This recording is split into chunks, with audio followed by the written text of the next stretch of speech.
since I am the adversary, the prince of darkness, the ruler of the world of men and of hell, I think my opinion is worth stating. I think it's worth believing in. So you have my article of faith. The design of the universe is immense, to use a feeble word, but the whole process of evolution was his calculated experiment, and we, the angels, were created long before it began. What was it like before matter began? I can't tell you. I know, but I don't, strictly speaking, remember. The reason for this is simple. When matter was created, so was time. All angels began to exist not only in heavenly perfection with God, but to witness and be drawn into time. Now we can step out of it, and I can, to some extent, recall when there was no lure of matter or time. But I can't really tell you what that early stage was like anymore. Matter and time changed everything totally. They obliterated not only the pure state that preceded them, they upstaged it. They overshadowed it. They, how shall I say, eclipsed it. Exactly. Matter and time eclipsed the time before time. But can you remember being happy? Interesting question. Dare I say this? He asked himself as he continued to speculate. Dare I say, I remember the longing, the incompleteness, more than I remember complete happiness? Dare I say there was less to understand?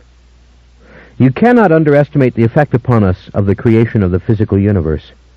Think for one moment, if you can, what time means, and how miserable you might be without it. No, that's not right.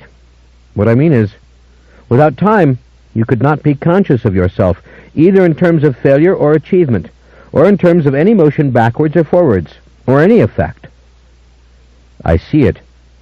Rather like the old people who've lost so much intelligence that they have no memory moment to moment. They're vegetative, wide-eyed, but they are no longer human with the rest of the race because they have no sense of anything, themselves or anyone else. A perfect analogy.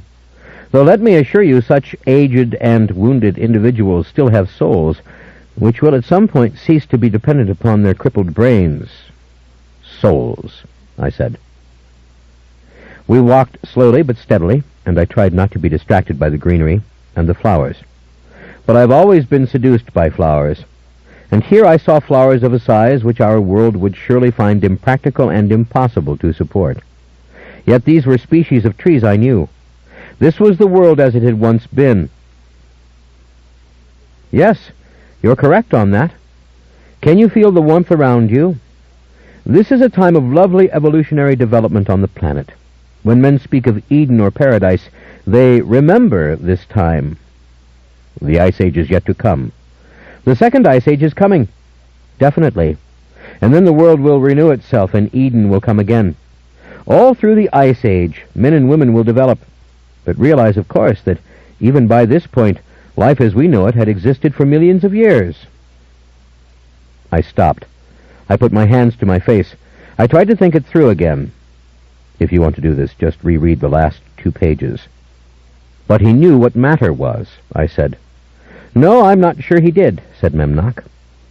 He took that seed, that egg, that essence, and he cast it in a form which became matter. But I don't know how truly he foresaw what that would mean. You see, that's our big dispute. I don't think he sees the consequences of his actions. I don't think he pays attention. That's what the big fight is about. So he created matter, perhaps by discovering what it was as he did it. Yes, matter and energy, which are interchangeable as you know. Yes, he created them, and I suspect that the key to him lies within the word energy, that if human anatomy ever reaches the point where angels and God can be satisfactorily explained in human language, energy will be the key. So he was energy, I said. And in making the universe, he caused some of that energy to be changed into matter. Yes, and to create a circular interchange independent of himself. But of course nobody said all this to us at the beginning. He didn't say it. I don't think he knew it. We certainly didn't know it. All we knew was that we were dazzled by his creations.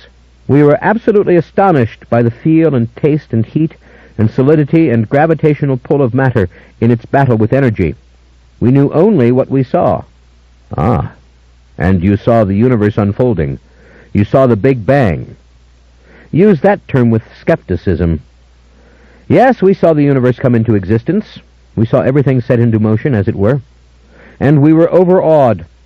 That's why almost every early religion on earth celebrates the majesty, the grandeur, the greatness and genius of the Creator. Why the earliest anthems ever put into words on earth sing the glories of God. We were impressed, just as humans later would come to be impressed.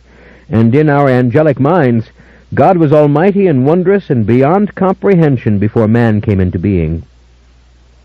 But let me remind you, especially as we walk through this magnificent garden, that we witnessed millions of explosions and chemical transformations, upheavals, all of which involved non-organic molecules before life, as we call it, ever came to exist. The mountain ranges were here, yes, and the rains, torrents upon torrents of rain. Volcanoes erupted, continuously.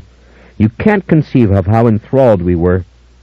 We watched the atmosphere thicken and develop, watching it change in composition. And then came what I will call for you the 13 revelations of physical evolution. And by revelation, I mean what was revealed in the process to the angels, to those of us who watched, to us. I could tell you in greater detail, take you inside every basic species of organism that ever thrived in this world. But you wouldn't remember it. I'm going to tell you what you can remember so that you can make your decision while you're still alive. Am I alive? Of course. Your soul has never suffered physical death. It's never left the earth, except with me by special dispensation for this journey. You know you are alive. You're Lestat de Liancourt, even though your body has been mutated by the invasion of an alien and an alchemic spirit, whose history and woes you have recorded yourself. To come with you, to decide to follow you. I have to die then, don't I? Of course, he said. I found myself stopped still again, hands locked to the side of my head. I stared down at the grass underneath my boots. I sensed the swarm of insectal light gathered in the sun falling on us. I looked at the reflection of radiance and verdant forest in Memnoch's eyes. He lifted his hand very slowly, as if giving me full opportunity to move away from him, and then he laid his hand on my shoulder. I loved this sort of gesture, the respectful gesture. I tried so often to make this sort of gesture myself. You have the choice, remember. You can return to being exactly what you are now. I couldn't answer. I knew what I was thinking. Immortal, material, earthbound vampire. But I didn't speak the words. How could anyone return from this? And again, I saw his face and heard his words. You would never be my adversary, would you? You are responding very well to what I tell you, he said warmly. I knew you would, for several reasons. Why? I asked. Tell me why. I need a little reassurance. I'm too shattered by all my past weeping and stammering, though I have to confess, I'm not too interested in talking about myself. What you are is part of what we are doing, he said. We had come to an enormous spider web suspended over our broad path by thick, shimmering threads. Respectfully, he ducked beneath it rather than destroy it, drawing his wings downward around him, and I followed his lead. You're curious. That's your virtue, he said. You want to know. This is what your ancient Marius said to you, that he, having survived thousands of years, or, well, nearly, would answer your questions as a young vampiric creature, because your questions were truly being asked. You wanted to know, and this is what drew me to you also. Through all your insolence, you wanted to know. You have been horribly insulting to me and to God continuously, but then so is everyone in your time. That's nothing unusual, except with you there was tremendous, genuine curiosity and wonder behind it. You saw the savage garden, rather than simply assuming a role there. So this has to do with why I have picked you. All right, I said with a sigh. It made sense. Of course I remembered Marius revealing himself to me. I remembered him saying the very things to which Memnoch referred. And I knew, too, that my intense love of David and of Dora revolved around very similar traits in both beings. an inquisitiveness which was fearless and willing to take the consequence of the answers.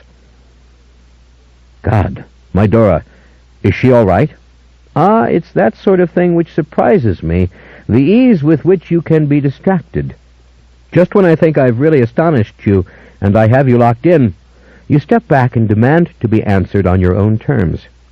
It's not a violation of your curiosity, but it is a means of controlling the inquiry, so to speak. Are you telling me that I must, for the moment, forget about Dora? I'll go you one better. There is nothing for you to worry about. Your friends, Armand and David, have found Dora, and are looking out for her, without revealing themselves to her.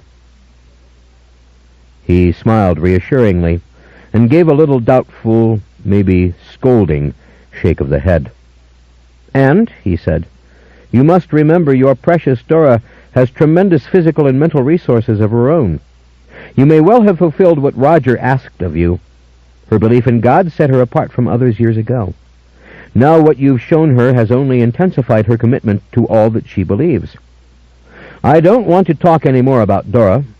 I want to go on describing creation. Yes, please. Now, where were we? There was God, and we were with him. We had anthropomorphic shapes, but we didn't call them that because we had never seen our shapes in material form.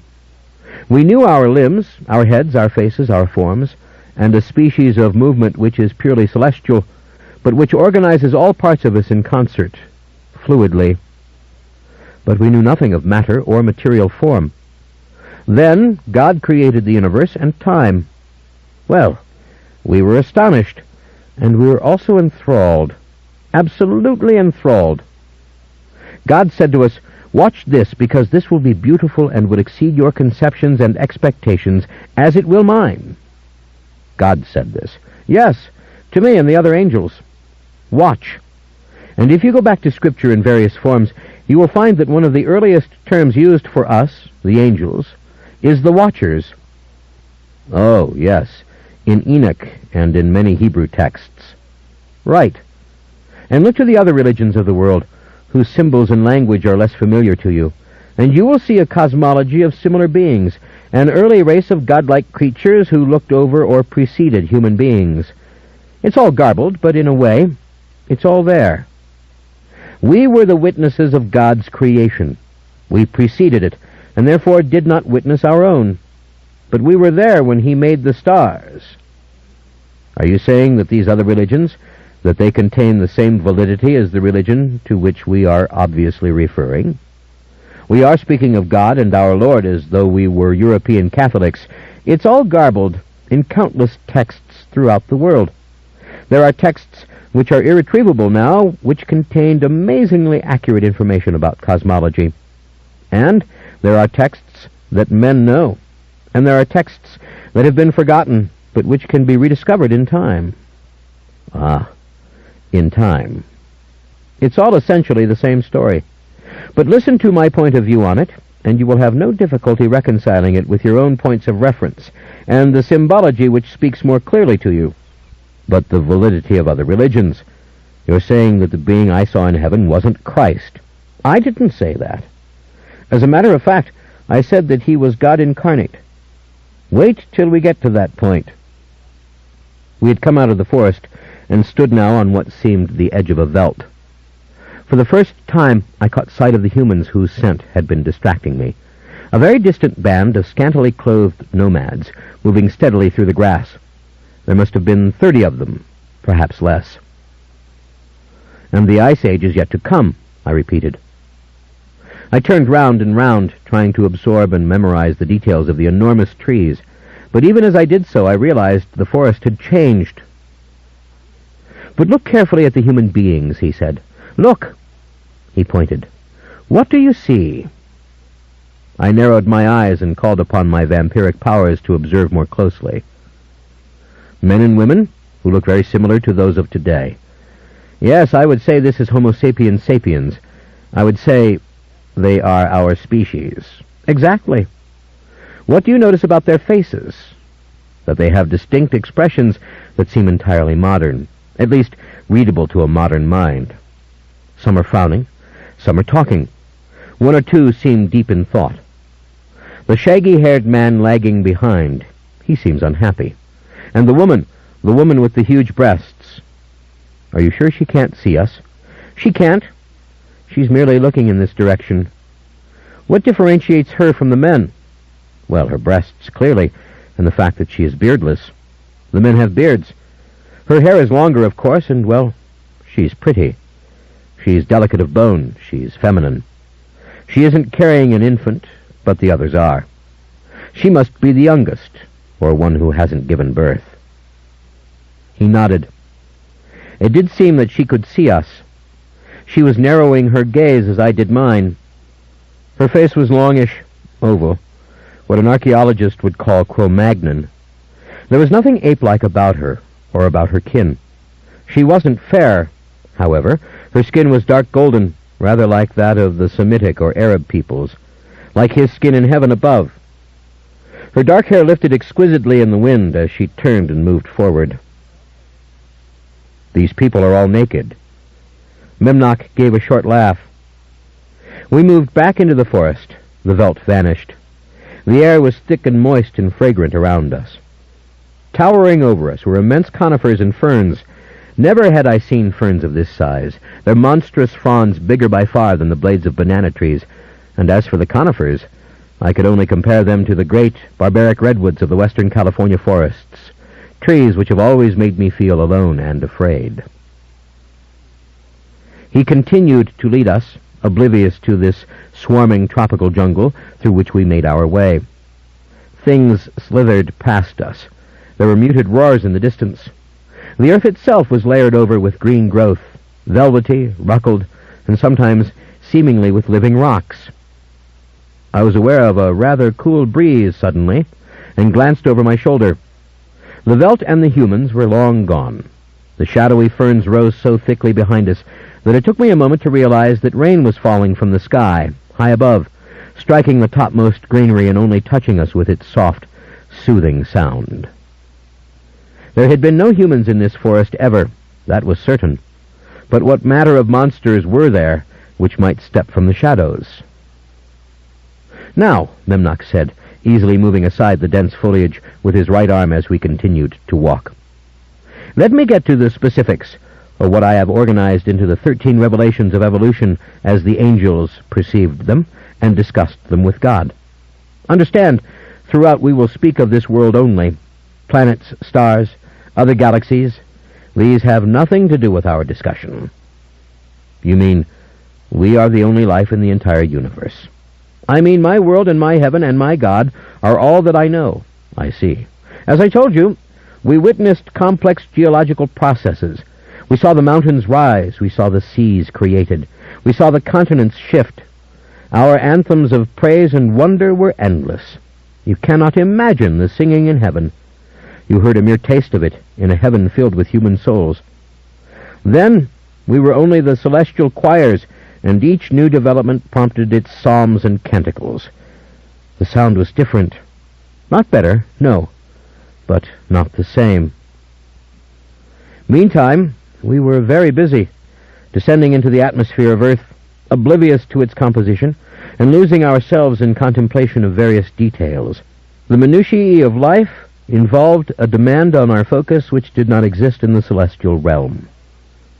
You mean everything there was large and clear, precisely and fully illuminated.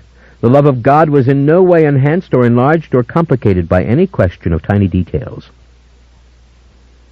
We had come now to a waterfall, thin, fierce, and descending into a bubbling pool. I stood for a moment, refreshed by the mist of water on my face and hands. Memnoch seemed to enjoy the same. For the first time, I realized his feet were bare. He let his foot slip into the water itself and watched the water swirl around his toes. The nails of his toes were ivory, perfectly trimmed. As he looked down into the churning, bubbling water, his wings became visible, rising straight up suddenly to great peaks above him, and I could see the moisture glittering as it coated the feathers. There was a commotion. The wings appeared to close exactly like those of a bird, and to fold back behind him, and then to disappear. Imagine now, he said, The legions of angels, the multitudes of all ranks, and there are ranks, coming down to this earth to fall in love with something as simple as the bubbling water we see before us, or the changing color of sunlight as it pierces the gases surrounding the planet itself. Was it more interesting than heaven? Yes. One has to say yes. Of course, on re-entry one feels complete satisfaction in heaven, especially if God is pleased. But the longing returns, the innate curiosity.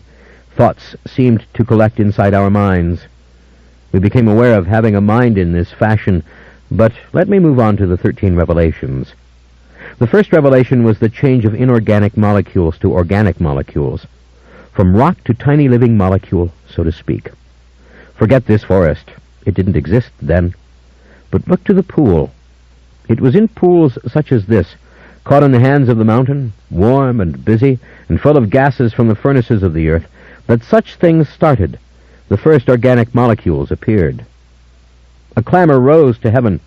Lord, look what matter has done. And the Almighty gave his usual beaming smile of approval.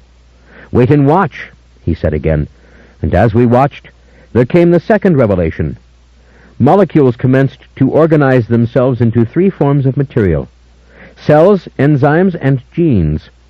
Indeed, no sooner had the one-celled form of such things appeared than the multicellular forms began to appear.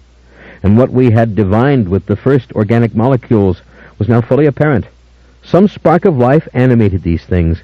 They had a crude form of purpose, and it was as if we could see that spark of life and recognize it as a tiny, tiny evidence of the essence of life which we in abundance possessed. In sum, the world was full of commotion of a new kind altogether. And as we watched these tiny multicelled beings drift through water, collecting to form the most primitive algae or fungi, we saw these green living things then take hold upon the land itself. Out of the water climbed the slime which had clung for millions of years to its shores. And from these creeping green things sprang the ferns and the conifers which you see around us, rising finally until they attained massive size. Now angels have size. We could walk beneath these things on the green-covered world. Again, listen, if you will, in your imagination, to the anthems of praise that rose to heaven. Listen, if you will, to the joy of God, perceiving all this through his own intellect and through the choruses and tales and prayers of his angels. Angels began to spread out all over the earth. They began to delight in certain places. Some preferred the mountains, others the deep valleys, some the waters, some the forest of green shadow and shade. So they became like the water spirits, I said, or the spirits of the woods, all the spirits that men later came to worship. Precisely. But you jump way ahead. My response to these very first 2 revelations was like that of many of my legions. As quickly as we sensed a spark of life emanating from these multicelled plant organisms, we also began to sense the death of that spark, as one organism devoured another, or overran it and took its food from it. Indeed, we saw multiplicity and destruction. What had been mere change before, exchange of energy and matter, now took on a new dimension. We began to see the beginning of the third revelation, only it did not come home to us until the first animal organisms distinguished themselves from plants. As we watched their sharp, determined movement, with their seemingly greater variety of choices, we sensed that the spark of life they evinced was, indeed, very similar to the life inside ourselves. And what was happening to these creatures, to these tiny animals and to plants? They died. That's what was happening. They were born, lived, and died, and began to decay. And that was the third revelation of evolution: death and decay. Memnoch's face became the darkest I'd ever seen it. It retained the innocence and the wonder, but it was clouded with something terrible that seemed a mixture of fear and disappointment. Maybe it was only the naive wonder that perceives a horrible conclusion. The third revelation was death and decay, I said, and you found yourself repelled by it. Not repelled. I just assumed it had to be a mistake. I went soaring to heaven. Look, I said to God, these tiny things can cease to live. The spark can go out, as it could never go out of you or us. And then what is left behind them in matter rots. I wasn't the only angel who went flying into the face of God with this great cry. But I think my anthems of wonder were more colored by suspicion and fear. Fear had been born in my heart. I didn't know it, but it had come to me with the perception of decay and death, and the perception felt punitive to my mind. He looked at me. Remember, we are angels.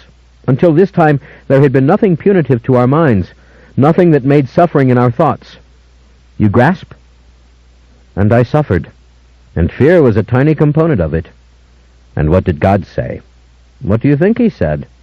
That it was all part of the plan. Exactly. Watch and look, and you will see that essentially nothing new is happening. There is the same interchange of energy and matter. But what about the spark? I cried. You are living creatures, said God. It is a credit to your fine intellect that you perceive such a thing. Now watch. More is to come. But suffering, the punitive quality, it was all resolved in a great discussion. Discussion with God involves not only coherent words, but immense love of God, the light you saw surrounding and permeating us all. What God gave us was reassurance, and perhaps the reassurance that this inkling of suffering in me required, that there was nothing to fear. I see. Now comes the fourth revelation, and remember my organization of these revelations is arbitrary. I cannot take you through the minutiae, as I've said. The fourth revelation I call the revelation of color, and it began with flowering plants. The creation of flowers, the introduction of an entirely more extravagant and visibly beautiful means of mating between organisms.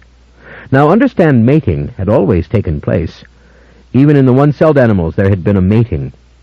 But flowers introduced in profusion colors which had never been before in nature, except in the rainbow. Colors we had known in heaven and thought to be purely celestial, and now we saw they were not purely celestial, but could develop in this great laboratory called Earth for natural reasons. Let me say at this time that spectacular colors were also developing in sea creatures, in fishes in warm waters. But the flowers struck me in particular as exquisitely beautiful, and when it became obvious that the species would be numberless, that the patterns of petals should be endless, our anthems again rose to heaven in such music that everything before seemed lesser, or not so deep. This music had, of course, already been tinged with something dark. Dare I say it? The hesitation or the shadow produced in us by the revelation of death and decay.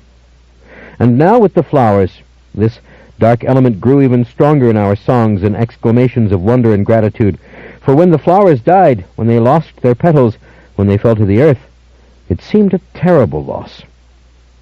The spark of life had emanated most powerfully from these flowers, and from the larger trees and plants that were growing everywhere in profusion, and so the song took on its somber notes.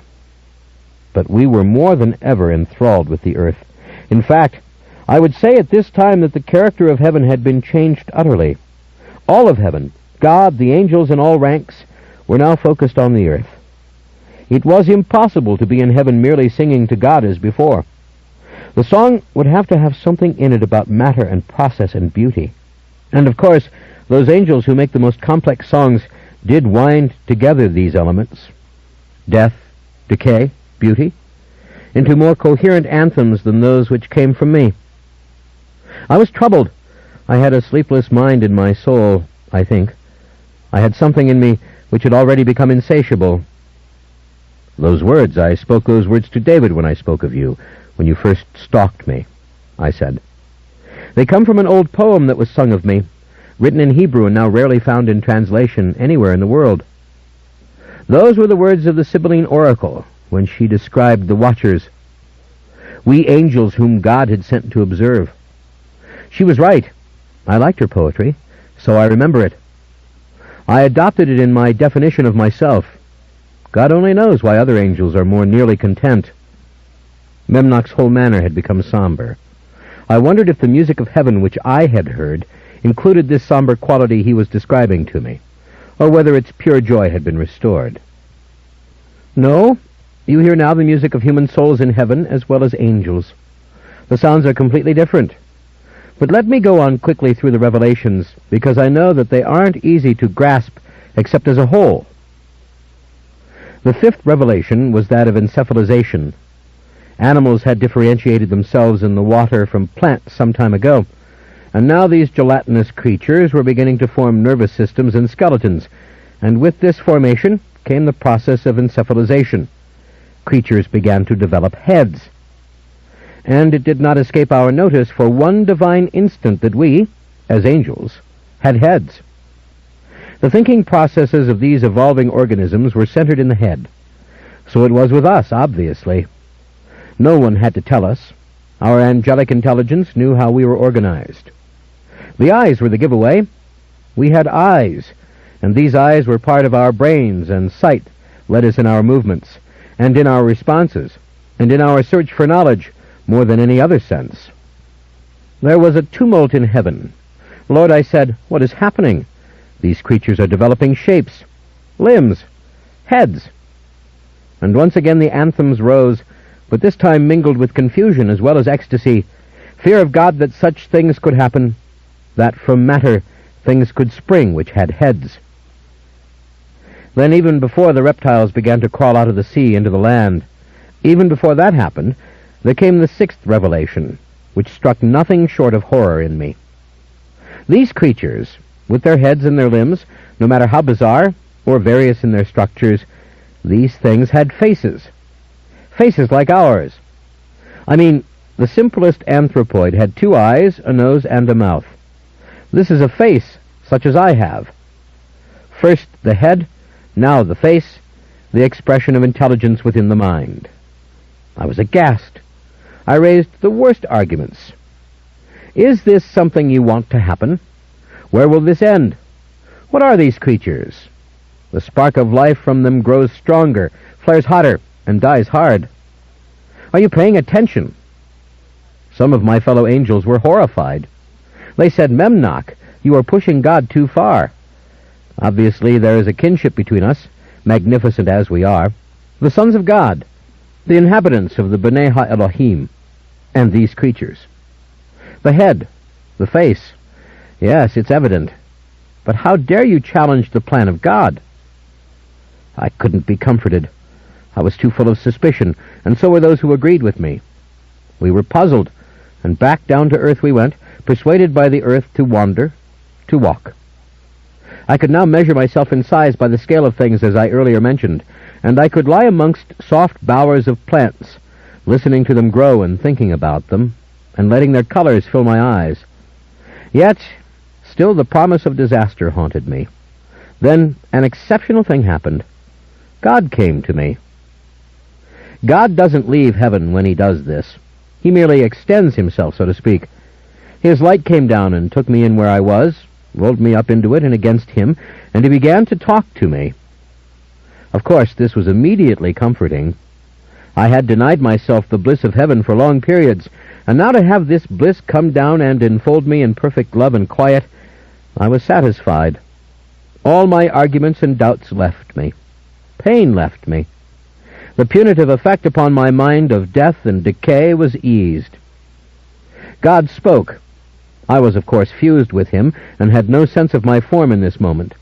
We had been so close many a time in the past, and we were this close when I had been made, and came forth out of God. But nevertheless it was a profound, merciful gift for it to happen now. You see more than other angels, he said. You think in terms of the future, a concept which they are just beginning to learn. They are as mirrors reflecting the magnificence of each step, whereas you have your suspicions. You do not trust in me.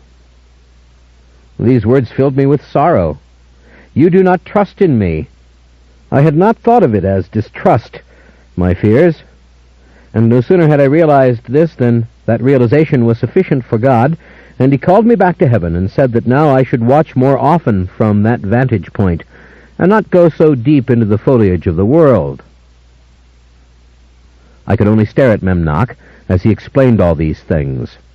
We stood on the bank of the stream still. He didn't seem comforted now as he told me about this comfort, only eager to go on with his tale.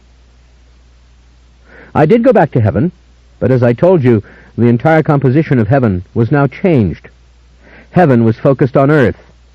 Earth was the heavenly discourse, and never was I so aware of it as on this return. I went to God. I knelt in adoration. I poured out my heart, my doubts, above all my gratitude that he had come to me as he had. I asked if I was free again to return to the world below. He gave one of his sublime non-committal answers, meaning, "You are not forbidden. You are a watcher, and your duty is to watch." So I went down... "Wait," I said. "I want to ask you a question." "Yes," he answered patiently. "But come, let's continue on our journey. You can step on the rocks as you cross the stream." I followed in this way easily enough, and within minutes we had left the sound of the water behind us, and we were in an even denser forest, alive, I think, with creatures, though I couldn't tell. "My question," I pressed, "was this. Was heaven boring compared to earth?" "Oh, never. It's just that the earth was the focus. One could not be in heaven and forget about earth because everybody in heaven was watching earth and singing about it. That's all. No, heaven was as fascinating and blissful as ever. In fact, the somber note which had been introduced, the solemn acknowledgment of decay and death, had added to the infinite variation of things which might be said and sung and dwelt upon in heaven." "I see. Heaven expanded with these revelations." "Always. And remember the music. Never think that that is a cliché of religion. The music was reaching new heights all the time in its celebration of wonder. It would be millennia before physical instruments would reach a level where they could make even a pale imitation of the sounds of the music of the angels. Their voices, mingling with the beat of their wings, and some interplay with the winds that rose from earth." I nodded. "What is it?" he asked. "What do you want to say?" "I can't put it in words. Only that our understanding of heaven fails again and again because we are not taught this, that heaven is focused upon the earth.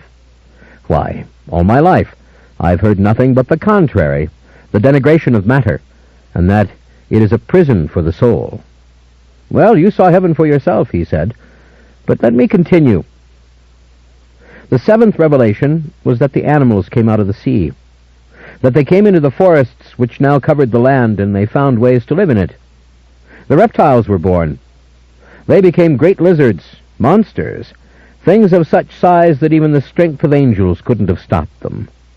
And these things had heads and faces, and now they not only swam with their legs like ours, but they walked upon them, and some walked on 2 legs instead of 4, holding against their chests 2 tiny legs like our arms. I watched this happen as someone watches a fire grow. From the tiny blaze, giving warmth, I now saw a conflagration. Insects in all forms developed. Some took to the air with a form of flight very different and monstrous compared to our own. The world swarmed with all these new species of the living and mobile and the hungry, for creature fed upon creature just as it had always been. But now with the animals, the feasting and killing was far more obvious, and happened not merely in minuscule, but with giant skirmishes amongst lizards who tore each other to pieces, and great reptilian birds who could glide down upon the lesser crawling things and carry them away to their nests. The form of propagation began to change. Things were born in eggs. Then some spawn came live from the mother. For millions of years I studied these things, talking to God about them, more or less absently, singing when I was overwhelmed with beauty, going up to the heavens, and generally finding my questions disturbing to everyone as before. Great debates happened. Should we question nothing? Look, the spark of life flares monstrous and hot from the giant lizard as he dies. And again into the womb of God I was taken, just when I thought my agitation would give me no peace. Look at the scheme more closely. You are deliberately seeing only parts of it, he said to me. He pointed out, as he had from the beginning, that waste was unheard of in the universe, that decay became food for others, that the means of interchange was now kill and devour, digest and excrete. When I'm with you, I told him, I see the beauty of it. But when I go down there, when I roll in the high grass, I see differently. You are my angel and my watcher. Overcome that contradiction, he said. I went back down to the earth, and then came the 8th revelation of evolution, the appearance of warm-blooded birds with feathered wings. I smiled. It was partly the expression on his face, the knowing, patient expression, and the emphasis with which he had described the wings. "Feathered wings," he said. "First we see our faces on the heads of insects, of lizards and monsters. And now, behold, there is a warm-blooded creature, a creature completely more fragile and pulsing with precarious life, and it has feathered wings. It flies as we fly. It rises, it spreads its wings, it soars." Well, for once mine was not the only outcry in heaven. Angels by the thousands were astonished to discover that little beings of matter had wings so like our own. Feathers, such as the feathers that covered ours, made them soft and made them move through the wind. All this now had its corollary in the material world. Heaven was stormy with songs, exclamations, outcries. Angels took flight after birds, surrounding them in the air, and then following them and imitating them, and following them to their nests and watching as chicks were born from these eggs and grew to full size. Now, you know we had seen this entire question of birth, growth, maturity in other creatures, but in nothing that so resembled ourselves. God was silent? I asked. No, but this time he called us all together, and he asked us why we had not learnt enough by now that we were not insulated from such horror and pride. Pride, he said, is what we suffered. We were outraged that such puny, tiny-headed things that had really very limited faces, actually, had feathered wings. He gave us a stern lesson and warning. Once again I tell you, this process will continue, and you will see things that will astonish you. And you are my angels, and you belong to me, and your trust is mine. The ninth revelation of evolution was painful for all angels. It was filled with horror for some, and fear for others.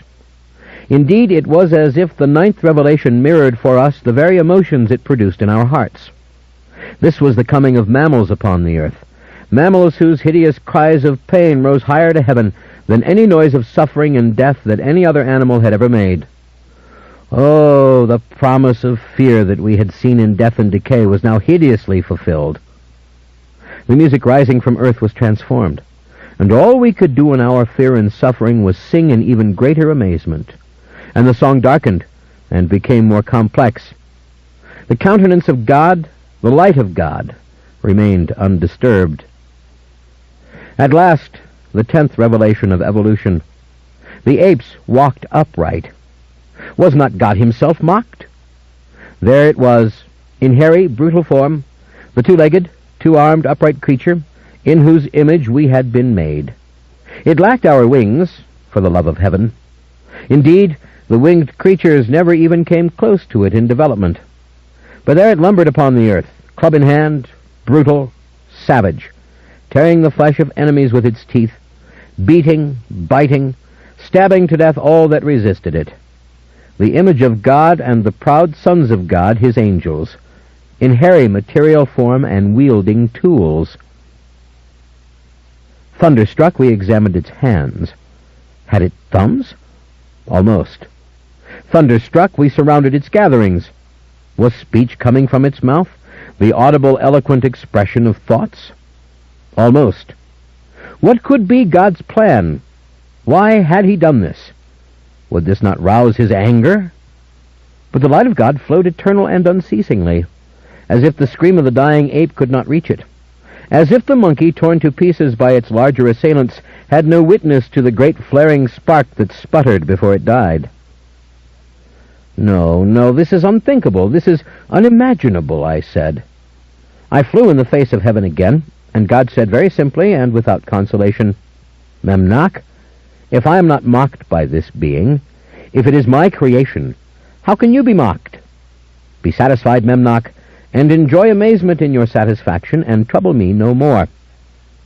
Anthems rise all around you, which tell me of every detail my creation has accomplished. You come with questions that are accusations, Memnoch. No more. I was humbled. The word accusations frightened or caused a long pause in my thoughts. Do you know that Satan means in Hebrew the accuser?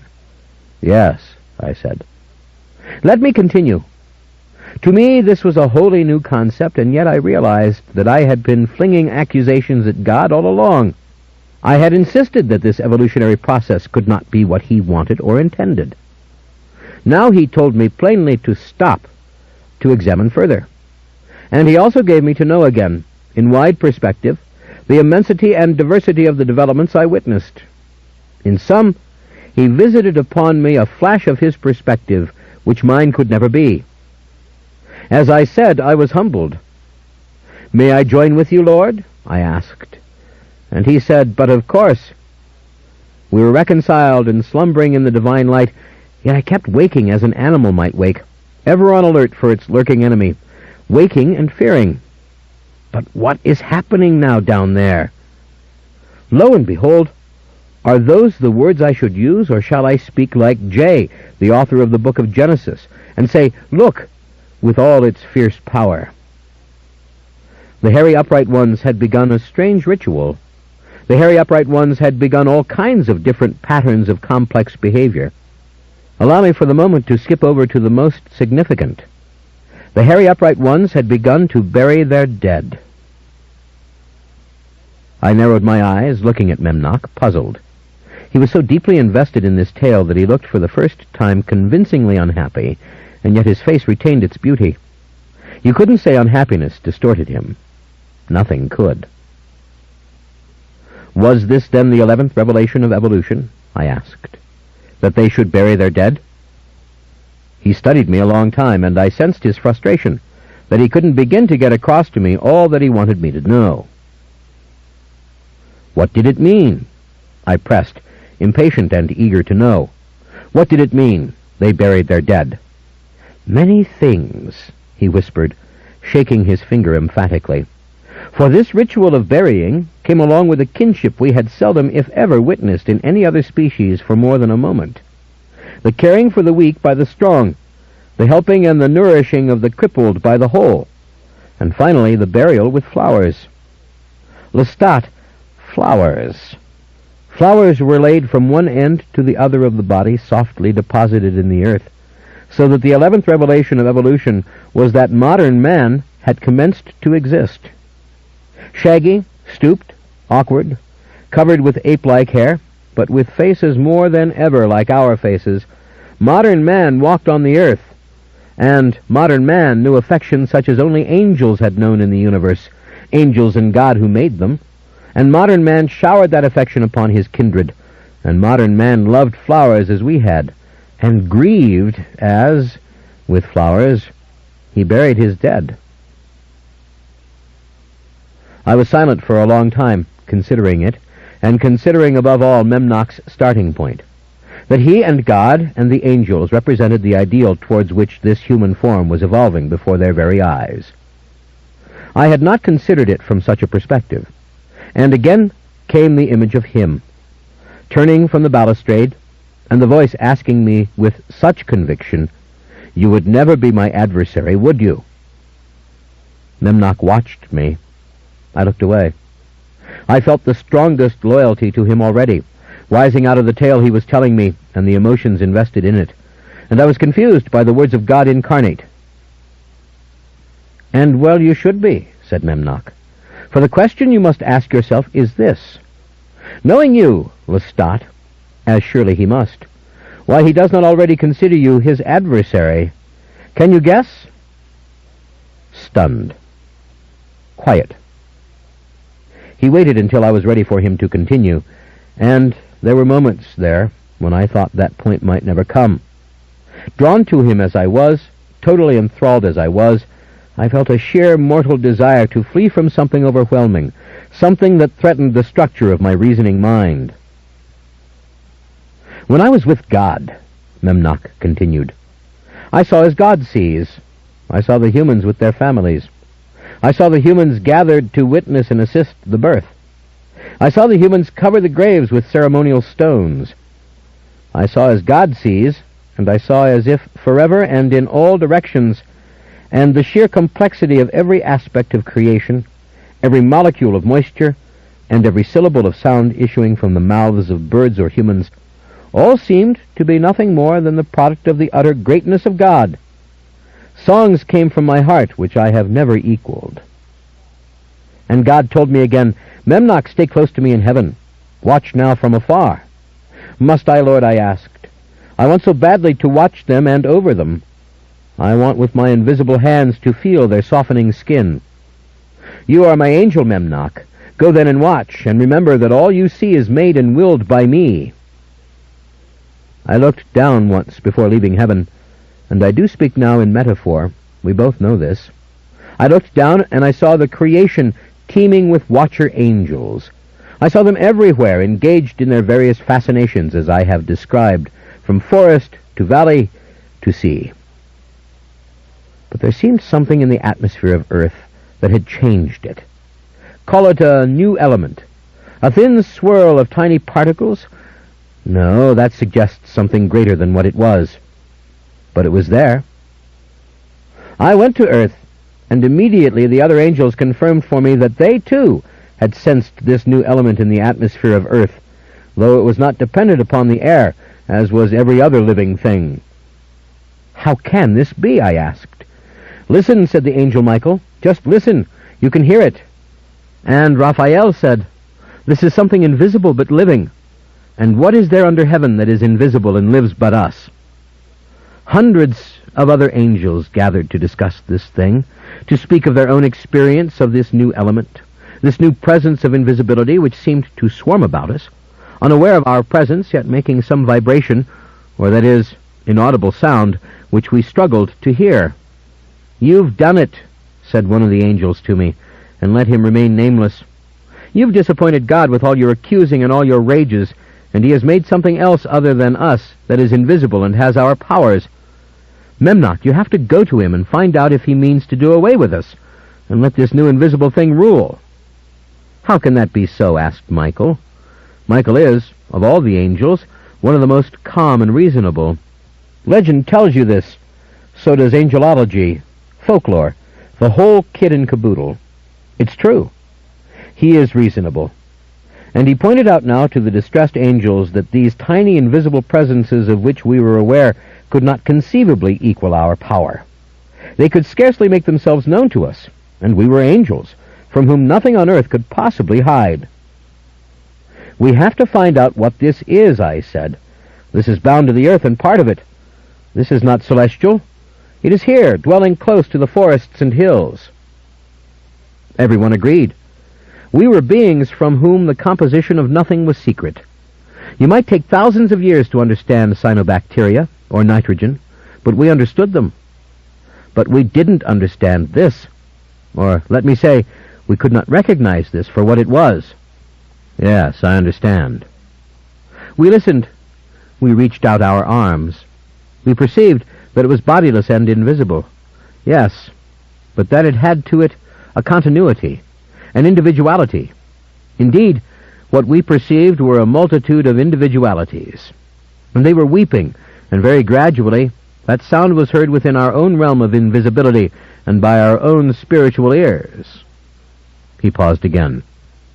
You see the distinction I make? He asked. They were spiritual individuals, I said. And as we pondered, as we opened our arms and sang and tried to comfort them, while stepping invisibly and artfully through the material of earth, something momentous made itself known to us, shocking us out of our explorations. Before our very eyes, the 12th revelation of physical evolution was upon us. It struck us like the light from heaven. It distracted us from the cries of the covert invisible. It shattered our reason. It caused our songs to become laughter and wails. The 12th revelation of evolution was that the female of the human species had begun to look more distinctly different from the male of the human species by a margin so great that no other anthropoid could compare. The female grew pretty in our eyes, and seductive. The hair left her face, and her limbs grew graceful. Her manner transcended the necessities of survival, and she became beautiful as flowers are beautiful, as the wings of birds are beautiful. Out of the couplings of the hairy ape had risen a female tender-skinned and radiant of face. And though we had no breasts and she had no wings, she looked like us. We stood facing each other in the stillness. Not for 1 second did I fail to grasp. Not for 1 second did I seek to understand. I knew. I looked at him, at his large, beautiful face and streaming hair, at his smooth limbs and his tender expression, and I knew that he was right, of course. One need not have been a student of evolution to realize that such a moment had surely come to pass with the refinement of the species, and he did embody the empowered feminine if ever a creature could. He was as marble angels, as the statues of Michelangelo. The absolute preciseness and harmony of the feminine was in his physique. He was agitated. He was on the verge, it seemed, of wringing his hands. He looked at me intently, as if he would look into me and through me. "And in short order," he said, "the 13th revelation of evolution made itself known. Males mated with the loveliest of the females, and those who were most lithe and smooth to touch and tender of voice. And from those matings came males themselves who were as beautiful as the females. There came humans of different complexions.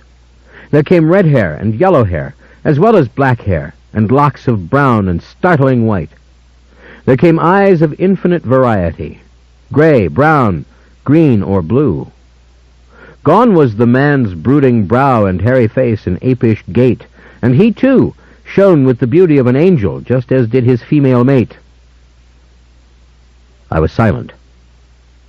He turned away from me, but it seemed impersonal. It seemed he required of himself a pause, and a renewal of his own strength. I found myself staring at the high-arched wings, drawn close together, their lower tips just above the ground where we stood, each feather still faintly iridescent. He turned around to face me, and unfolding out of the angelic shape, his face was a graceful shock.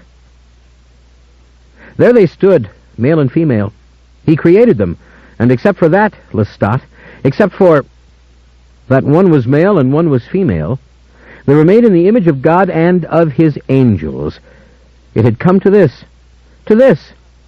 God split in two. Angels split in two. I don't know how long the other angels held me, but finally they could no longer, and I went up to heaven, ablaze with thoughts and doubts and speculations. I knew wrath. The cries of suffering mammals had taught me wrath. The screams and roars of wars amongst ape-like beings had taught me wrath. Decay and death had taught me fear. Indeed, all of God's creation had taught all I needed to speed before him and say, "Is this what you wanted?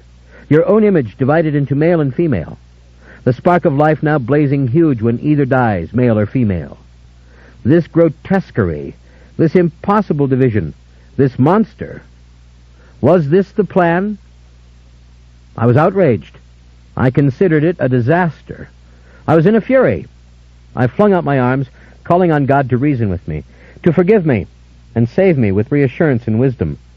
But nothing came from God. Nothing. Not light, not words, not punishment, not judgment. I realized I stood in heaven surrounded by angels. All of them were watching and waiting. Nothing came from Almighty God but the most tranquil light. I was weeping. "Look, tears such as their tears," I said to the others, though of course my tears were non-material. And as I wept, and as they watched me, I realized I wasn't weeping alone. Who was with me? I turned round and round looking at them. I saw all the choruses of angels, the watchers, the cherubim, the seraphim, the Ophanim, all. Their faces were rapt and mysterious, and yet I heard a weeping. "Where is the weeping coming from?" I cried. And then I knew, and they knew. We came together, wings folded, heads bowed, and we listened. And rising from the earth we heard the voices of those invisible spirits, those invisible individualities. It was they, the immaterial ones, who wept. And their crying reached to heaven as the light of God shone on eternal, without change upon us all. "Come now and witness," said Raphael. "Come watch as we have been directed." "Yes, I have to see what this is," I said, and down I went into the earth's air, and so did all of us, driving in a whirlwind these tiny wailing, weeping things that we could not even see. Then human cries distracted us. Human cries mingled with the cries of the invisible. Together we drew in, condensed in still a multitude, invisibly surrounding a small camp of smooth and beautiful human beings. In their midst, one young man lay dying, twisting in his last pain on the bed they'd made for him of grass and flowers. It was the bite of some deadly insect which had made his fever, all part of the cycle, as God would have told us had we asked.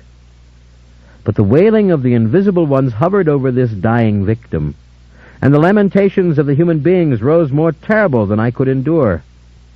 Again I wept. "Be still, listen," said Michael, the patient one. He directed us to look beyond the tiny camp and the thrashing body of the feverish man, and to see in thin air the spirit voices gathering and crying. And with our eyes we saw these spirits for the first time. We saw them clustering and dispersing, wandering, rolling in and falling back, each retaining the vague shape and essence of a human being. Feeble, fuddled, lost, unsure of themselves, they swam in the very atmosphere, opening their arms now to the man who lay on the bier about to die. And die that man did. Hush. Stillness. Memnoch looked at me as if I must finish it. "And a spirit rose from the dying man," I said. "The spark of life flared and did not go out, but became an invisible spirit with all the rest. The spirit of the man rose in the shape of the man and joined those spirits who had come to take it away." "Yes!" He gave a deep sigh and then threw out his arms. He sucked in his breath as if he meant to roar. He looked heavenward through the giant trees. I stood paralyzed. The forest sighed in its fullness around us. I could feel his trembling. I could feel the cry that hovered just inside him and might burst forth in some terrible clarion. But it only died away as he bowed his head. The forest had changed again. The forest was our forest. These were oaks and the dark trees of our times, and the wildflowers, and the moss I knew, and the birds and tiny rodents who darted through the shadows. I waited. "The air was thick with these spirits," he said. "For once having seen them, once having detected their faint outline and their ceaseless voices, we could never again not see them, and like a wreath they surrounded the earth. The spirits of the dead, Lestat, the spirits of the human dead. Souls, Memnoch, souls. Souls had evolved from matter. Yes, in his image. Souls, essences, invisible individualities, souls." I waited again in silence. He gathered himself together. "Come with me," he said. He wiped his face with the back of his hand. As he reached for mine, I felt his wing, distinctly for the first time, brush the length of my body, and it sent a shiver through me akin to fear, but not fear at all. "Souls had come out of these human beings," he said. "They were whole and living, and hovered about the material bodies of the humans from whose tribe they had come. They could not see us. They could not see heaven. Whom could they see but those who had buried them, those who had loved them in life and were their progeny, and those who sprinkled the red ochre over their bodies before laying them carefully, to face the east, in graves lined with ornaments that had been their own? And those humans who believed in them," I said, "those who worshipped the ancestors, did they feel their presence? Did they sense it? Did they suspect the ancestors were still there in spirit form?" "Yes," he answered me. I was too absorbed to say anything. It seemed my consciousness was flooded with the smell of the wood and all its dark colors, the endlessly rich variations of brown and gold and deep red that surrounded us.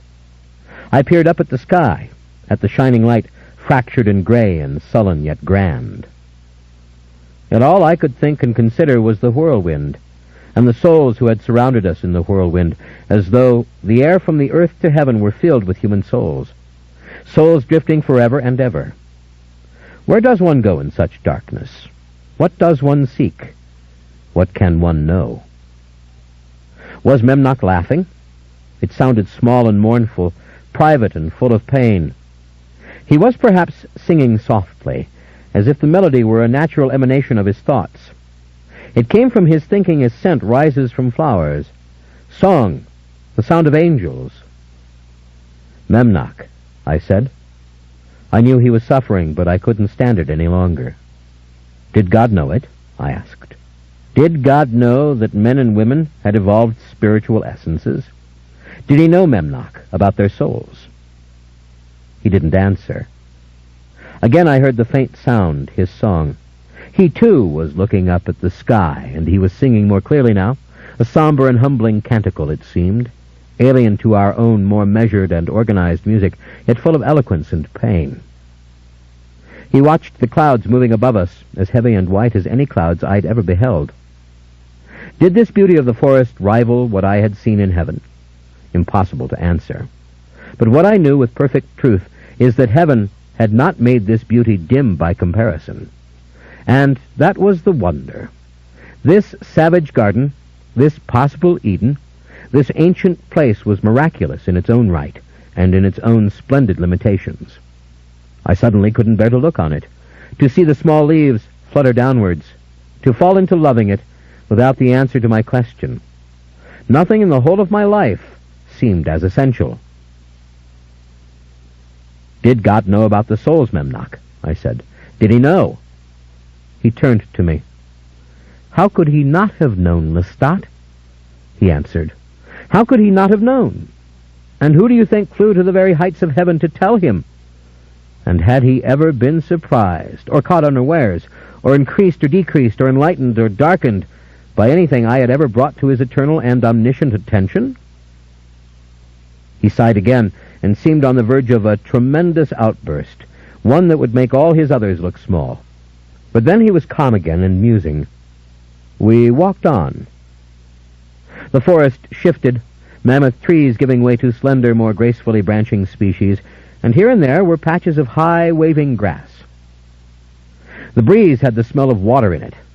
I saw it lift his blond hair, heavy as this hair was, and smooth it back from the side of his face. I felt it cool my head and my hands, but not my heart. We peered into an open place, a deep, wild valley. I could see distant mountains and green slopes, a ragged and rambling wood breaking here and there for spaces of blowing wheat or some other form of wild grain. The woods crept up into the hills and into the mountains, sending its roots deep into the rock, and as we grew closer to the valley, through the branches I would see the glitter and twinkling light of a river or sea. We emerged from the older forest. This was a marvelous and fertile land. Flowers of yellow and blue grew in profusion, caught this way and that in dancing gusts of color. The trees were olive trees and fruit trees, and had the low, twisted branches of trees from which food has been gathered for many generations. The sunlight poured down upon all. We walked through tall grasses, the wild wheat perhaps, to the edge of the water, where it lapped very gently without a tide, I think, and it was clear and shimmering as it shrank back, exposing the extraordinary array of pebbles and stones. I could see no end to this water, either to the right or to the left, but I could see the far bank and the rocky hills growing down towards it, as if they were as alive as the roots of the straggling green trees. I turned around. The landscape behind us now was the same.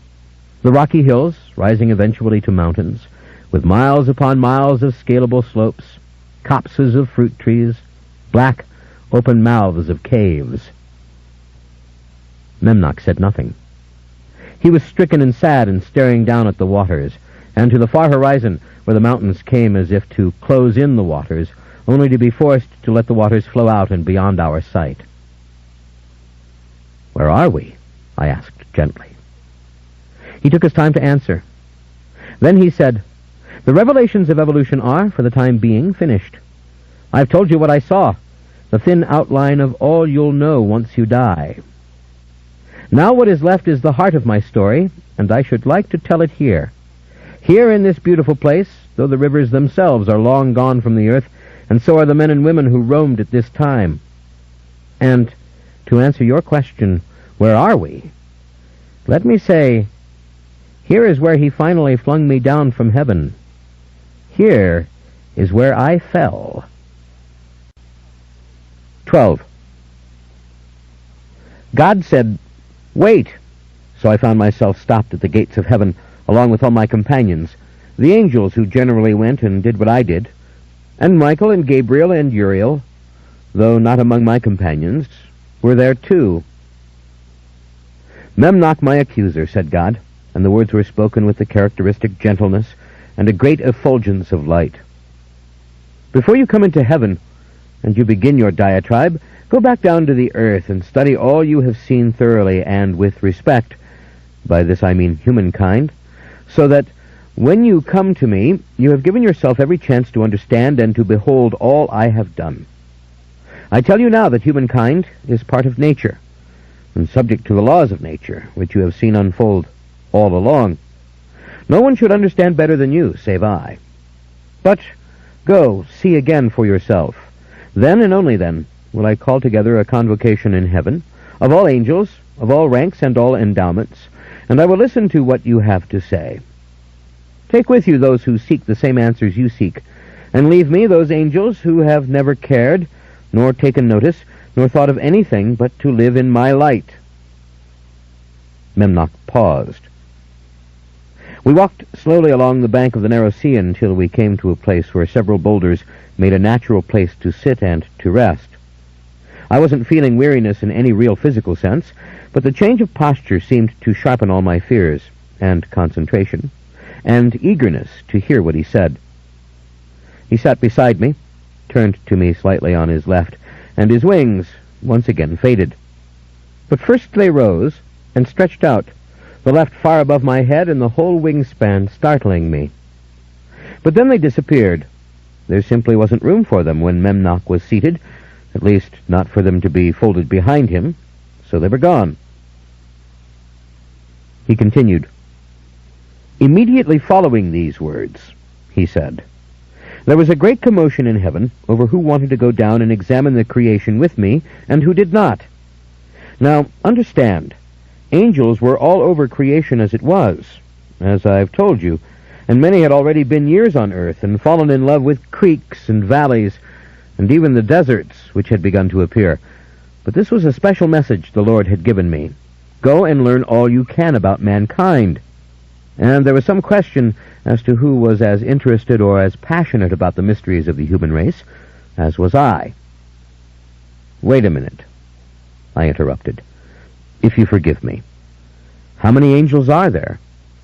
You quoted God as saying all ranks and all endowments. Surely you've heard some of the truth, he answered. From the lore, God created us first, the archangels, Memnoch, Michael, Gabriel, Uriel, and many others whose names have never been discovered, either inadvertently or deliberately. So I would rather not say. The whole number of archangels? 50. And we were the first made, as I said, though who exactly came before whom has become a hysterical subject of argument in heaven, and one in which I lost interest a long time ago. Besides, I'm convinced I am the first anyway, but it doesn't matter.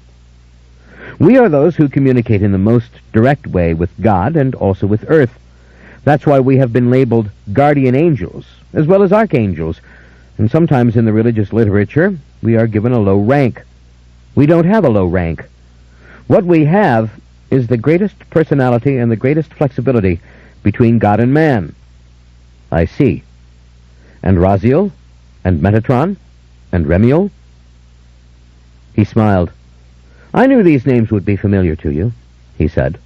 They all have their place among the archangels, but I cannot possibly explain all of this to you now. You'll know when you're dead. And also, it's almost too much for a human mind, even a vampiric mind such as your own, to comprehend. Very well, I said. But what you're saying is the names refer to actual entities. Serial is an entity. Yes. Zagzagal. Yes, an entity. Now, let me continue. Let me stick with the schemes. We, as I told you, are God's messengers and most powerful angels, and I was fast becoming God's accuser, as you can see.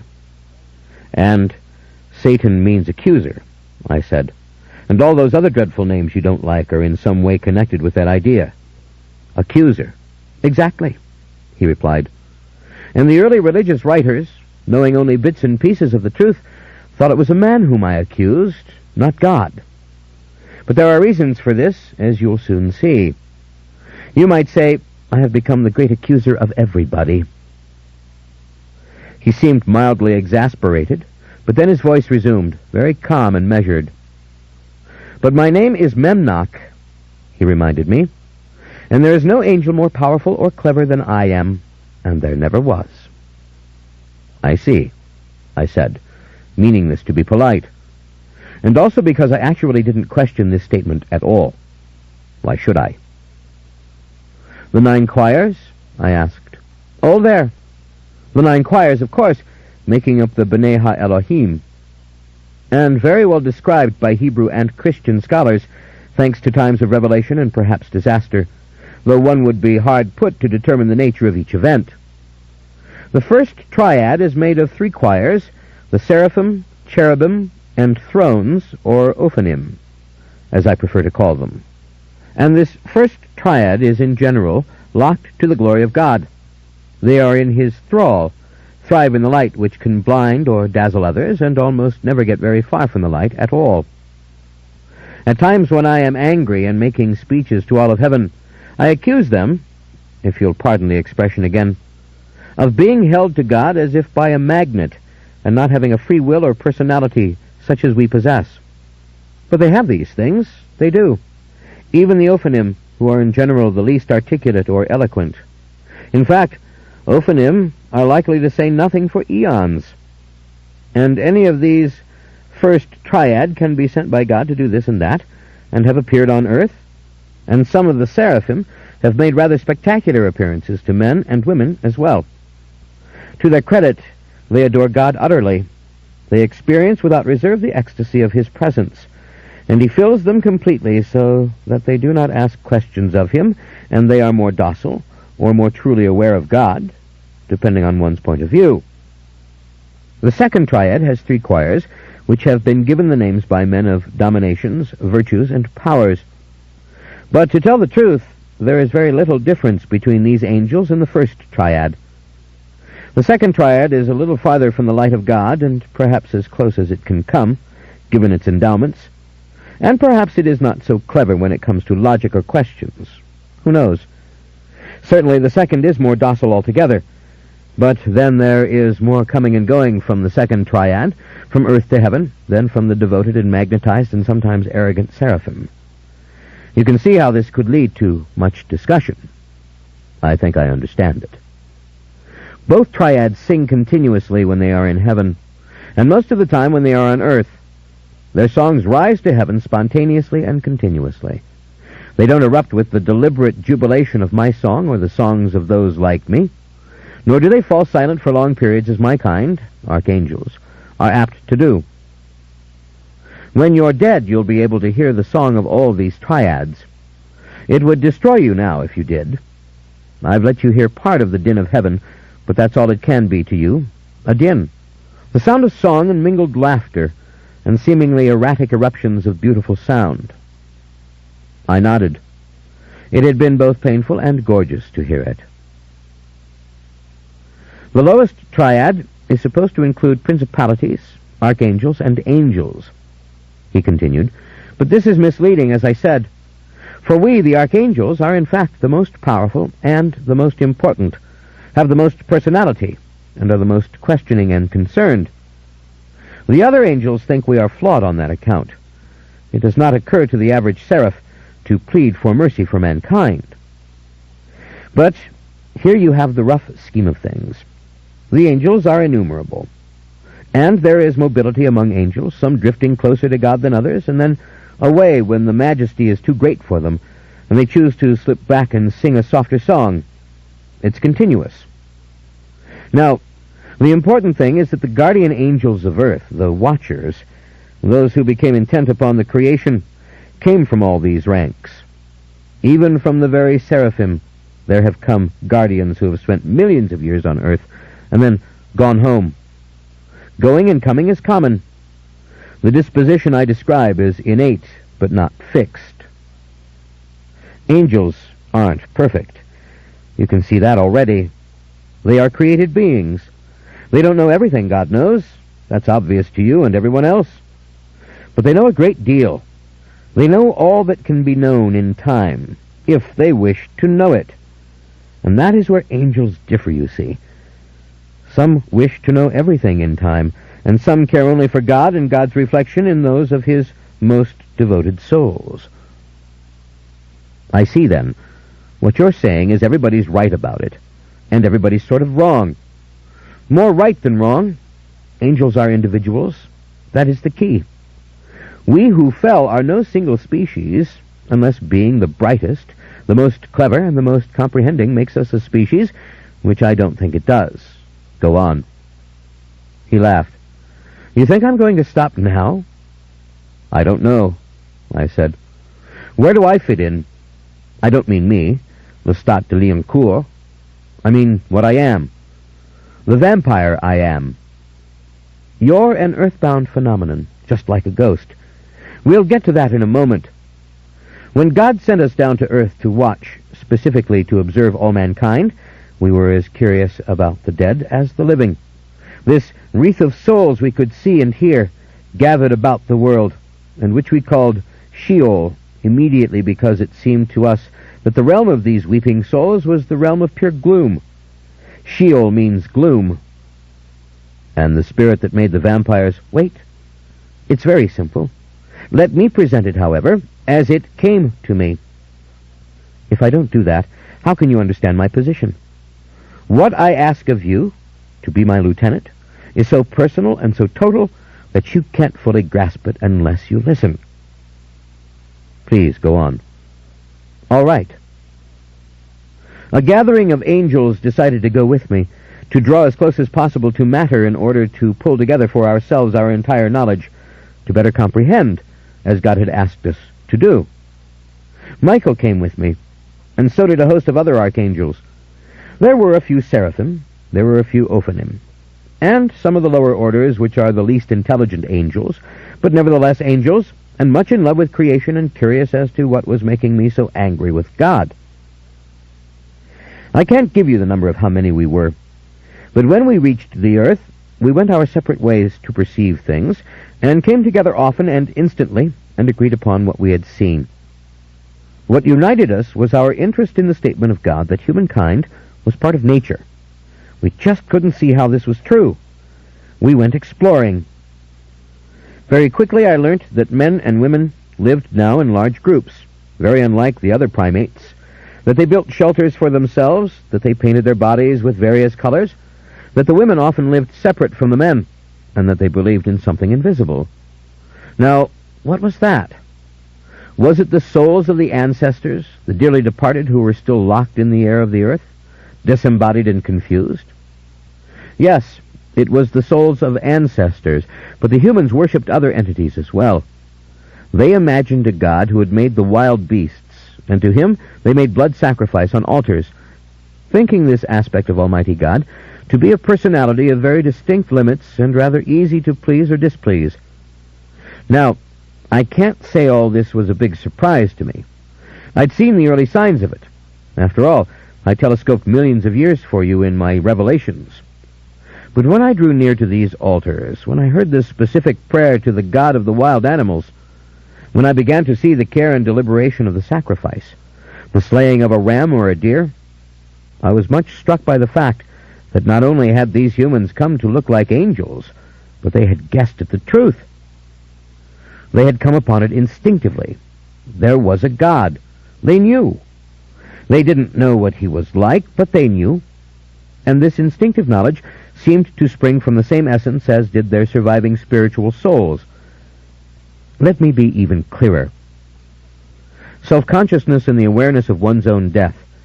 This had created a sense of distinct individuality in humans, and this individuality feared death, feared annihilation, saw it, knew what it was, saw it happening, and prayed for a God that he would not let such a thing have no meaning in the world.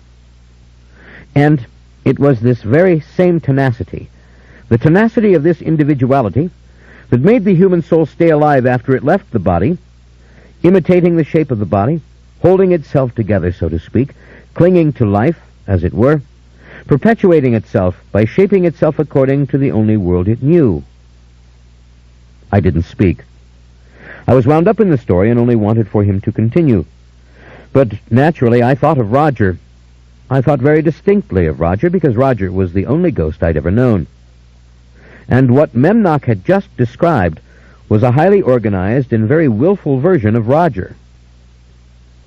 "Oh, yes, precisely," said Memnoch, "which is probably why it is just as well that he came to you, though at the time I regarded it as one of the greatest annoyances in the world.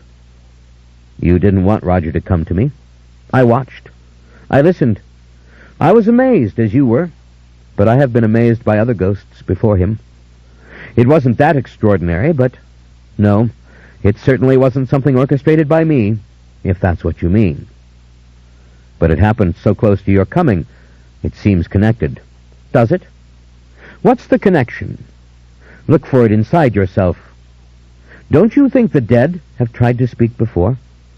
Don't you think the ghosts of your victims have come howling after you?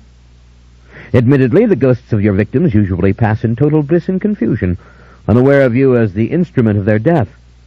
But that's not always the case. Maybe what has changed is you.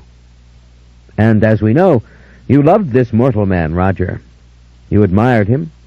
You understood his vanity and love of the sacred and the mysterious and the costly because you have these traits within yourself. Yes, all of that's true, without doubt, I said.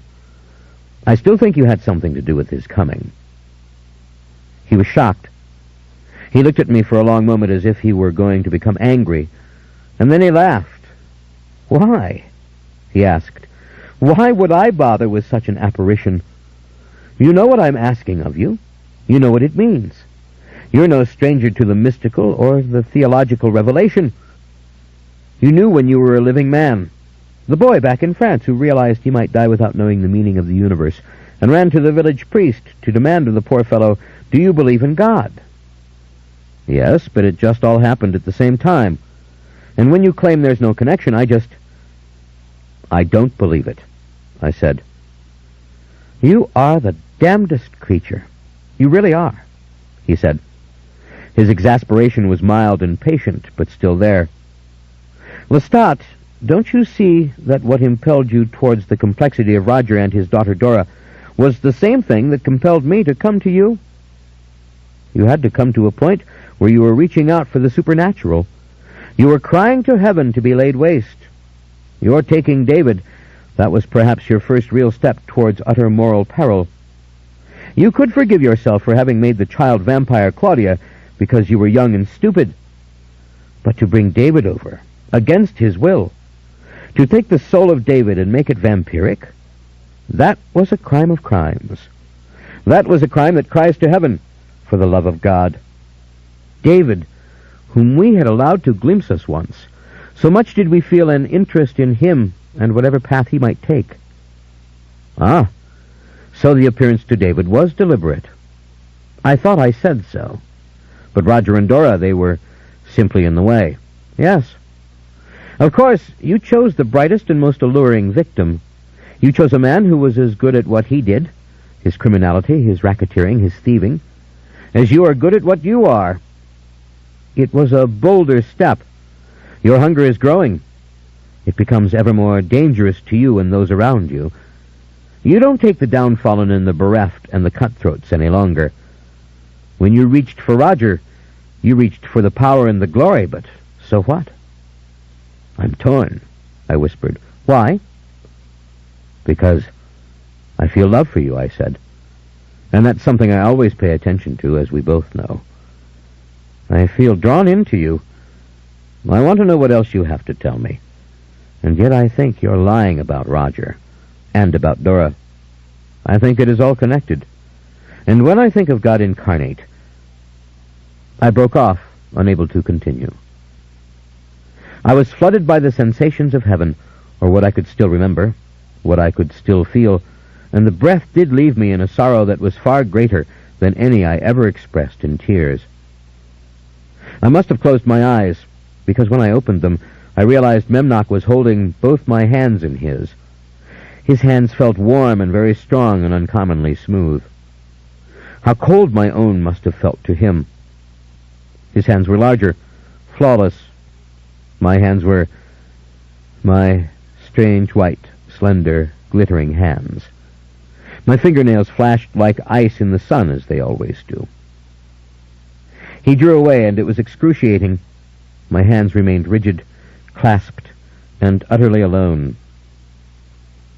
He was standing yards away from me, his back to me, looking out over the narrow sea. His wings were apparent, huge and moving uneasily, as if an inner tension caused him to work the invisible muscular apparatus to which they were attached. He looked perfect, irresistible, and desperate. "Maybe God is right," he said with rage in his low voice, staring not at me but at the sea. "Right about what?" I stood up. He wouldn't look at me. "Memnoch," I said, "please go on. There are moments when I feel I'll collapse beneath the things being made known to me. But go on. Please. Please go on." "That's your way of apologizing, isn't it?" he asked gently. He turned around, towards me. The wings vanished. He walked slowly up to me and past me and sat down again on my right. His robe was hemmed in dust from the ground. I absorbed the detail before I actually thought about it. There was a tiny bit of leaf, green leaf, caught in the long flowing tangles of his hair. "No, not really," I said. "It wasn't an apology. I usually say exactly what I mean." I studied his face, the sculpted profile, the utter absence of hair on otherwise magnificently human-looking skin. Indescribable. If you turn and look at a statue in a Renaissance church, and you see it is bigger all over than you are, that it is perfect, you don't get frightened because it's stone. But this was alive. He turned as if he'd just noticed I was looking at him. He stared down into my eyes. Then he bent forwards, his eyes very clear and filled with myriad colors, and I felt his lips, smooth, evenly and modestly moist, touch my cheek. I felt a burn of life through the hard coldness of myself. I felt a raging flame that caught every particle of me, as only blood can do it, living blood. I felt a pain in my heart. I might have laid my finger on my chest in the very place. "What do you feel?" I asked, refusing to be ravaged. "I feel the blood of hundreds," he whispered. "I feel a soul who has known 1,000 souls. Known or merely destroyed." "Will you send me away out of hatred for yourself?" he asked. "Or shall I continue with my story? Please, please go on." "Man had invented or discovered God," he said. His voice was calm now and back to the same polite and almost humble instructive manner. "And in some instances, tribes worshipped more than one such deity who was perceived to have created this or that part of the world. And yes, humans knew of the souls of the dead surviving, and they did reach out to these souls and make offerings to them. They brought offerings to their graves. They cried out to these dead souls. They begged for their help in the hunt and in the birthing of a child, in all things. And as we angels peered into Sheol, as we passed into it, invisible, our essence causing no disturbance in a realm that was purely souls at that point, souls and nothing but souls, we realized these souls were strengthened in their survival by the attentions of those living on earth, by the love being sent to them by humans, by the thoughts of them in human minds. It was a process. And, just as with angels, these souls were individuals with varying degrees of intellect, interest, or curiosity. They were hosts as well to all human emotions, though in many, mercifully, all emotion was on the wane. Some souls, for example, knew they were dead and sought to respond to the prayers of their children and actively attempted to advise, speaking with all the power they could muster in a spiritual voice. They struggled to appear to their children. Sometimes they broke through for fleeting seconds, gathering to themselves swirling particles of matter by the sheer force of their invisible essence. Other times they made themselves visible in dreams, when the soul of the sleeping human was opened to other souls. They told their children of the bitterness and darkness of death, and that they must be brave and strong in life. They gave their children advice, and they seemed, in some instances at least, to know that the belief and attention of their sons and daughters strengthened them. They requested offerings and prayers. They reminded the children of their duty. These souls were to some extent the least confused, except for one thing. They thought they had seen all there was to be seen. No hint of heaven? I asked. No, and no light from heaven penetrated Sheol, nor any music. From Sheol one saw the darkness in the stars, and the people of earth. Unbearable. Not if you think you are a god to your children, and can still derive strength from the mere sight of the libations they pour on your grave. Not if you feel pleasure in those who hearken to your advice and anger at those who don't, and not if you can communicate occasionally, sometimes with spectacular results. I see, of course, and gods they seemed to their children. Ancestral gods of a certain kind, not the creator of all. Human beings had distinct ideas on both questions. As I've said, I became greatly absorbed with this whole question of Sheol. I traveled the length and breadth of Sheol. Some of these souls didn't know they were dead. They knew only they were lost and blind and miserable, and they cried all the time like infant humans. They were so weak I don't even think they felt the presence of other souls. Other souls were clearly deluded. They thought they were still alive. They chased after their kindred, trying vainly to get the oblivious son or daughter to listen, when of course the kindred could not hear or see them. And these who thought they were still living, well, these had no presence of mind to gather matter to make themselves appear or to come to the living in a dream, because they didn't know they were dead. Yes. To continue, some souls knew they were ghosts when they came to mortals. Others thought they were alive and the whole world had turned against them. Others simply drifted, seeing and hearing the sounds of other living beings, but remote from this, as if in a stupor or dream. And some souls died. Before my very eyes, some died, and soon I realized many were dying. The dying soul would last a week, perhaps a month in human time, after its separation from the human body, retaining its shape, and then begin to fade. The essence would gradually disperse, just as did the essence inside an animal upon its death. Gone into the air, returned perhaps to the energy and essence of God. That's what happened? I asked desperately. Their energy went back into the Creator. The light of a candle returned to the eternal fire. I don't know. And that I didn't see. Little flames wafted to heaven, drawn aloft by a mighty and loving blaze. No, I saw nothing of the kind. From Sheol, the light of God was not visible. For Sheol, the consolation of God did not exist. Yet these were spiritual beings, made in our image and His image, and clinging to that image and hungering for a life beyond death.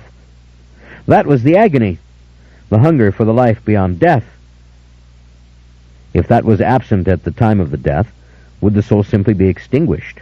I asked. No, not at all. The hunger seemed innate. The hunger had to die out in Sheol before the soul would disintegrate. Indeed, souls went through many, many experiences in Sheol, and those who had become the strongest were those who perceived themselves as gods, or humans passed into the realm of the good God and attentive to humans. And these souls gained power, even to sway the others and strengthen them sometimes and keep them from fading away. He paused, as if not sure how to proceed. Then he went on. There were some souls who understood things in a different way. They knew they weren't gods. They knew they were dead humans. They knew they didn't really have the right to change the destiny of those who prayed to them. They knew that the libations essentially were symbolic. These souls understood the meaning of the concept symbolic. They knew. And they knew they were dead, and they perceived themselves to be lost. They would have re-entered the flesh if they could have, for there in the flesh was all the light and warmth and comfort that they had ever known, and could still see. And sometimes these souls managed to do exactly that. I witnessed it in various different fashions. I saw these souls deliberately descend and take possession of a stupefied mortal, take over his limbs and brain, and live in him until the man gained the strength to throw the soul off. You know these things. All men do. What is involved in possession? You have possessed a body that wasn't yours, and your body has been possessed by another soul. Yes. But this was the dawn of such invention, and to watch these clever souls learn the rules of it, to see them grow ever more powerful, was something to behold. And what I could not fail to be frightened by, being the accuser as I am, and horrified by nature, as God calls it, what I could not ignore was that these souls did have an effect on living women and men. There were those living humans already who would become oracles. They would smoke or drink some potion to render their own minds passive, so that a dead soul might speak with their voice. And because these powerful spirits, for I should call them spirits now, because these powerful spirits knew only what earth and Sheol could teach them, they might urge human beings onto terrible mistakes. I saw them order men into battle. I saw them order executions. I saw them demand blood sacrifice of human beings. You saw the creation of religion out of man, I said. Yes, insofar as man can create anything. Let us not forget who created us all. The other angels. How did they fare with these revelations? We gathered, exchanged stories in amazement, then went off again on our own explorations. We were more entangled with the earth than we had ever been. But essentially, the reactions of angels varied.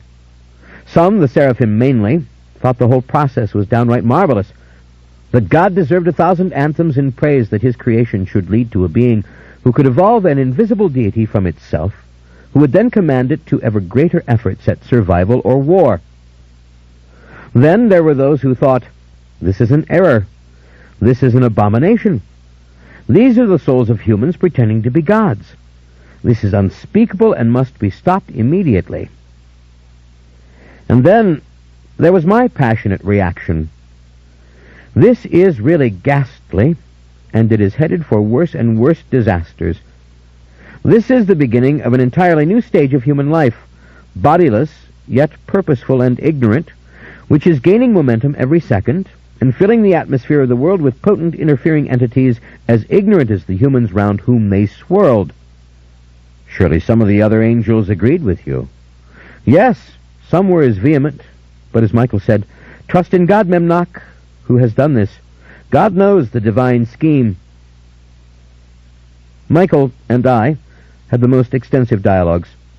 Raphael and Gabriel and Uriel had not come down, by the way, as part of this mission, and the reason for that is fairly simple. Almost never do all of those four go the same way. It's a law with them, a custom, a vocation. The two are always on hand in heaven for the call of God, and never do all four leave at once. In this instance, Michael was the only one who wanted to come. Does this Archangel Michael still exist now? Of course he exists. You'll meet him. You could meet him now if you wish, but no, he wouldn't come now. He wouldn't. He's on the side of God. But you'll be no stranger to him if you join with me. In fact, you might be surprised by how sympathetic Michael can be to my endeavors. But my endeavors are not irreconcilable to heaven, surely, or I would not be allowed to do what I do. He looked sharply at me. All those of the B'nai Ha-Elohim whom I described to you are alive now. They are immortal. How could you think it would be any other way? Now, there were souls in Sheol at that time who no longer exist, not in any form I know of, but perhaps they do in some form known to God. I understand. It was a stupid-sounding question, I admitted. As you watched all this, as it filled you with fear, how did you relate it to God's statement about nature, that you would see humankind were part of nature? I couldn't accept in terms of the endless exchange of energy and matter. The souls were energy, yet they retained a knowledge from matter. Beyond that, I could not reconcile it. But for Michael, there was another view. We were on a stairway, were we not? The lowest molecules of inorganic matter constituted the lowest steps. These disembodied souls occupied the step above man, yet below angels. It was all one flowing procession to Michael. But then again, Michael trusted that God was doing all this deliberately and wanted it this way. I could not believe this, because the suffering of the souls horrified me. It hurt Michael, too. He covered his ears, and the death of the souls horrified me. If souls could live, then why not let all know? And were they doomed forever to exist in this gloom? What else in nature remained so static? Had they become as sentient asteroids, forever orbiting the planet, moons that could scream and cry and weep? I asked Michael, what will happen? Tribes pray to different souls. These souls become their gods. Some are stronger than others. Look at the war everywhere, the battle. But Memnoch, he said, primates did this before they had souls. Everything in nature eats and is eaten. This is what God has been trying to tell you since you first began to cry out in protest at the sound of suffering from the earth. These soul god spirits are expressions of humans and part of humankind, born of humans and sustained by humans. And even if these spirits grow in strength to where they can manipulate living people exquisitely, they are nevertheless born out of matter and part of nature, as God said. So, nature is this unspeakable unfolding horror, I said. It is not enough that a shark swallows whole the infant dolphin, and that the butterfly is crushed in the teeth of the wolf who chews it up, oblivious to its beauty. It's not enough. Nature must go further and spin from matter these spirits in torment. Nature comes this close to heaven, but is so far short of it that only Sheol will do for the name of this place. This speech was too much for Michael. One cannot speak this way to the Archangel Michael. It just doesn't work. So at once he turned away from me, not angrily, not in cowardice that God's thunderbolt might miss me by a fraction and shatter his left wing, but he turned away in silence as if to say, Memnoch, you are impatient and unwise. Then he turned and mercifully said, Memnoch, you do not look deep enough. These souls have only begun their evolution. Who knows how strong they may become? Man has stepped into the invisible. What if he is meant to become as we are? But how is that to happen, Michael? I demanded. How are these souls to know what are angels and what is heaven? Do you think if we made ourselves visible to them and told them that they... I stopped. Even I knew this was unthinkable. I wouldn't have dared. Not in millions of years would I have dared. But no sooner had this thought occurred to us. Had we begun brooding over it, then other angels gathered with us and said, Look, living people know that we are here. How so? I demanded. As sorry as I felt for humanity, I didn't consider mortal men and women very smart.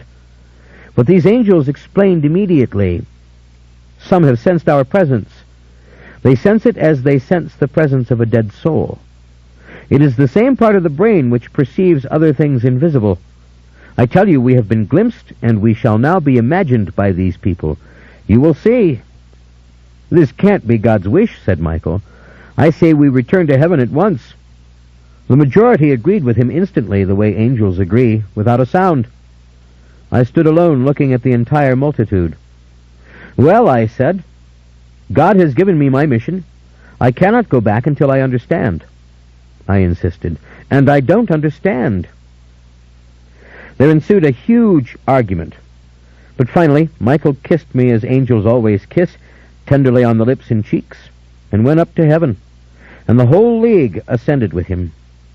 And I remained, standing on the earth alone. I did not pray to God. I did not look to men. I looked into myself, and I thought, what shall I do? I do not wish to be seen as an angel. I do not wish to be worshipped like these surviving souls. I do not wish to anger God, but I have to fulfill his commandment to me. I have to understand. Now, I am invisible. But what if I can do what these clever souls do? That is, gather matter to me to make for myself a body. Gather sufficient tiny particles from all the world. And who knows better than I do what a man is made of, having seen him evolve from his earliest stages? Who knows better the makeup of tissue and cell and bone and fiber and brain matter than I know? Except God. So I did it. I focused my entire will and strength upon constructing for myself a living sheath of human flesh, complete in all parts, and I chose, without even thinking about it, to be male. Does this require an explanation? Not really, I said. I would imagine you had seen enough of rape, childbirth, and helpless struggle to make the wiser choice. I know I have. Correct. But sometimes I wonder.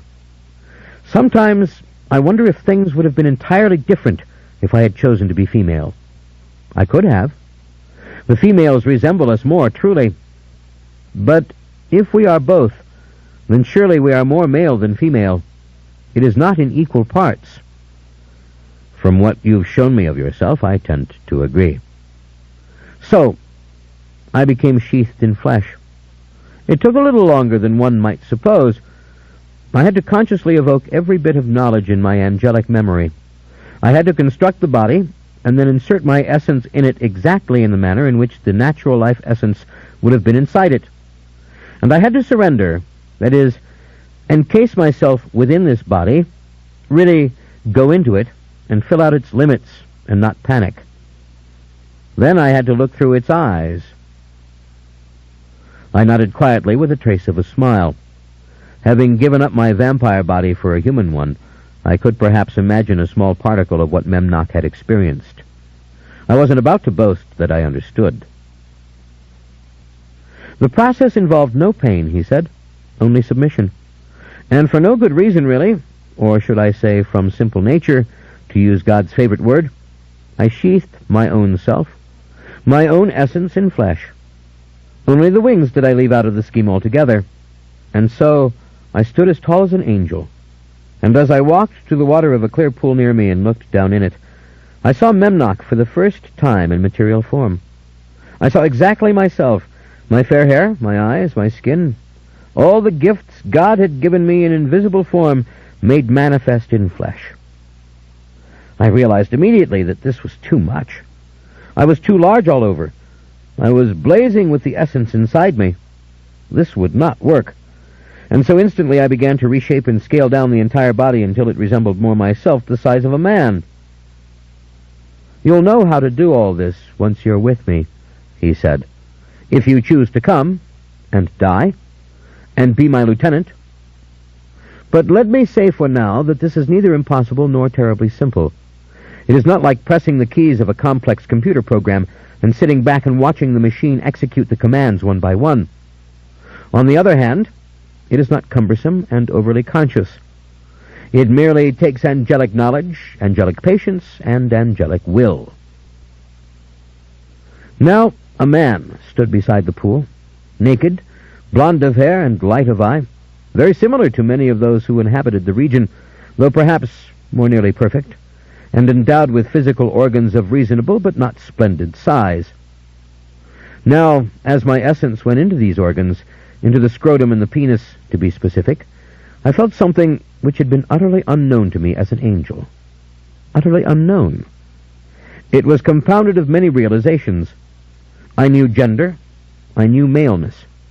I knew a certain human vulnerability firsthand now, rather than from watching and sensing, and I was very surprised at how powerful I felt.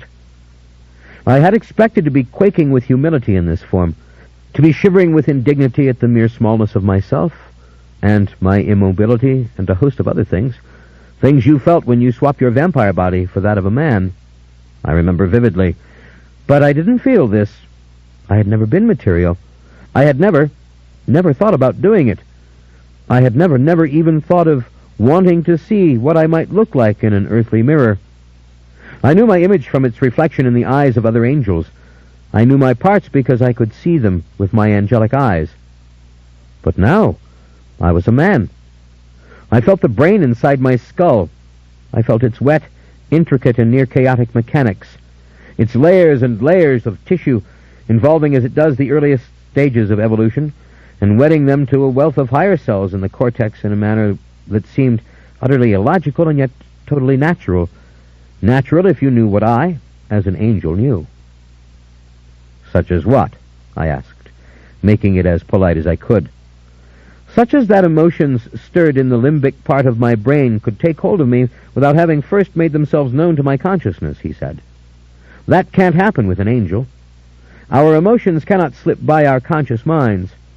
We cannot feel irrational terror. At least I don't think so. And whatever the case, I certainly didn't think so when I stood on the earth in the flesh of a man. Could you have been wounded or killed in this form, I asked. No.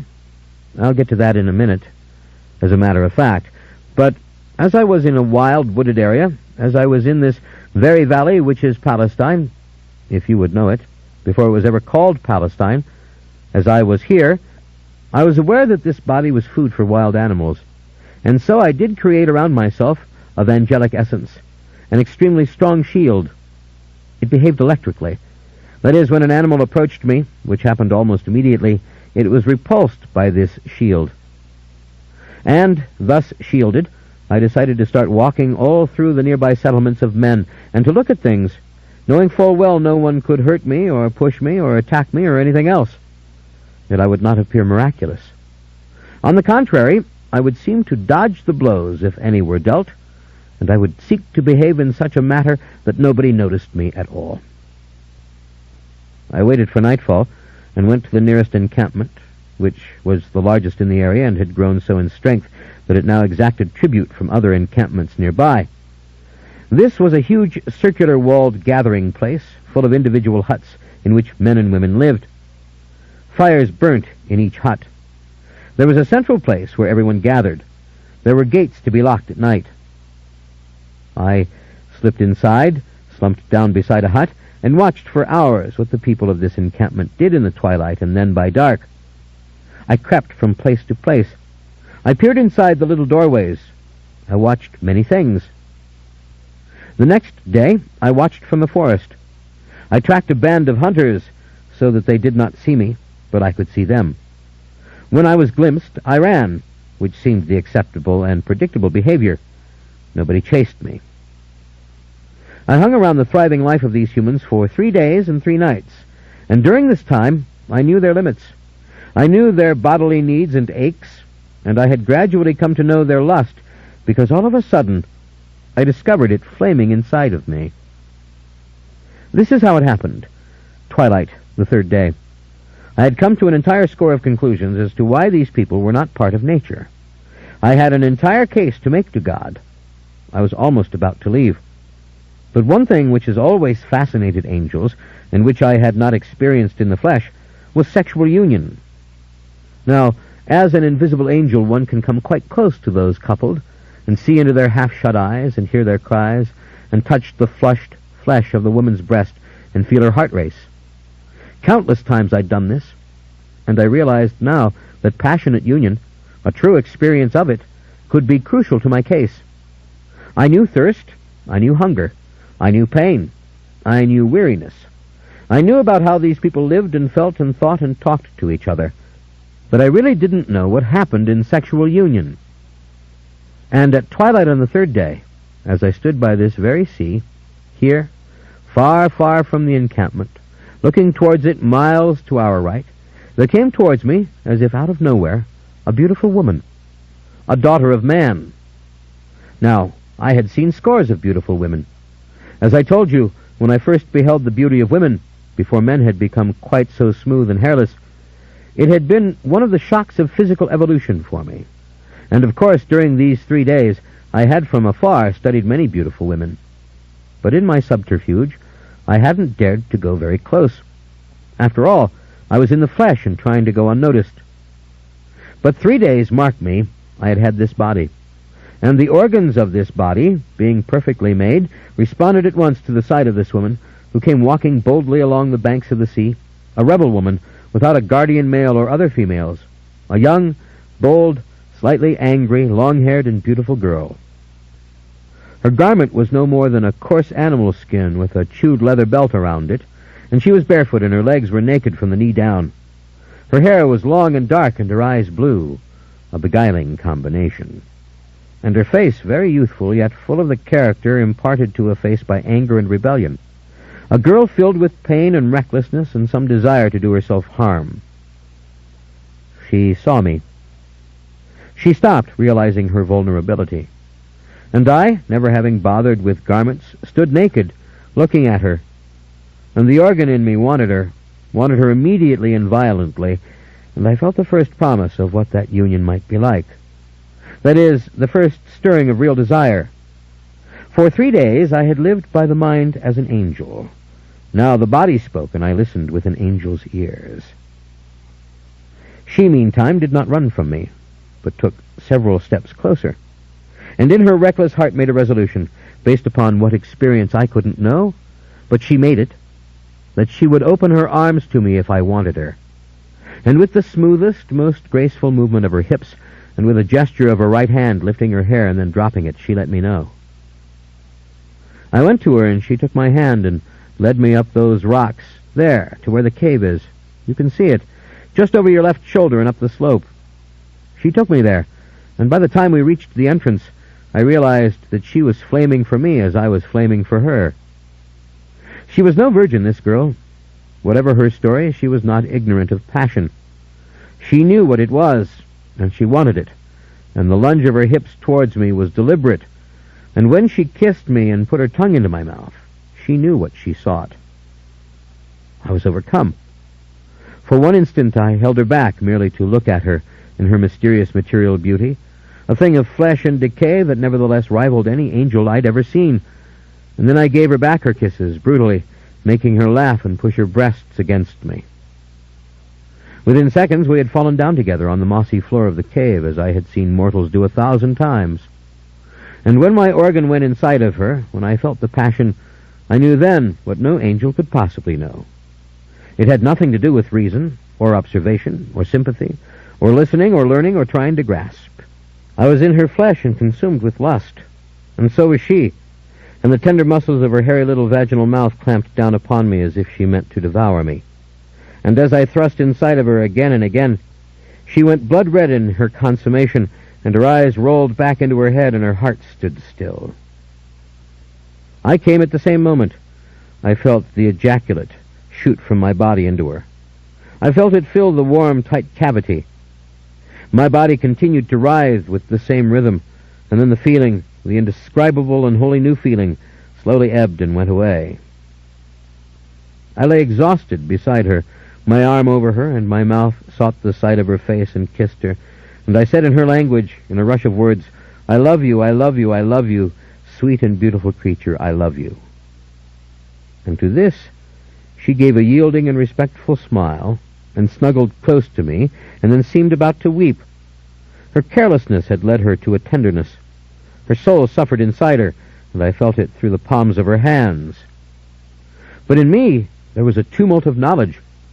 I had felt the orgasm. I had felt the highly developed physical sensations that come to fulfillment when humans sexually mate. I stared at the ceiling of the cave, unable to move, unable to speak. Then, very gradually, I realized something had startled her. She clung to me, then she rose on her knees and she ran away. I sat up. The light had come down from heaven. It was coming down from heaven, and it was God's light, and it was looking for me. I rushed to my knees and to my feet and ran out into the light. "Here I am, Lord," I cried. "Lord, I am full of joy. Lord God, what I have felt, Lord."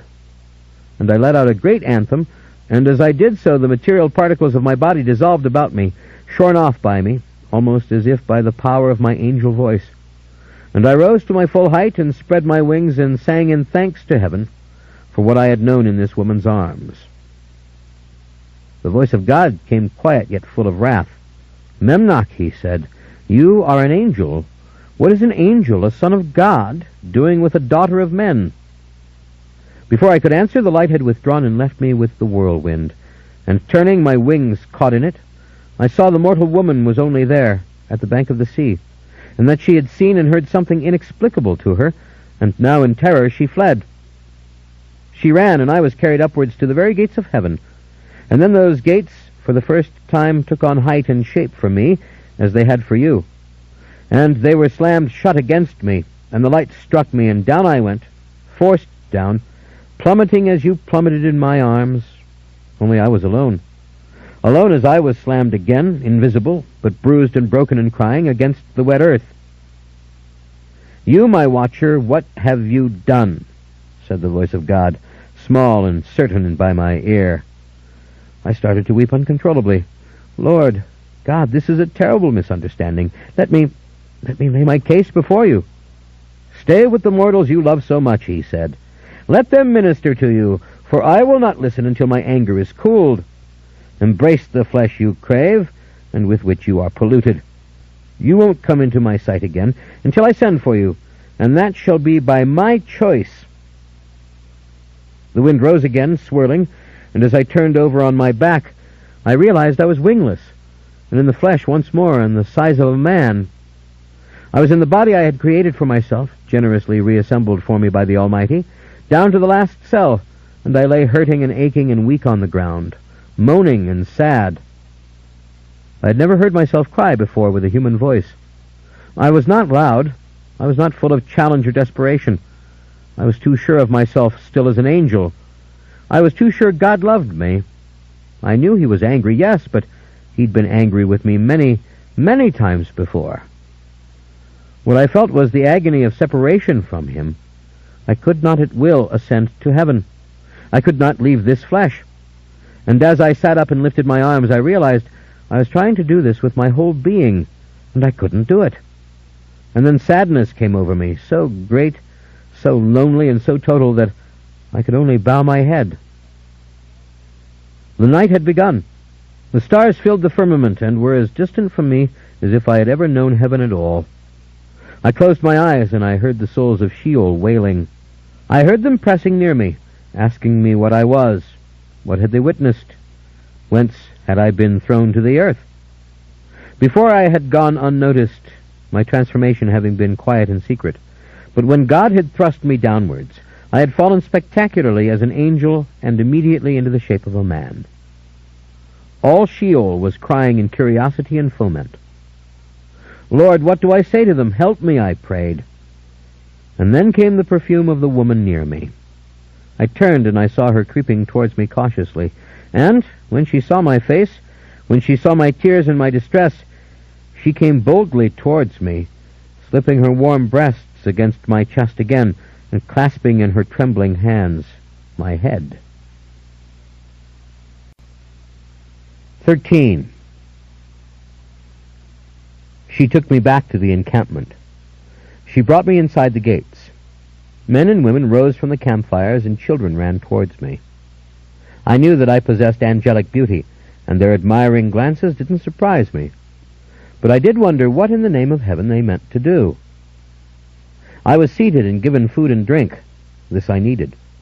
For 3 days I'd drunk nothing but water, and eaten only a few berries gathered here and there in the woods.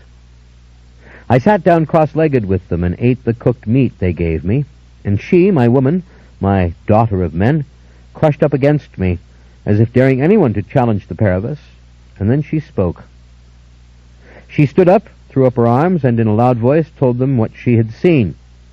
Her language was simple, but she had plenty enough words to describe it.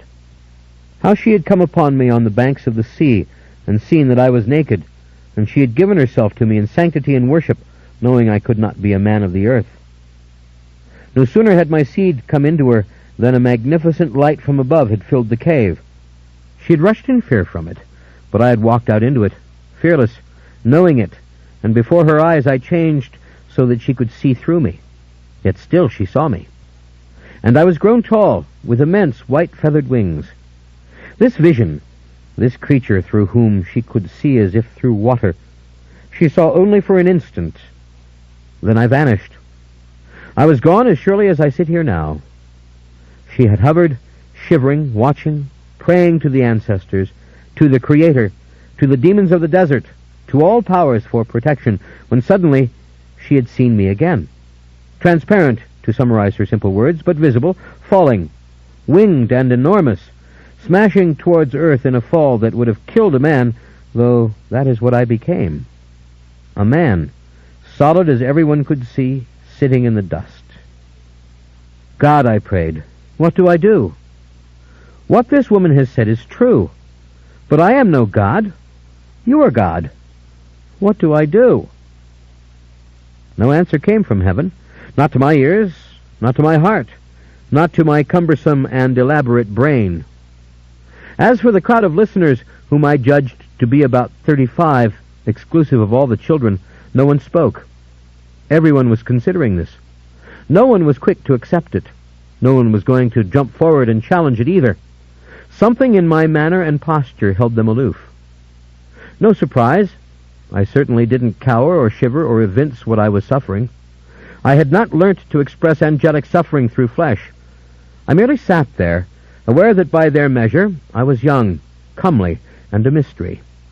And they were not brave enough to try to hurt me as they so often hurt others, to stab or pierce or burn me as I had seen them do enough times to their enemies and to their own despised.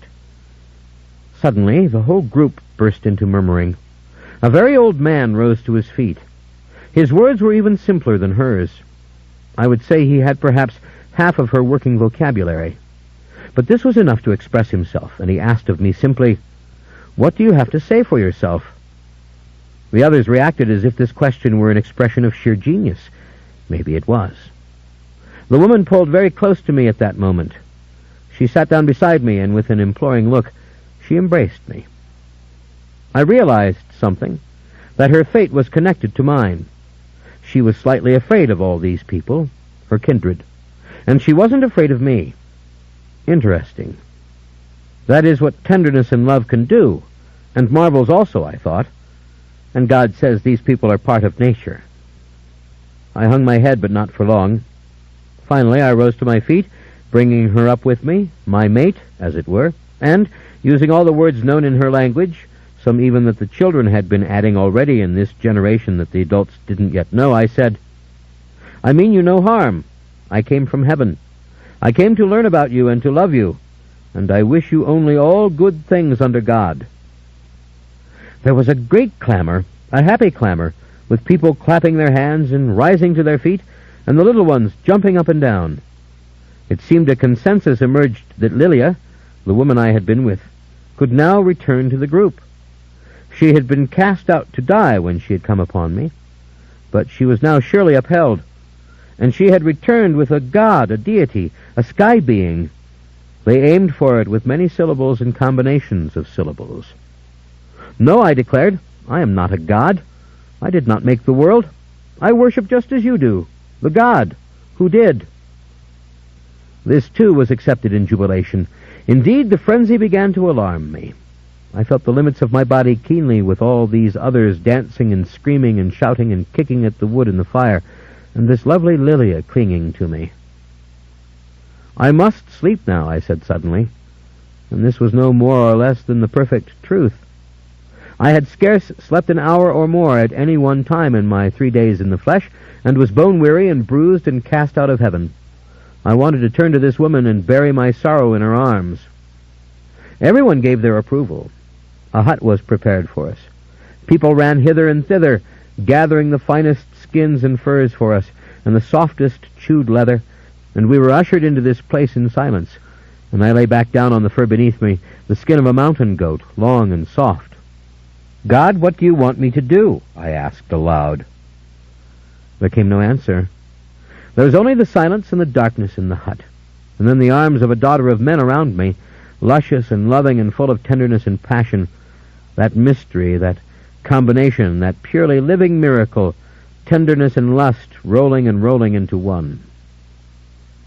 Memnoch stopped. He seemed exhausted suddenly. He rose and again walked to the bank of the sea. He stood in the soft sand and pebbles. I saw the outline of his wings flash for a moment, perhaps exactly the way the woman had seen it, and then he was merely the large figure with his shoulders hunched as he stood with his back to me, his face apparently buried in his hands. "Memnoch, what happened?" I said. "Surely God didn't leave you there. What did you do? What happened the next morning when you woke up?" He gave a sigh and turned around finally. He walked slowly back to the boulder and sat down again. By morning, I had known her a half-dozen times and lay half dead, and that in itself was another lesson. But I had no thought whatsoever on what I might do. While she'd slept, I had prayed to God, and had prayed to Michael and to the other angels. I had prayed and prayed, asking what I should do. Can you guess who answered me? He asked. The souls in Sheol, I said. Yes, precisely. Those are the spirits who answered. How could you know? Those are the spirits, the strongest souls of Sheol, who heard my prayers to the Creator, and heard the impetus and essence of my cries and my excuses and my pleas for mercy and forgiveness and understanding.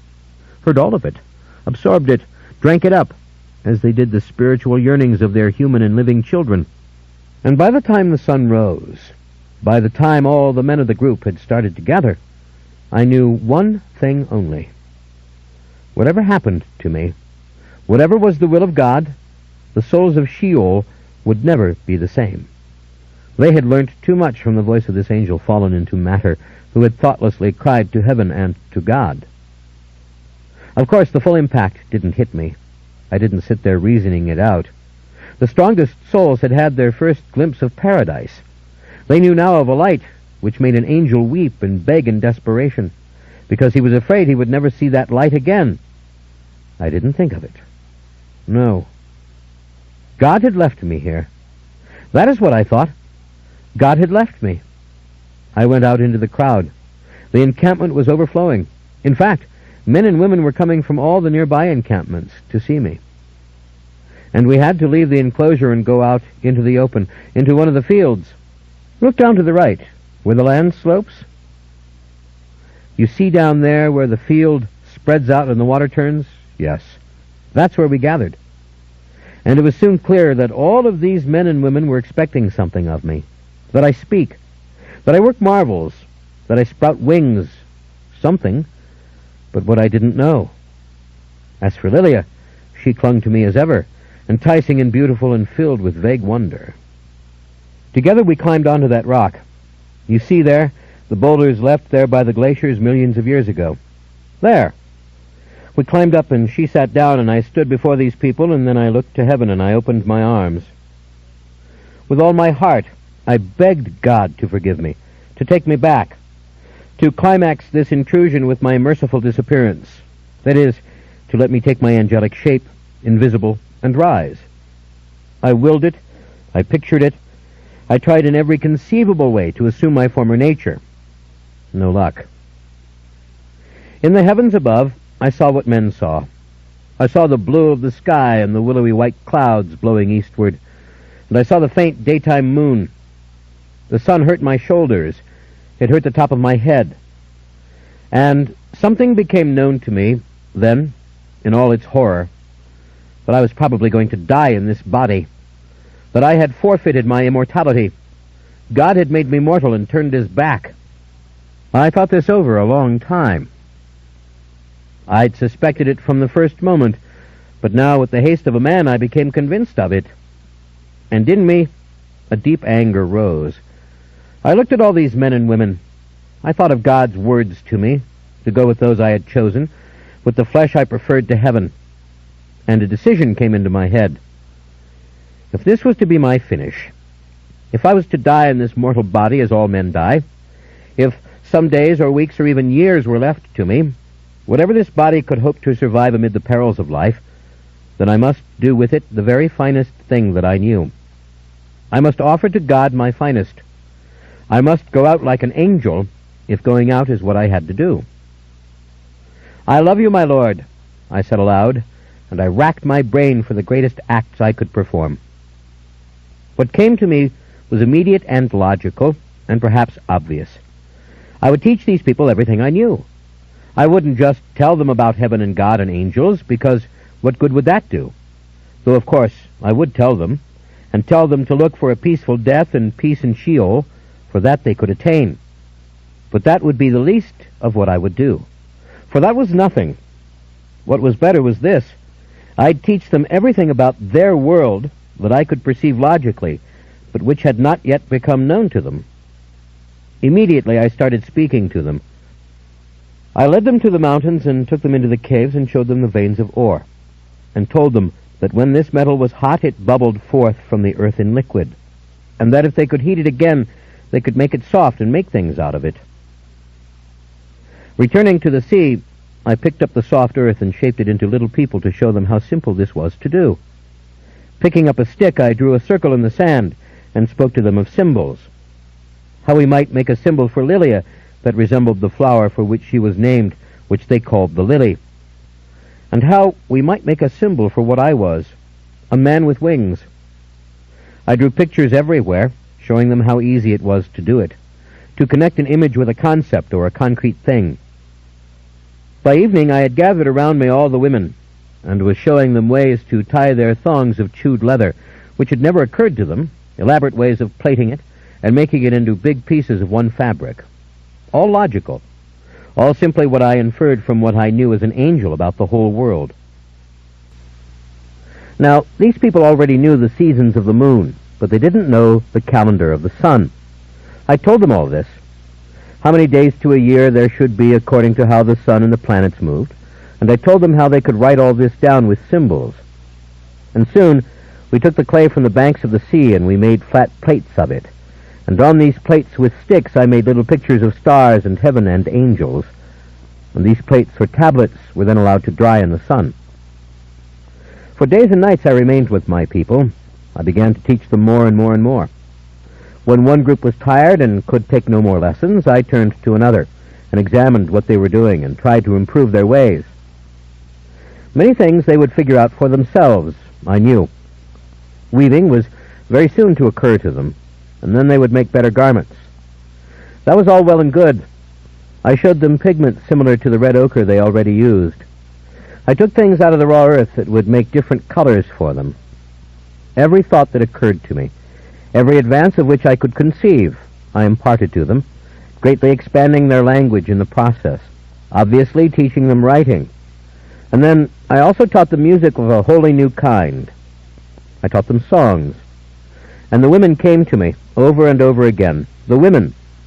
And Lilia stepped back, that the seed of the angel might go into many, many women, the comely daughters of men. He paused again. His heart seemed broken, remembering. His eyes were distant and totally reflecting on the pale blue of the sea. I spoke up very softly, cautiously, and from memory, and ready at any sign from him to break off. I quoted from the book of Enoch. And Azazel made known to them the metals and the art of working them in bracelets and ornaments, and the use of antimony, and the beautifying of eyelids, and all kinds of costly stones and all-colored tinctures. He turned to look at me. He seemed almost unable to speak.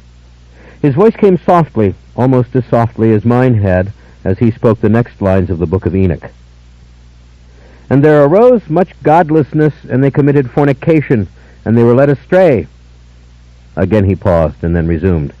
And as men perished, they cried, and their cry went up to heaven. He stopped again, smiling slowly and bitterly. And what is the rest of it, Lestat? And what lies in between the lines you've spoken and the lines I've spoken? Lies. I taught them civilization. I taught them knowledge of heaven and angels. That's all I taught them. There was no blood, no lawlessness, no monstrous giants in the earth. It's lies and lies, fragments and fragments buried in lies. I nodded fearlessly, and rather certain of it, and seeing it perfectly, and seeing it from the point of view of the Hebrews who later believed so firmly in the purification and law, and had seen it as uncleanness and evil, and told again and again of these watchers, these teachers, these angels who had fallen in love with the daughters of men. There was no magic, Memnoch said quietly. There were no enchantments. I didn't teach them to make swords. I didn't teach them war. If there was knowledge amongst another people on earth, and I knew of that, I told them, that in the valley of another river men knew how to gather wheat with scythes, that there were Ophanim in heaven, angels who were round, angels who were wheels, and that if this shape was imitated in matter, if a simple piece of wood connected two rounded pieces, one could make an object which would roll upon these wheels. He gave a sigh. I was sleepless. I was crazed. As the knowledge poured forth from me, as they were worn down by it and struggled under the burden of it, I went to the caves and carved my symbols on the walls. I carved pictures of heaven and earth and angels. I carved the light of God. I worked tirelessly until every mortal muscle in me ached. And then unable to endure their company anymore, satiated with beautiful women and clinging to Lilia for comfort, I went off into the forest, claiming I needed to talk to my God in silence, and there I collapsed. I lay in perfect stillness, comforted by the silent presence of Lilia, and I thought of all that had taken place. I thought of the case I had meant to lay before God, and how what I had learnt since had only fitted neatly into the case I had meant to make. Nothing I had seen in men would incline me to think differently. That I had offended God, that I had lost him forever, that I had Sheol to look forward to for all eternity. These things were real, and I knew them, and they beat on my soul and heart. But I couldn't change my mind. The case I had meant to lay before the Almighty was that these people were above nature and beyond nature and demanded more of him, and all that I had seen only upheld me in what I believed. How they had taken to celestial secrets, how they suffered and sought for some meaning to justify that suffering. If only there were a Maker, and the Maker had his reasons. Oh, it was agony. And at the heart of it blazed the secret of lust. In the orgasm, as my seed had gone into the woman, I had felt an ecstasy that was like the joy of heaven. I had felt it, and felt it only in connection with the body that lay beneath me. And for one split second or less than that, I had known that men were not part of nature. No, they were better. They belonged with God and with us. When they came to me with their few confused beliefs, were there not invisible monsters everywhere? I told them no. Only God and the heavenly court which ordained everything, and the souls of their own in Sheol. When they asked if bad men and women, who did not obey their laws, were not thrown at death into fire forever, an idea very current amongst them and others, I was horrified, and told them that God would never allow such a thing. A wee newborn soul to be punished in fire forever? Atrocity, I told them. Once again, I said to them that they should venerate the souls of the dead to ease their own pain and the pain of those souls, and that when death came, they should not be afraid, but go easily in the gloom and keep their eyes on the brilliant light of life on earth. I said most of these things because I simply didn't know what to say. Oh, blasphemy. I had done it. I had really done it. And now what would be my fate? I would grow old and die, a venerated teacher, and before I did, or before some pestilence or wild beast cut off my life sooner, I would engrave into stone and clay everything I could. And then into Sheol I would go, and I would begin to draw the souls to me, and I would say, "Cry, cry to heaven." I would teach them to look upwards. I would say, "The light is there." He took a breath, as if each word burnt him with pain. I spoke again softly from the book of Enoch. "And now, behold, the souls of those who have died are crying and making suit to the gates of heaven." "Yes, you know your scriptures like a good devil," he said bitterly, but his face was so stricken with sadness and compassion, and this mockery was said with such feeling that it had no sting. "And who knew what might happen?" he asked. "Who knew?" Yes, I would strengthen Sheol until those cries battered heaven's gates and brought them down. If you have souls and your souls can grow, then you can be as angels. That was the only hope I had, to rule amongst the forgotten of God. But God didn't let this happen, did he? He didn't let you die in that body. No, and he didn't send the flood either. And all that I had taught was not washed in a deluge. What remained, what worked its way into myth and scripture, was that I had been there, and that those things had been taught, and it was within the compass of a man to have done it. It was within logic and not magic, and even the secrets of heaven were what the souls would on their own perhaps have come to see. Sooner or later, the souls would have seen. But how did you get out of it? What happened to Lilia? Lilia? Ah, Lilia. She died venerated, the wife of a god. Lilia. His whole face brightened, and he laughed. Lilia, he said again, memory lifting her out of the story and bringing her close, obviously. My Lilia, cast out and casting her lot with a god. God had taken you by that time? I asked. He had put a stop to what you were doing? We gazed at each other for a moment. Not quite so simple. I'd been there 3 months, perhaps, when I woke up and discovered Michael and Raphael had come for me, and said very distinctly, "God wants you now." And I, being Memnoch, the unredeemable, said, "Oh? Why then doesn't he pick me up and take me out of here, or do what he wishes?" At this point Michael looked miserable on my behalf, and he said, "Memnoch, for the love of God, go willingly back into your proper form. Feel your body grow in stature. Let your wings carry you to heaven. He wants you only if you want to come. Now, Memnoch, think before you—" "No, you don't have to caution me, beloved," I said to Michael. "I'm coming. With tears in my eyes I come." I knelt down and kissed the sleeping Lilia. She looked up at me. "This is farewell, my mate, my teacher," I said. I kissed her, and then, turning, became the angel visible to her, letting the matter define me so that she, sitting up on her elbows and crying, would see this last vision and hold it to her heart, perhaps, when she needed it. And then, invisible, I joined Michael and Raphael and went home. In the first moments I could scarce believe it. When I passed through Sheol, the souls screamed in agony, and I threw my hands out in consolation. "I will not forget you, I swear it. I take your suit to heaven." And then on and up I went, the light coming down to meet me and envelop me, and the warm love of God, whether prelude to judgment or punishment or forgiveness I did not know, surrounded me and upheld me. The cries of joy in heaven were deafening even to my ears.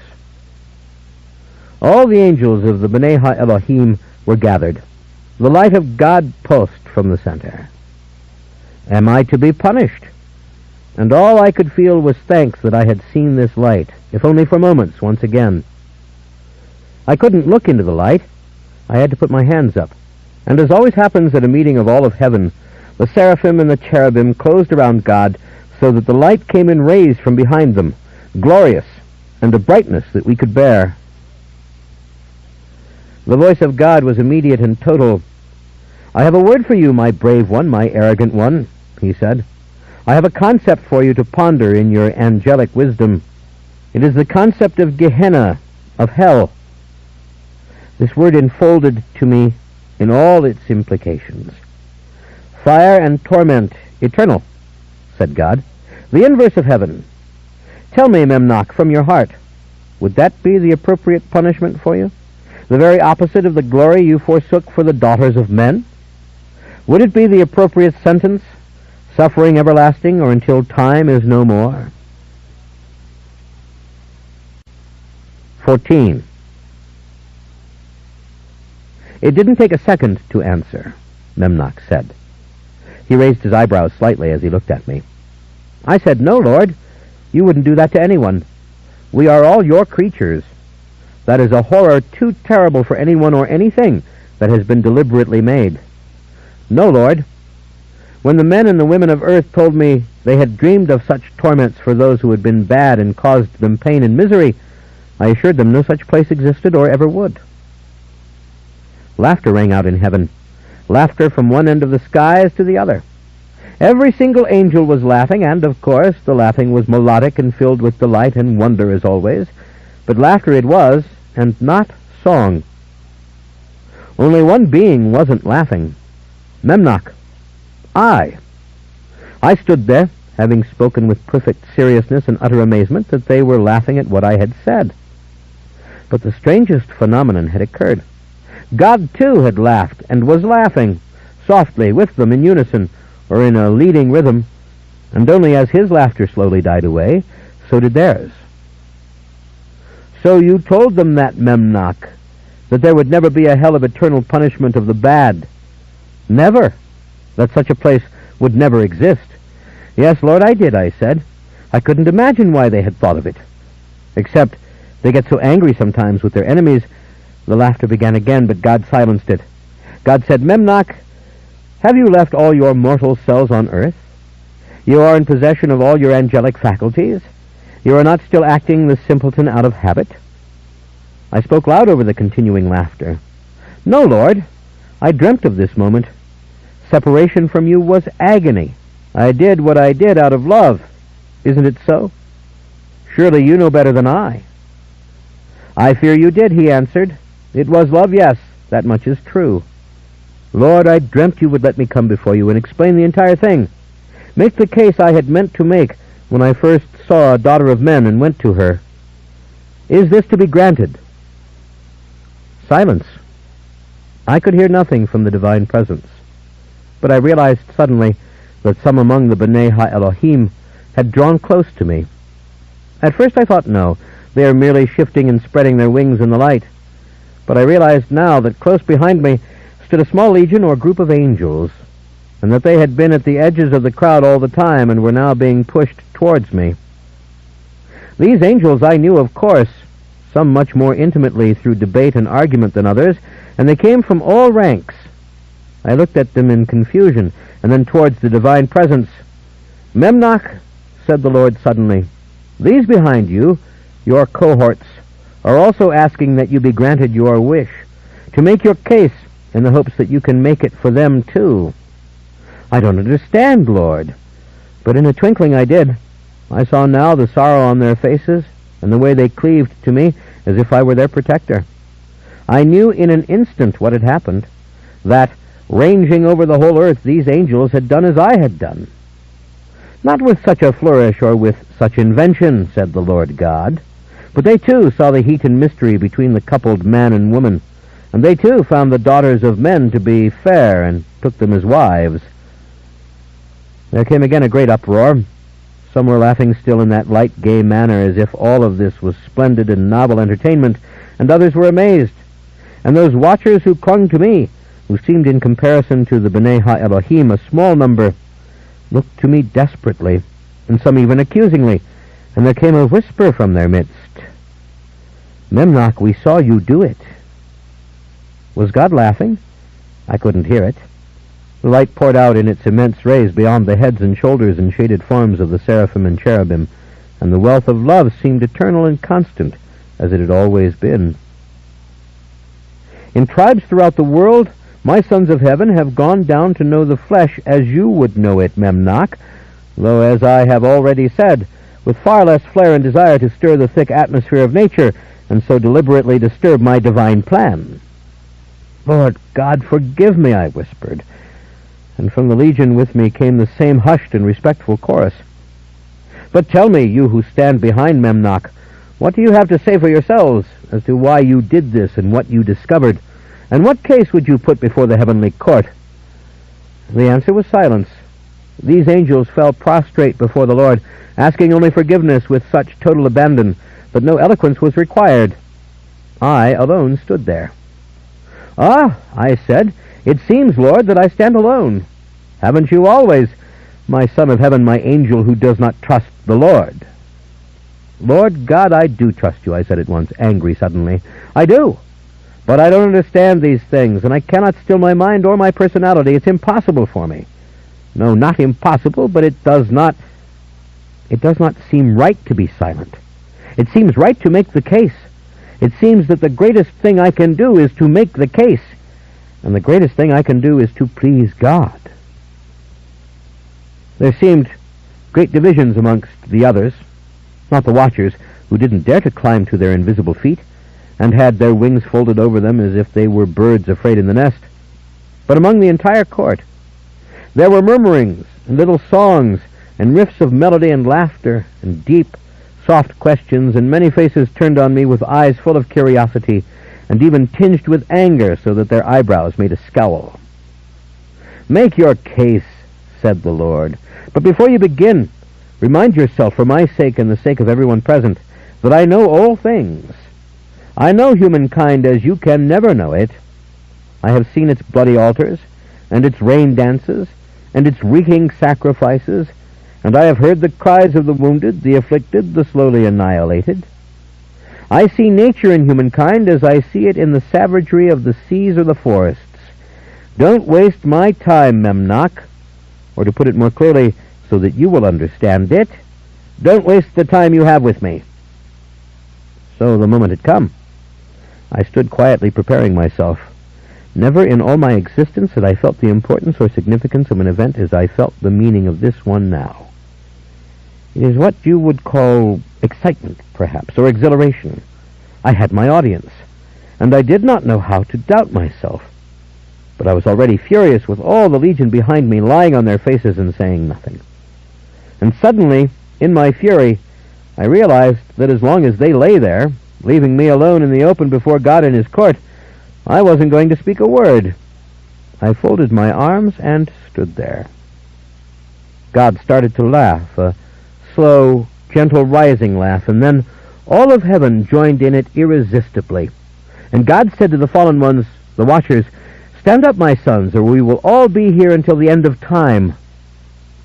"Mockery, Lord, I deserve it," I said, "but I thank you." In a great shuffling of wings and gowns, I heard them rising behind me to stand at least as tall and as straight as brave humans could stand on the earth below. "Lord, my case is simple," I said, "but surely you cannot ignore it, and I shall state it as simply and as finely as I can. Up until a point in his development, the primate below was part of nature and bound by all its laws. And with his larger brain, he grew ever more cunning, and his battles with other animals became as fierce and bloody as the heavenly court has ever seen. This is all true. And with this intelligence there came also an increase in the ways and means that humankind could inflict upon its own great pain.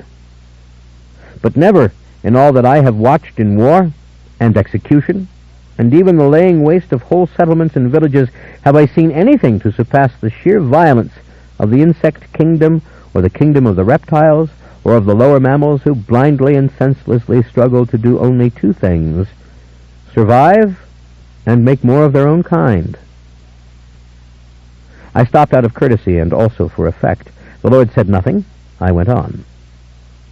Then there came a point, however, when these primates, who had by then come to strongly resemble your own image as we perceive it in ourselves, diverged from the rest of nature in a marked way.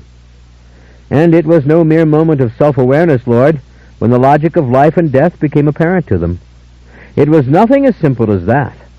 On the contrary, the self-awareness grew from a new and totally unnatural capacity to love. And it was then that humankind broke itself into tight families and clans and tribes, bound together by intimate knowledge of the individuality of each other, rather than sheer recognition of species, and were held together through suffering and happiness by the bond of love. Lord, the human family is beyond nature. If you were to go down in Memnoch, take care, God whispered. Yes, Lord, I said, nodding, and clasped my hands behind me so as not to make ferocious gestures. What I should have said was that when I went down and I looked into the family, here and there and all over the world which you have created, which you have allowed to unfold magnificently, I saw the family as a new and unprecedented flower, Lord, a blossom of emotion and intellect that in its tenderness was cut loose from the stems of nature from which it had taken its nourishment, and was now at the mercy of the wind. Love, Lord, I saw it. I felt love of men and women for one another and for their children, and the willingness to sacrifice for one another, and to grieve for those who were dead, and to seek for their souls in the hereafter, and to think, Lord, of a hereafter where they might be reconciled with those souls again. It was out of this love and the family, it was out of this rare and unprecedented bloom, so creative, Lord, that it seemed in your image of your creations, that the souls of these beings remained alive after death. What else in nature can do this, Lord? All gives back to the earth what it has taken. Your wisdom is manifest throughout, and all those that suffer and die beneath the canopy of your heavens are mercifully bathed in brutal ignorance of the scheme which ultimately involved their own deaths. Man not so, woman not so. And in their hearts, loving one another as they do, mate with mate and family with family, they have imagined heaven, Lord. They have imagined it. The time of the reunion of souls with their kin will be restored to them and to each other, and all will sing in bliss. They have imagined eternity because their love demands it, Lord. They have conceived of these ideas as they conceive of fleshly children. This I, the watcher, have seen. Another silence. All of heaven was so still that the only sounds came from the earth below, the purring of the wind, and the dim stirring of the seas, and the cries, the pale, faraway cries of souls on earth as well as souls in Sheol. Lord, I said, they long for heaven, and imagining eternity or immortality, I know not which, they suffer injustice, separation, disease, and death, as no other animal could possibly suffer it. And their souls are great, and in Sheol they reach out beyond the love of self and the service of self in the name of love. Love goes back and forth between earth and Sheol eternally. Lord, they have made a lower tier of the invisible court. Lord, they seek to propitiate your wrath because they know you are here. And Lord, they want to know everything about you and about themselves. They know and they want to know. This was the heart of my case, and I knew it. But again, there came from God no response or interruption. I couldn't see this, I said, as anything less than your greatest accomplishment. The self-aware human, conceiving of time, with a brain vast enough already for learning, that is, coming so fast we watchers could scarce keep track of all of it. But the suffering, the torment, the curiosity, it was a lamentation seemingly made for the ears of angels and of God, if I may dare to say. The case I came to make was, Lord, can these souls, either in the flesh or in Sheol, not be given some part of our light? Can they not be given light as animals are given water when they thirst? And will not these souls, once taken into divine confidence, be worthy perhaps to take some small place in this court which is without end? The quiet seemed dreamy and eternal, like the time before time. Could it be tried, Lord? For if it is not tried, what is to be the fate of these invisible surviving souls, except to grow stronger and more entangled with the flesh in ways that give rise not to revelations of the true nature of things, but corrupted ideas based on fragmentary evidence and instinctive fear? This time, I gave up on the idea of a polite pause and immediately forged ahead. Lord, when I went into the flesh, when I went with the woman, it was because she was fair, yes, and resembled us, and offered a species of pleasure in the flesh which to us is unknown. Granted, Lord, that pleasure is immeasurably small compared to your magnificence, but, Lord, I tell you, in the moment when I lay with her, and she with me, and we knew that pleasure together, that small flame did roar with a sound very like the songs of the Most High. Our hearts stopped together, Lord. We knew in the flesh eternity. The man in me knew that the woman knew it. We knew something that rises above all earthly expectations, something that is purely divine. I fell silent. What more could I say? I would be embroidering my case with examples for someone who knew all things.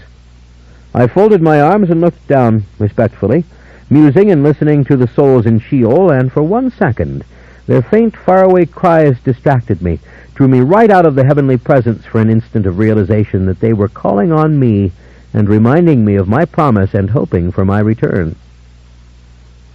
Lord God, forgive me, I said. Your wonders have snared me, and I am wrong if that was not your plan. Once again the silence was thunderous and soft and utterly empty. It was an emptiness of which those on earth cannot conceive. I stood my ground because I could do nothing but what I had done, and I felt in my heart that every word I'd spoken had been true and untainted by fear. It occurred to me very clearly that if the Lord threw me out of heaven, that whatever he did, really, I would deserve it. I was his created angel, and his to command, and his to destroy if he wished it. And once again, I heard the cries of Sheol in my memory, and I wondered, as a human might, if he would send me there soon or do something far more fearful. For in nature there were countless examples of excruciating destruction and catastrophe, and I, as an angel, could be made by God to suffer whatever he wanted me to suffer, I knew. I trust in you, Lord, I said suddenly, thinking and speaking simultaneously, or else I would have fallen on my face as have the other watchers.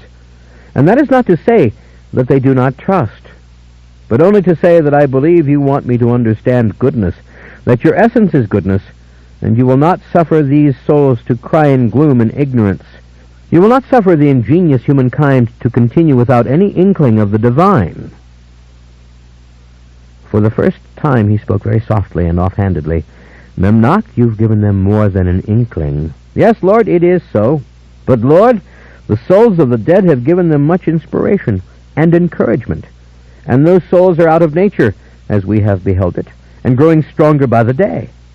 If there is a species of energy, Lord, natural and complicated beyond my understanding, then I am totally taken by surprise. For it seems they are made of what we are made of, Lord, the invisible, and each is individual and has its own will. Silence again. Then the Lord spoke, Very well, I have heard your case. Now I have for you a question. For all that you gave humankind, Memnoch, what precisely did they give you? I was startled by the question. And don't speak to me of love now, Memnoch, he added, of their capacity to love one another.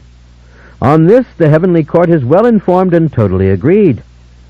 But what did they give you, Memnoch? What did you get in return for the risks you took by entering into their realm? Confirmation, Lord, I said hastily, reaching for the deepest truth without distortion. They knew an angel when they saw one, just as I supposed they would. Ah! A great roar of laughter came from the heavenly throne, and once again it swept up heaven, so loud I'm sure that it must have reached the weak and struggling ears of Sheol. The whole heavens were rocking with laughing and singing. At first I didn't dare to speak or do anything, and then suddenly, angrily perhaps, or should I say willfully, I raised my hand. But I mean this in all seriousness, Lord. I was not some being beyond their dreams. Lord, did you plant the seed for this when you created the universe, that these beings would raise their voices to you? Will you tell me? One way or the other, can I know? The angels quieted down in little groups and pockets at first, and then the laughter tapered off altogether, and something else replaced it, a soft singing of tribute to God in his patience, a soft acknowledgments of his patience with me. I didn't join in this song. I looked to the great outer stretches of the rays of light that came from God, and the mystery of my own stubbornness and my own anger and my own curiosity subdued me somewhat, but did not throw me for 1 second into despair. I trust in you, Lord. You know what you're doing. You have to. Otherwise we are lost. I broke off, stunned at what I had just said. It far exceeded any challenge I'd thrown at God so far. It far exceeded any suggestion that I had made. And in horror, I looked at the light and thought, what if he doesn't know what he's doing and never has? My hands went to my face to stop my lips from saying something rash, and thereby tell my brain to stop with its rash and blasphemous thoughts. I knew God. God was there. And I stood before him. How dare I think such a thing? And yet he had said, you do not trust me. And that was exactly what he had meant. It seemed the light of God grew infinitely brighter. It expanded. The shapes of the seraphim and cherubim grew small and utterly transparent, and the light filled me and filled the recesses of all angels. And I felt in communion with them that all of us were so totally loved by God that we could never long for or imagine anything more. Then the Lord spoke, the words wholly different now, for they competed with this effulgence of love which overpowered the thinking mind. Nevertheless, I heard them, and they penetrated to my heart. And everyone else heard them too. Memnoch, go into Sheol, he said, and find there but 10 souls who are worthy of all those millions to join us in heaven. Say what you will to them as you examine them, but find 10 whom you believe are worthy to live with us. Then bring those souls back to me, and we will continue from there on. I was ecstatic. Lord, I can do it. I know I can, I cried out. And suddenly I saw the faces of Michael and Raphael and Uriel, who had been almost obscured by the light of God, which was now receding within more endurable bounds. Michael looked frightened for me, and Raphael was weeping. Uriel seemed merely to watch, without emotion, neither on my side or for me, or for the souls, or for anyone. It was the face that angels used to have before time began. "I can go now," I said. "And when must I return?" "When you will," said the Lord, "and when you can." Ah, I understood it. If I didn't find those 10 souls, I wasn't coming back. I nodded. Lovely logic. I understood it. I accepted it. Years pass on earth as we speak, Memnoch. Your settlement and those visited by others have grown into cities. The world spins in the light of heaven. What can I say to you, my beloved one, except that you should go now to Sheol and return with those 10 souls as soon as you possibly can? I was about to speak, to ask, what of the watchers, this little legion of meek, flesh-educated angels behind me, when the Lord answered, "They will wait in the proper place in heaven for your return. They will not know my decision nor their fate until you bring these souls to me, Memnoch, souls that I shall find worthy to be in my heavenly home." "I understand, Lord. I'm leaving with your permission." And asking nothing further, broaching no questions as to restrictions or limitations, I, Memnoch, the archangel and the accuser of God, left heaven immediately and descended into the great airy mists of Sheol. 15. "But Memnoch," I interrupted, "he gave you no criteria. How are you to evaluate these souls? How could you know?" Memnoch smiled. "Yes, Lestat, that's exactly what he did and how he did it. And believe me, I knew. And no sooner had I entered Sheol than the question of the criteria for entrance into heaven became my full focus and desperate obsession. It is exactly the way he does things, no?" "I would have asked," I said. No. I had no intention of it. I got out of there and started to work. As I said, this was his way, and I knew that my only hope was to come up with a criterion of my own and make a case for it, don't you see? "I think I do." "You know you do," he said. "All right, picture this. The population of the world has swelled to millions, and cities have risen, though not in very many places, and mostly in that very valley where I had descended and left my marks on the walls of caves. Humankind had wandered north and south as far as it could on the planet. Settlements and towns and forts existed in various stages of development.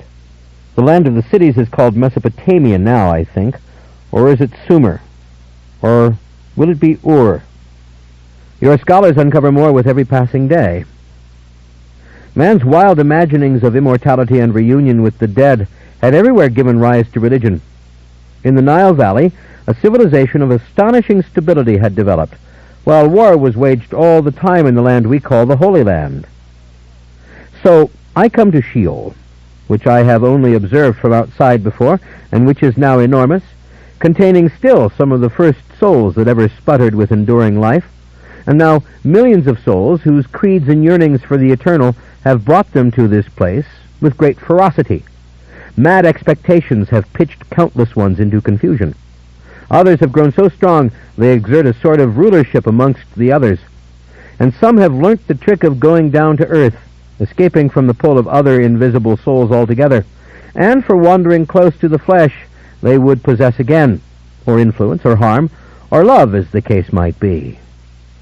The world is populated by spirits, and some, having no memory any more at all of being human, have become what men and women will for eternity call demons, prowling about, eager to possess, wreak havoc, or make mischief as their developments allow. And one of those, I said, passed into the vampiric mother and father of our kind. Yes, precisely. Amul created that mutation, but it was not the only one. There are other monsters on earth, existing twixt the visible and the invisible. But the great thrust of the world was, and always has been, the fate of its millions of humankind. The mutations have never influenced history. Well, yes and no. Is a mad soul screaming from the mouth of a flesh and blood prophet an influence, if this prophet's words are recorded in 5 different languages and for sale today on the shelves of stores in New York? Let's say that the process which I had seen and described to God had continued. Some souls died, some grew strong, some managed to actually return in new bodies, though by what knack I did not at that time know. Do you know now? Reincarnation isn't by any stretch common. Don't think of it.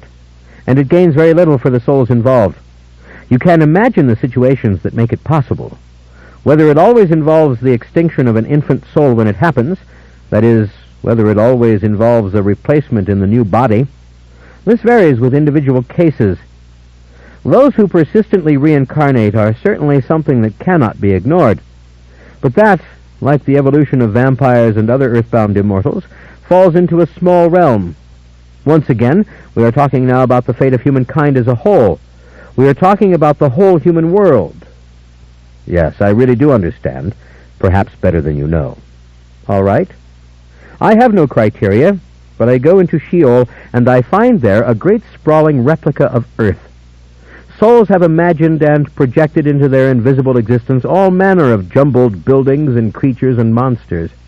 It is a riot of imagination without heavenly guidance, and, as I suspected, there is still an enormous majority of souls who don't know that they are dead. Now, I plunge into the very middle of this, trying to make myself as invisible as I possibly can, to conceive of myself as utterly without any discernible form. But this is hard. For this is a realm of the invisible. Everything here is invisible. And so there I begin to wander on the dreary roads in semi-darkness, among the malformed, the half-formed, the unformed, the moaning and dying, and I am in my angelic form. Nevertheless, these confused souls don't take very much notice of me. It's as if many can't see clearly at all. Now, you know this state has been described by human shamans, by saints, by those who have come close to death, passed through it, and then been revived and continued to live. Yes. Well, what human souls see of this is a fragment. I saw the whole. I roamed extensively and fearlessly and regardless of time, or out of it, though time always continues to pass, of course, and I went where I chose. A madhouse of souls. Very nearly, but within this great madhouse were many, many mansions, to use the scriptural words. Souls believing in like faiths had come together in desperation and sought to reinforce each other's beliefs and still each other's fears. But the light of earth was too dim to warm anyone here, and the light of heaven simply did not penetrate at all. So yes, you are right, a madhouse of sorts, the valley of the shadow of death, the terrible river of monsters over which souls dread to cross to paradise. And of course, none had ever crossed up to that point. The first thing I did was listen. I listened to the song of any soul who would sing to me, that is, speak in my language. I caught up any coherent declaration or question or supposition that struck my ears. What did these souls know? What had become of them? And in short order I discovered that there were tears to this awful, gloom-filled place, tears created out of the will of souls to seek others like themselves. The place had become stratified, rather loosely and grimly, but there was an order born out of the degree of each soul's awareness, acceptance, confusion, or wrath. Closest to earth lay the damnedest, those who kept struggling to eat or drink or possess others, or could not accept what had happened or did not understand. Just beyond them came a layer of souls who did nothing but fight each other, scream, yell, push, shove, strive to harm or overcome or invade or escape in hopeless confusion. These souls never even saw me. But again, your humans have seen this and described it in many, many manuscripts over the centuries. Nothing I say surely is a surprise. And farther from this struggle, nearest to the calm of heaven, though I don't speak really of literal directions here, were those who had come to understand that they had passed out of nature and were somewhere else. And these souls, some of them having been there since the beginning, had grown patient in their attitudes, and patient in their watching of earth, and patient with others around them, whom they sought to help in love to accept their death. You found the souls who loved. Oh, they all love, Memnoch said. All of them. There is no such thing as a soul who loves nothing. He or she loves something, even if it exists only in memory or as an ideal. But yes, I found those most peacefully and serenely expressing love in immense amounts to one another, and to the living below. Some I found who had turned their eyes entirely to earth, and sought nothing but to answer the prayers that rose from the desperate, the needy, and the sick. And earth by this time, as you know, had seen wars unspeakable, and whole civilizations dissolved by volcanic disaster. The variety and possibilities of suffering increased all the time. It wasn't only in proportion to learning, either, or cultural development. It had become a scheme beyond an angel's comprehension. When I looked at Earth, I didn't even try to figure out what ruled the passions of those in one jungle as opposed to the groups in another, or why one population spent generations piling stones upon stones. I knew, of course, more or less everything, but I was not now on an earthly mission. The dead had become my realm.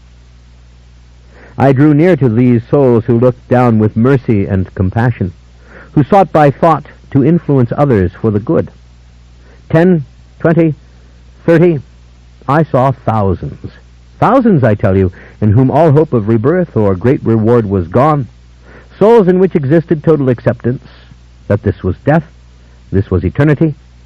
Souls enamored with the flesh and blood they could see, just as we angels had been enamored and still were. I sat amongst these souls and started to talk with them, here and there, where I could get their attention. And it soon became obvious that they were rather indifferent to my form, because they assumed that I had chosen it as they had chosen theirs. And some of them resembled men and women, and some didn't bother. So, I suspect they actually thought me rather new to Sheol, in that I had to make such ferocious displays with arms and legs and wings. But they could be distracted from Earth, if approached very politely, and I began to question them, remembering to strike for the truth only, but not to be rude. I must have talked to millions. I roamed Sheol, talking to souls, and the hardest thing in each instance was to get the attention of the individual either off the earth, or off some phantasm of lost existence, or out of a state of airy contemplation in which concentration was now so alien and required such an effort that it couldn't be induced. The wisest, the most loving souls did not want to bother with my questions, and only gradually would they realize that I was not a mortal man, but something of much different substance, and that there was a point to my questions that had to do with a place of reference beyond Earth. You see, this was the dilemma. They had been in Sheol so long that they no longer speculated about the reason for life or creation. They no longer cursed a God they didn't know, or sought a God who hid from them. And when I began to ask my questions, they thought I was way down there with the new souls, dreaming of punishments and rewards which were never to come. These wise souls contemplated their past lives in a long, wrathless reverie, and sought to answer prayers from below, as I have said. They watched over their kindred, their clansmen, their own nations. They watched over those who attracted their attention with accomplished and spectacular displays of religiosity. They watched with sadness the suffering of humans and wished they could help, and tried to help by thought when they could. Almost none of these very strong and patient souls sought the flesh again, but some of them had in the past. They had gone down and been reborn and discovered in the final analysis that they could not remember from one fleshly life to another. So there was no real reason to keep being born. Better to linger here in the eternity that was known to them, and to watch the beauty of creation, and it did seem very beautiful to them, as it had seemed to us. Well, it was out of these questions, these endless and thoughtful conversations with the dead, that my criteria evolved. First, to be worthy of heaven, to have a ghost of a chance with God, I could say, the soul had to understand life and death in the simplest sense.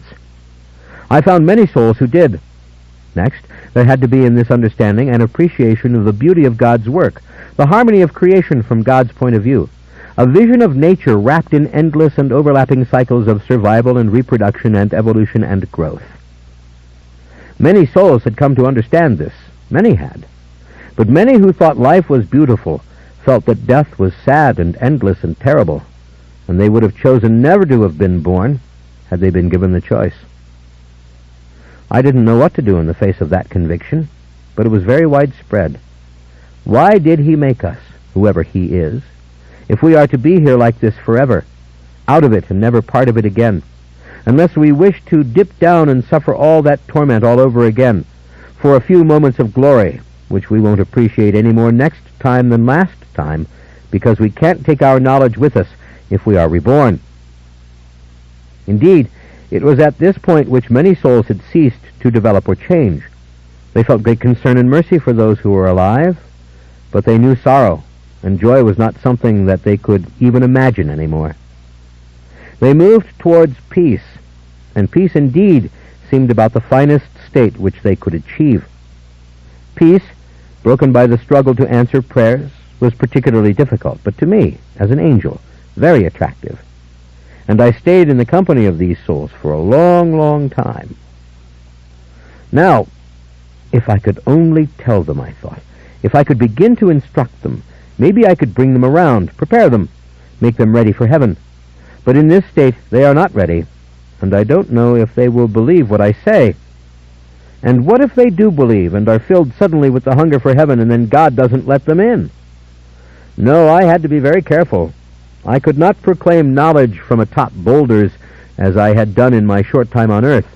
If I was to intrude on the progress of one of these dead ones, there had to be a very good chance that that soul would follow me to God's throne.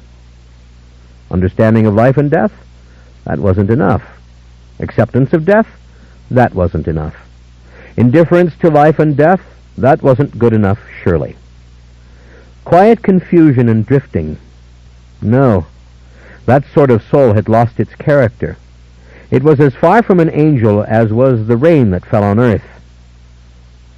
At last I came into a region smaller than the others and peopled with only a few souls. Now I speak comparatively. Remember, I'm the devil. I spend a lot of time in heaven and hell. So when I say a few, that is to make a picture that is manageable to your mind. For the sake of exposition, let's say a few thousand or more. But I speak of great numbers. Don't doubt. I follow you. And these souls absolutely astonished me by their radiance, their tranquility, and the degrees of knowledge which they had attained and retained. First of all, almost every one of them had a full human shape. That is, they had realized their original forms or perhaps ideal forms in the invisible. They looked like angels. They were invisible men, women, and children, and they had about them accoutrements that had been dear in life. Some of them were brand new and had come from death, thoughtful and seeking and ready for the mysterious. Others had learned all in Sheol over centuries of watching and fearing to lose their individuality, no matter how terrible things did appear. But all were intensely visible and anthropomorphic, though of course they were diaphanous, as all spirits are. And some were paler than others, but all essentially could be seen clearly by others and themselves. I went amongst them, expecting to be snubbed, but I realized immediately that these souls saw me differently than the others. They saw everything differently. They were more attuned to the subtleties of the invisible because they had accepted its conditions totally. If I wished to be what I was, let me be it, they thought, and they judged me very seriously on how well I succeeded in being this tall creature, winged and long-haired and dressed in flowing robes. Within moments of my arrival, I felt happiness around me. I felt acceptance. I felt a total lack of resistance and a daring curiosity. They knew I was not a human soul. They knew because they had reached a point where they could see this. They could see a lot about every other soul they looked at, and they could see a great deal of the world below. One of these souls was in the shape of a woman, and it was not my Lilia at all, by the way, for I never did see her in any form again. But it was a woman who had died, I think, in midlife, having had numerous children, some of whom were with her now, and some of whom were still below. This soul existed in a serenity that was almost becoming bright. That is, its evolution was so high on the invisible level that it was beginning to generate something like the light of God. "What makes you so different?" I asked this woman. "What makes all of you here, clustered together in this place, so very different?" With an acuity that astonished me, this woman asked me who I was. Dead souls just usually don't ask that question. They plunge right into their helpless preoccupations and obsessions. But she said, "Who are you and what are you? I have never seen one like you before here, only when I was alive."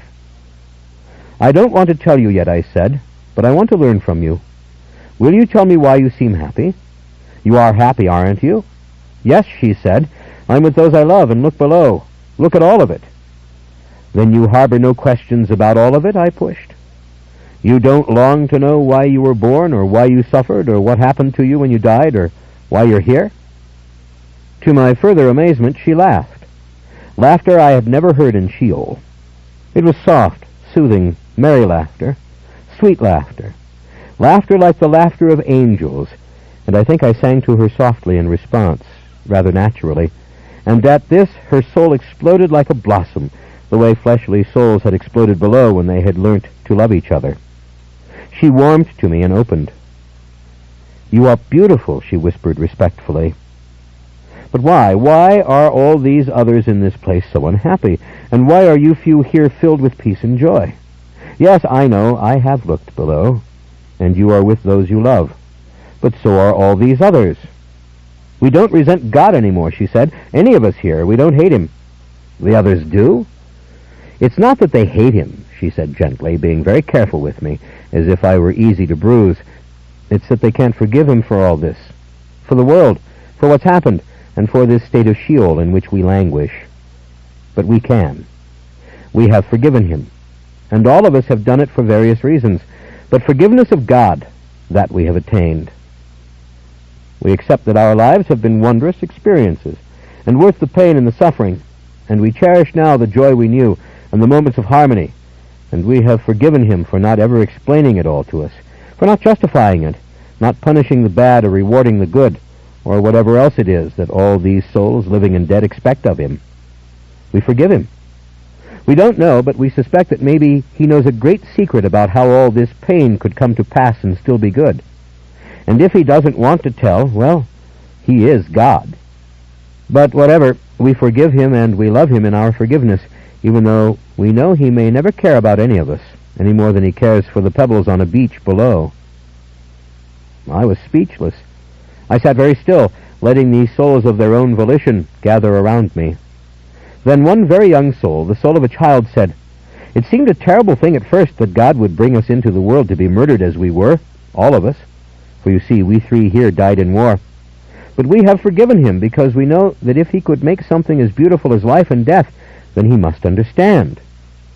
"You see," said another soul to me, "it comes to this. We would suffer it all again if we had to, and we would try to be better to each other and more loving. But it was worth it." "Yes," said another, "it took me all my life on earth to forgive God for the world, but I did it before I died, and came to dwell here with these others. And look, if you try hard, you will see that we have made this something of a garden. It's hard for us. We work only with our minds and wills and memories and imaginations, but we are making a place where we can remember what was good, and we forgive him and we love him that he gave us this much." "Yes," said another, "that he gave us anything at all. We are grateful and full of love for him. For surely out there in the darkness is a great nothing, and we have seen so many below who are obsessed with nothing and with misery, and they never knew the joys that we knew or know now." "This isn't easy," said another soul. "It's been a great struggle, but to make love was good, and to drink was good, and to dance and sing was beautiful, and to run drunk through the rain was joyous. And beyond there lies a chaos, an absence, and I am grateful that my eyes opened upon the world below, and that I can remember it and see it from here." I thought for a long time without answering any of them, and they continued to talk to me, drawn to me as if the light in me, if there was any visible light, was attracting them. In fact, the more I responded to their questions, the more they opened and seemed to understand their own answers more meaningfully, the denser and more intense the declarations became. I soon saw these people had come from all nations and all walks of life, and though kinship bound many of them tightly together, that was not true with them all. In fact, many had lost sight of their dead kin entirely in other realms of Sheol. Others had never even laid eyes on them, while some had been greeted at the moment of death by their lost ones. And these were people of the world, and all its beliefs gathered here in this place where light was beginning to shine forth. "Your lives on earth, was there one common thread?" I asked finally. They couldn't answer. They really didn't know. They had not questioned each other about their lives, and as I asked them quick, random questions, it became clear that there had been no thread. Some of these people had been very rich, others poor. Some had suffered unspeakably. Some had suffered nothing but had known a golden prosperity and leisure in which they had grown to love creation before they were even dead. But I began to sense that if I wanted to, I could start to count these responses and evaluate them in some way. In other words, all these souls had learnt to forgive God in various ways, but very possibly one way was better for this than another, infinitely more efficient. Perhaps. I couldn't be sure. And for now, I couldn't know. I wrapped my arms around these souls. I drew them to me. "I want you to come on a journey with me," I said to them, having spoken now to each and every one and being completely certain of where we stood. "I want you to come to heaven and stand before God. Now, it may be brief, and you may see him for no more than an instant, and possibly he will not allow himself to be seen by you at all. You may find yourselves returned here, having learnt nothing, but also having suffered nothing. The truth is, I can't guarantee what will happen. No one knows God." "We know," they answered. "But I invite you to come to God and tell him what you've told me. And now I'll answer your question to me. I am his archangel Memnoch, of the very mold of other angels of whom you heard when you were alive. Will you come?" Several were astonished and hesitated, but the majority said in one voice, a mingling of answers that was this answer: "We will come. One glimpse of God, the chance of it even, is worth anything. If that's not so, then I don't remember the smell of the sweet olive tree, or how the fresh grass felt beneath me when I laid on it. I never tasted wine, and I never bedded the ones I loved. We will come." Several refused. It took a few moments before we all realized it, but several had totally withdrawn.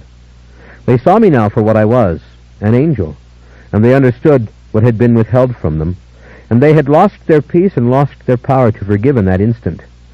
They stared at me in horror or anger or both. The other souls hastened to change their minds, but they wouldn't be changed. No, they did not want to see this God who had deserted his creation and left it to rear up gods on altars all over the planet and pray in vain for intervention or final judgment. No, no, no. "Come," I said to the others. "Let's try to enter heaven. Let's give it all our strength. How many are we? 1,000 times 10? 1,000,000? What does it matter? God said 10, but not 10 only. God meant at least 10. Come. Let's go." 16. In a flash I shall have my answer, I thought. He will either admit us or cast us back down with his might the way he once threw me to earth. He might even dissolve the lot of us, for surely he can make his judgment on my success or failure before I ever reach the gates of heaven. What had he said in his infinite wisdom? He had said, "Come back as soon as you can." I drew these souls to me, tight as I drew you when I took you upwards, and out of Sheol we rose, into the full blasting light of heaven as it came pouring over the walls and the gates. And once again those gates, which I had never seen in my early eons, were thrown open, and we found ourselves, one archangel and a few million human souls, standing once more in the very midst of heaven before amazed and laughing and pointing and startled and flabbergasted angels, who gathered around us in a great circle, crying to get the attention of everyone until heaven finally fell quiet. Well, I thought, so far so good. We're inside. And the human souls could see the angels, and the human souls were overjoyed. Oh, I can't even remember this moment without dancing. I can't remember it without singing. The souls were jubilant, and when the angels began their great, potentially cacophonous singing of questions and exclamations, the human souls began to sing. Indeed, heaven was never going to be the same. I knew it. I knew it instantly, because this is what took place. These souls brought with them the same powers of projection which they had learnt in Sheol. That is, to create around them out of the invisible something of an environment that they wanted, longed for, and to which they were able to give their full wills. And the geography of heaven was changed dramatically and instantly and in an infinite capacity. There rose the towers and castles and mansions which you saw when I took you there, the domed palaces and libraries, and the gardens. Oh, the breathtaking projections of flowers in all directions, things that angels simply never thought to bring to heaven. Well, it was all there. Trees rose in their mature fullness. Rain came in whispering gusts, full of fragrance. The sky warmed and colors everywhere expanded or deepened. These souls took the invisible fabric of heaven, whatever it is, energy, essence, the light of God, the creative power of God, and in a twinkling surrounded us all with wondrous constructions representing their curiosity, their concepts of beauty, and their desires. All that they had learnt on earth they had brought into heaven, creating it irresistibly in its most cherished form. The commotion was beyond anything I had ever witnessed since the creation of the universe itself, and nobody appeared more astonished than the Archangel Michael, who was staring at me as if to say, "Memnoch, you've brought them into heaven." But before he could get those words out, and as the souls still stood together, only beginning to realize that they could shift and touch the angels and touch the things they envisioned, there came the light of God himself, Ensaph, rising and spreading out from behind the figures of the seraphim and the cherubim, and very gently and considerately falling down upon these human souls, filling each and laying all secrets of each totally open, as angels are open. The human souls cried with joy. Anthems rose from the angels. I began to sing with my arms outstretched, "Lord, Lord, I have your souls, worthy of heaven, and look what they have brought to heaven, Lord. Look on your creation. Look on the souls of those you evolved from the tiniest cells through flesh and blood and Sheol to your very throne. Lord, we are here. Lord, it's done, it's done. It's happened. I have come back, and you have allowed it." And having said more than enough, I fell down on my knees. The songs had reached a frenzy, a sound no flesh and blood human could endure. Anthems rose from all quarters. The human souls were growing denser, more visible, until they appeared as clearly to us as we did to them and to each other. Some of them were locking hands and jumping up and down like little children. Others were merely crying and screaming, and the tears were flooding down their faces. And then the light swelled. We knew God was about to speak. We fell silent en masse. We were all the B'nai Ha-Elohim, and God said, "My children, my beloved children, Memnoch stands with his millions, and they are worthy of heaven." And the voice of God ceased, and the light grew stronger and warmer, and all of heaven became pure acceptance and pure love. I lay down upon the floor of heaven in weariness, staring upwards into the great firmament of beautiful blue sky and ever-twinkling stars. I heard the souls of the humans rushing hither and thither. I heard the welcoming hymns and incantations of the angels. I heard everything, and then, in imitation of a mortal, I closed my eyes. Did God ever sleep? I don't know. I closed my eyes, and I lay still in the light of God, and after all those years and years in Sheol, I was safe again, and I was warm. Finally, I realized that the seraphim had come to me. 3 or 4 of them, I didn't really notice, and they were standing over me and looking down on me, their faces almost unendurably bright with reflected light. "Memnoch, God wants to speak to you alone," they said. "Yes, at once." I sprang to my feet. And far from the jubilant throngs, I found myself standing in silence, in quiet, without companions, my arm up over my eyes down, and near as I could possibly be to the presence of the Lord. 17. "Uncover your eyes and look at me," said the Lord. Instantly, aware that this might mean my total obliteration, that all might have been folly and misunderstanding, I obeyed. The radiance had become uniform, glorious yet tolerable, and in the very midst of it, broadcast in it, I saw distinctly a countenance such as my own. I cannot say that it was a human face. Countenance, person, expression. This is what I beheld, and this highly personal countenance was regarding me directly and fully. It was so beautiful that I couldn't imagine moving or ever turning away from it, but then it began to brighten. It began to force me to blink and to struggle, not to cover my eyes rather than imperil my vision forever. The light then became muted. It contracted. It became bearable and engulfing, but not blinding to me. And I stood, trembling, very glad I had not reached to cover my face. "Memnoch," God said, "you have done well. You have brought souls from Sheol who are worthy of heaven. You have increased the joy and the bliss of heaven. You have done well." I uttered a thanks, which was in fact an anthem of adoration, repeating the obvious, that God had made all these souls, and that in his mercy he had allowed them to come to him. "This makes you very happy, does it not?" he asked. "Only if it makes you happy, Lord," I said, which was a bit of a lie. "Rejoin the angels, Memnoch," he said. "You are forgiven for becoming flesh and blood without my permission, and forgiven for having slept with the daughters of men. You are upheld in your hopes for the souls of Sheol. Leave me now, and do whatever it is you wish, but interfere no more with nature, or with humankind, since you insist they are not part of nature, and on which point you are wrong." "Lord," I started timidly. "Yes, Lord, these souls I brought from Sheol, why, they are less than 1/100th of the souls in Sheol.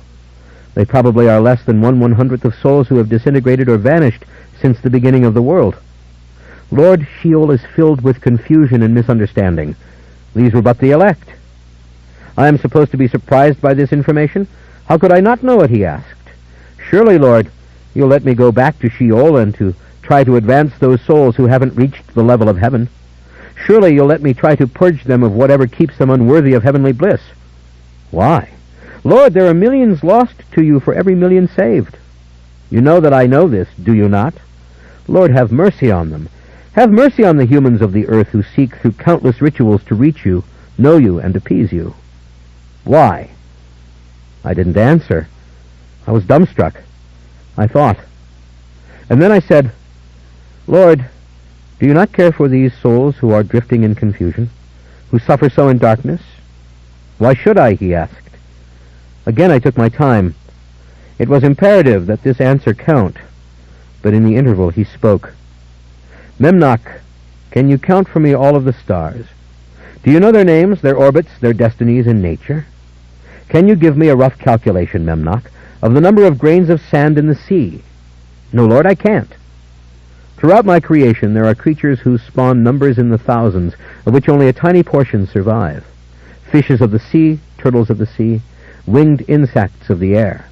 100, 1,000,000 even, of one species may be born under the arc of one day's sun, with only a handful to survive and reproduce. Don't you know this?" "Yes, Lord, I know. I knew in ages past. I knew when the animals were evolved. I knew. So what is it to me that only a handful of souls come to the gates of heaven? Maybe I will send you to Sheol again in time. I will not say." "Lord, humankind is sentient and suffering." "Must we argue again about nature? Humankind is my creation, Memnoch, and its development, whether you know it or not, follows my laws." "But, Lord, everything under the sun dies eventually, and these souls have the potential to live forever. They are outside the cycle. They are made of invisible will and knowledge. Lord, surely they were meant within the laws to come to heaven. How could it not be? I am asking you, Lord, I am asking you to tell me, because as much as I love you, I don't understand." "Memnoch, the invisible and the willful are embodied in my angels, and they obey my laws." "Yes, Lord, but they don't die.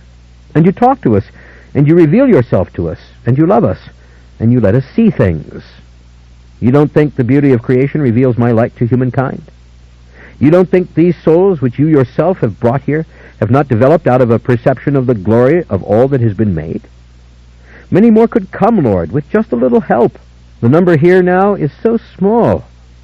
Lord, the lower animals, what can they conceive of that they cannot have? I mean, the lion conceives of the meat of the gazelle, and he gets it, does he not? Human souls have conceived of Almighty God and are longing for him. You've proved that to me already, he said. You've proved it to all of heaven. But these were a few. Lord, if you were only flesh and blood, if you had only gone down as I did, caution, Memnoch. No, Lord, forgive me, but I can't deny you my finest efforts, and my finest efforts at logic tell me that if you went down and became flesh and blood as I did, you would better know these creatures whom you think you know, but you don't. No answer. Lord, your light doesn't penetrate human flesh. It mistakes it for animal flesh and always has. Lord, you may know all, but you don't know every tiny thing. You can't, or you couldn't leave these souls languishing in Sheol in agony. And you could not allow the suffering of men and women on earth to go without context. I don't believe it. I don't believe you would do it. I don't believe it. Memnoch, for me, it is only necessary to say something once. I didn't answer. I'm being gentle with you, he said. Yes, you are, but you are wrong. And in that, too, you are wrong. For you would hear your anthems of praise sung over and over without end and forever, and Lord, these souls could come to you and sing those anthems. I don't need the anthems, Memnoch, he said. Then why do we sing? You of all my angels are the only one who accuses me. Who does not trust in me? Why, these souls you brought from Sheol trust in me as you do not. That was your standard for selecting them, that they trusted in the wisdom of God. I couldn't be silenced. I knew something when I was flesh and blood, Lord, which upheld all that I had suspected before, and which confirms all I have seen since. What can I do, Lord? Tell you lies? Speak things with my tongue that are flat-out falsehoods? Lord, in humankind, you have made something that even you do not fully comprehend. There can be no other explanation, for if there is, then there is no nature and there are no laws. Get out of my sight, Memnoch. Go down to earth and get away from me and interfere with nothing, do you hear? Put it to the test, Lord. Become flesh and blood as I did. You who can do anything, sheath yourself in flesh. Silence Memnoch. Or if you do not dare to do that, if it is unworthy of the Creator to understand in every cell his creation, then silence all the anthems of angels and men. Silence them, since you say you do not need them, and observe then what your creation means to you. I cast you out, Memnoch, he declared, and in an instant all of heaven had reappeared around me, the entire B'nai Ha-Elohim, and with it the millions of souls of the saved. And Michael and Raphael were standing before me, watching in horror as I was forced backwards, right out of the gates and into the whirlwind. You are merciless to your creations, my Lord, I roared as loud as I could over the din of distressful singing. Those men and women made in your own image are right to despise you, for 9/10 of them would be better off if they had never been born. Memnoch stopped. He made a little frown, just a tiny, very perfectly symmetrical scowl for a moment, and then lowered his head as if listening to something. Then slowly he turned to me. I held his gaze. It's just what you would have done, isn't it? He asked. God help me, I said. I really don't know. The landscape was changing. As we looked at each other, the world around us was filled with new sounds.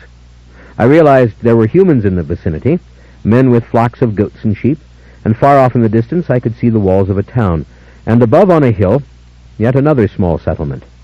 Indeed, we were in a populated world now, ancient, but not that far from our own. I knew these people couldn't see us or hear us. I didn't have to be told. Memnoch continued to stare at me as if asking me something, and I didn't know what it was. The sun was beating down full on both of us. I realized my hands were moist with blood sweat, and I reached up and wiped the sweat from my forehead, and looked at the blood on my hand. He was covered with a faint shimmer, but nothing more than that. He continued to stare at me. What happened? I asked. Why don't you tell me? What happened? Why don't you go on? You know damned good and well what happened, he said. Look down at your clothes now. They're robes, and better suited for the desert. I want you to come there, just over those hills. With me. He stood up, and I at once followed him. We were in the Holy Land, there was no question. We passed dozens upon dozens of small groups of people, fishermen near a small town on the edge of the sea, others tending sheep or goats, or driving small flocks towards nearby settlements or walled enclosures. Everything looked distinctly familiar, disturbingly familiar, quite beyond déjà vu or intimations of having lived here before.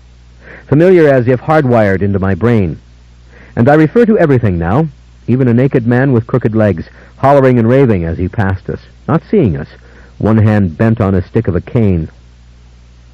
Beneath the layers of grit that covered all, I was surrounded by forms and styles and manners of behavior I knew intimately, from scripture, from engraving, from embellished illustration, and from film enactment.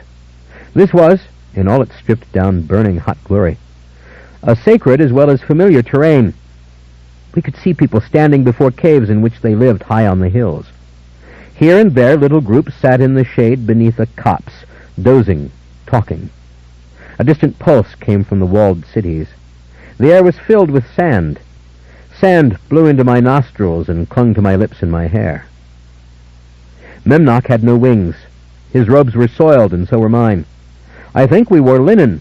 It was light, and the air passed through it. Our robes were long and unimportant.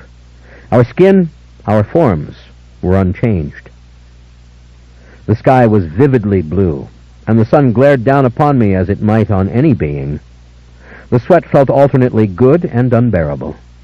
And I thought, fleetingly, how at any other time I might wonder at the sun alone, the marvel of the sun denied to the children of night. But all this time I had not even thought of it, not once, because having seen the light of God, the sun had ceased to be that light for me.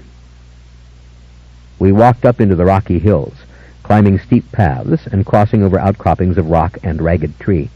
And finally there appeared below and before us a great patch of unwatered sand, burning and shifting slowly in comfortless wind.